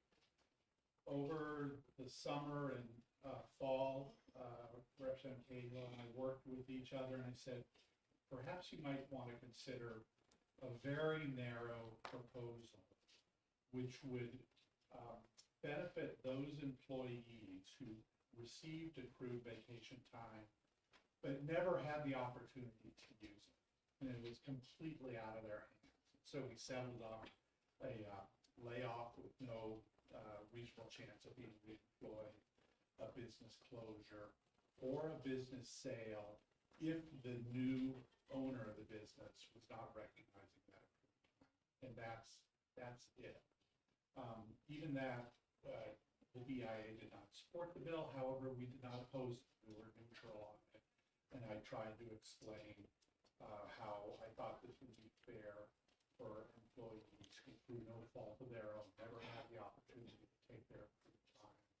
And it would impact certain businesses, certainly, but when you look at the incidence of layoffs, business closures, or business sales, it's a very finite number. Did want to address one question. The 15. Turn your microphone Oh, Oh, sorry, I thought I had, sorry. Do I need to start from the beginning? No, you're all set. The 15 employees is a somewhat arbitrary number, and the state could choose 15, 25. 50 is the number that's often used for federal employment regulations. The 15 is not uncommon in the state, though, for anti-discrimination statutes that businesses have to comply. The number is generally 15 employees or more. So I think that's what the number that was settled upon, but it is somewhat arbitrary. I did want to point out, because Representative Cahill and I did have a conversation about what passed on the House floor, and he was right. The wording starting on line 17 and continuing through line 19 does not reflect what our conversation and general agreement was. There's another area that I'll be bringing up in the Senate. I don't expect this committee to take it up because I understand you're not a policy committee, but on line, starting on line 26, it says in lieu of payment for unused paid time off, an employee may agree in writing that their unused paid time off can be carried forward and transferred to the subsequent employer. Our belief is that shouldn't be the employee's decision. That should be the employer's, the seller of the business and the new buyer. And in cases where the new buyer doesn't recognize the time, then that should be paid to the employee. But the employee, in our belief, is should not have the latitude to say they want their pay now, regardless of what the new employer says. But I'll be dealing with that on the Senate side if this bill gets over. Thank you, Mr. Chair. Happy to answer any questions. Representative Grassi. Yeah, just a question on that. On line 26, or you said there, it says in lieu of payment for unused time, an employee described may agree. It doesn't say that they're the one that asking for it, but that they may agree to have it. So if their employers ask them if they were willing to do that, they may agree to do it, but they don't necessarily, they're not requesting it. It's the employer who is offering it to them. I agree with you. And if they don't want it, they could get their money right then and there. That makes it less egregious. Yeah, that, I guess that would essentially be saying the employer says, you know, we're divesting ourselves of this business and we'll just pay for any accrued time and not leave it up to. But if he offered it, doesn't become a part of the. But he said as condition part of the sale, Yeah. I'm transferring it over with your benefits Right. intact, and he said, sure, I'll take that. It's a good point. Okay. So Representative Grassi and McGuire, you'll make sure that works, right? Yeah. Good. Thank All right, we sometimes do a little policy here if we think we're making things better, but often we mess it up, but we'll try to make it. Yeah, exactly, yeah. I think we'll be okay. I can't imagine any messing up that could possibly occur. Not on this, not out of here, no. Any.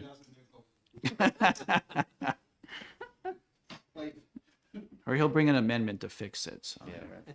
All right, well, thank you very much. So now we'll move to House Bill 1307. And I won't read it all over again, so Who would like to come forward on 1307? And please state your name for the record, please.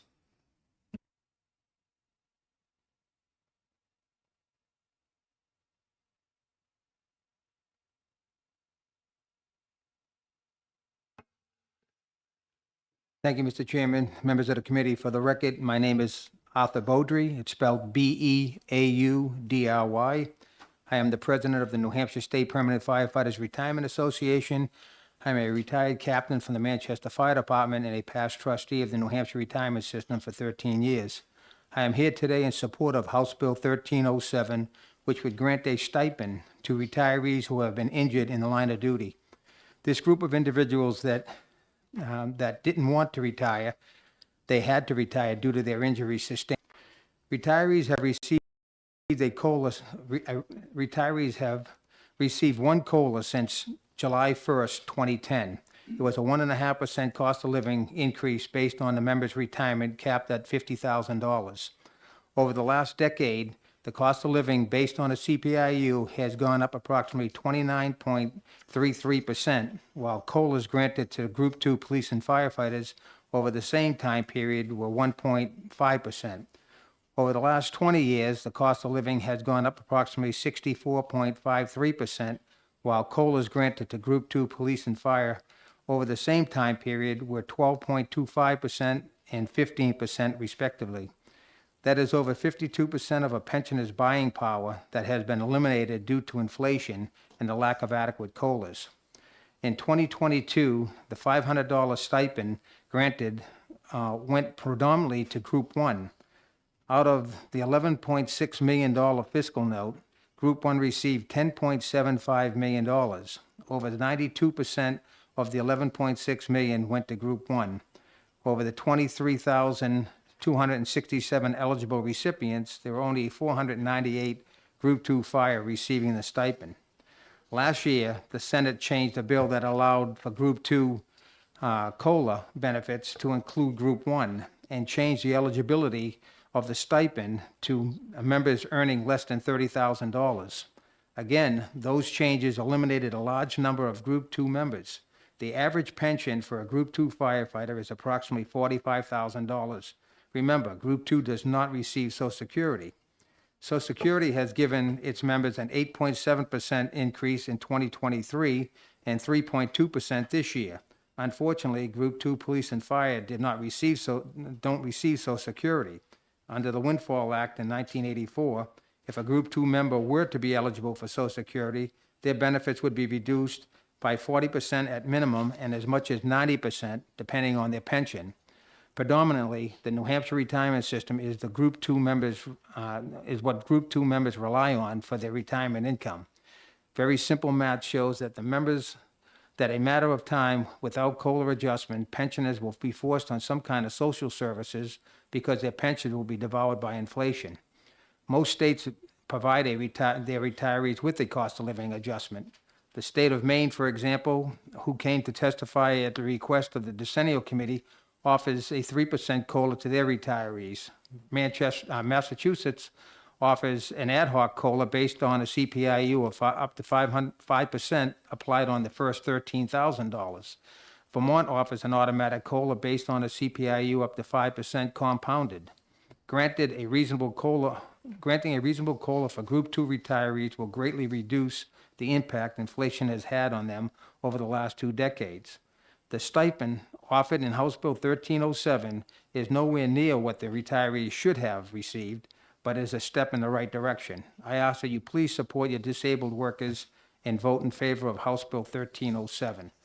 I got a text from Representative Damon. She would have been here, but she was down in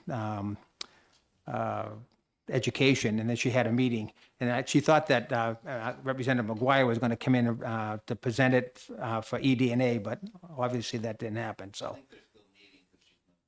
Yeah. So Yeah, so I'll just take any questions. A little history on the bill. It did pass out of ED&A 20-0 and passed on the House floor in a voice vote back on the 22nd of February. Questions? Representative Sweeney. No. I assume Marty's here to. Yeah, you want a rather break from questions, right? I'd rather ask Marty a question. Okay. I guess there are no questions for you. Must have done a good job. Oh, I hope so. Thank you very much. Oh, there is a question. Well, I just wondered, you were reading something. Would you like to submit that for the record? Sure. The clerk would happily take it. Make some copies. Thank you very much. Marty, I guess there is a question for you. And Marty, if you could just identify yourself for the record, please. Marty Carlin representing NHRS. I don't have anything to say on this bill, but I'd be glad to answer any questions anyone has. I Thank can.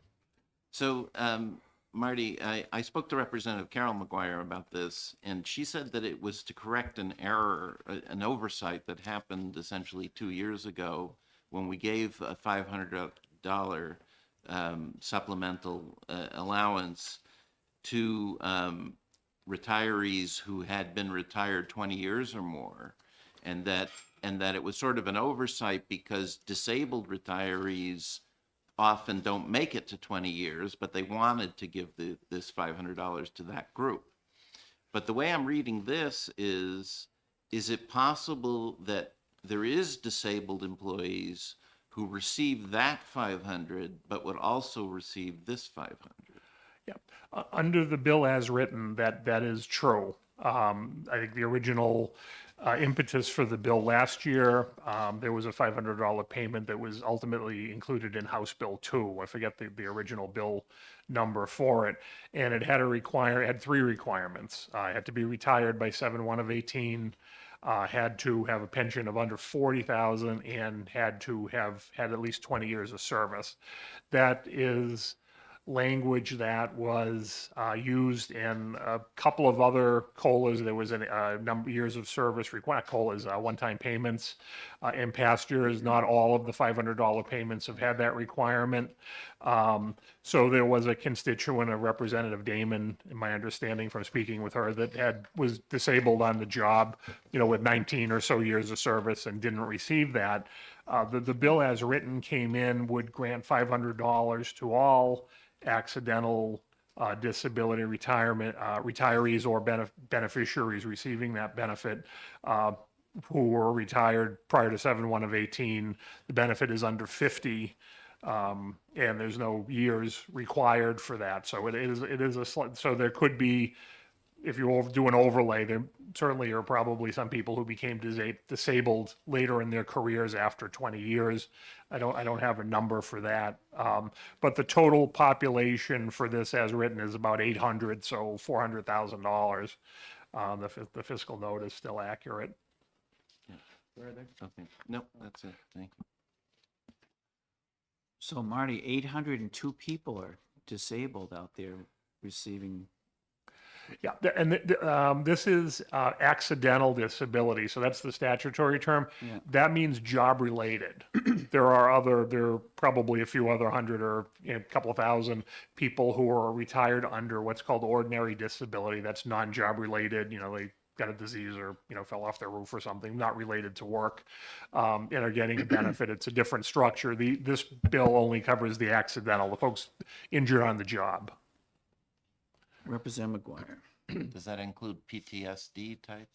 That is part of, that can be a diagnosis. The law was changed a couple years ago, and we've had a small number that was the only factor. Usually there are a number of factors that they're qualified under for disability. We did a presentation for there's a statutory committee on PTSD last summer. I don't have the details of that at my fingertips, but it was a fairly limited number. We haven't seen an uptick in those cases over the last 5 years since the law changed or anything. Further questions? The division have a pleasure of what they would like to do with the bill? Carol told me to move out to pass. So. You better do. You better do what she says. That's. Yeah. You're smarter than I thought. Anyway, have to have a little humor, right? It's seconded by Representative Grassi. Are there any further questions? This is House Bill 1307 with our clerk when she's ready.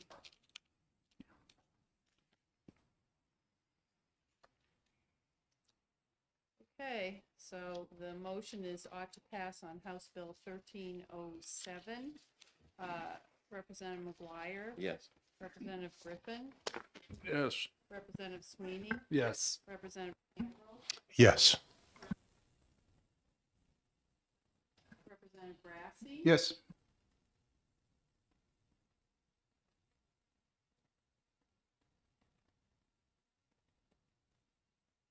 With that, we'll see you all tomorrow on the other side of the street. 9 o'clock tomorrow. Yeah, 9 o'clock. Session is at 9. You might have a caucus at 8. It's a little too early for us.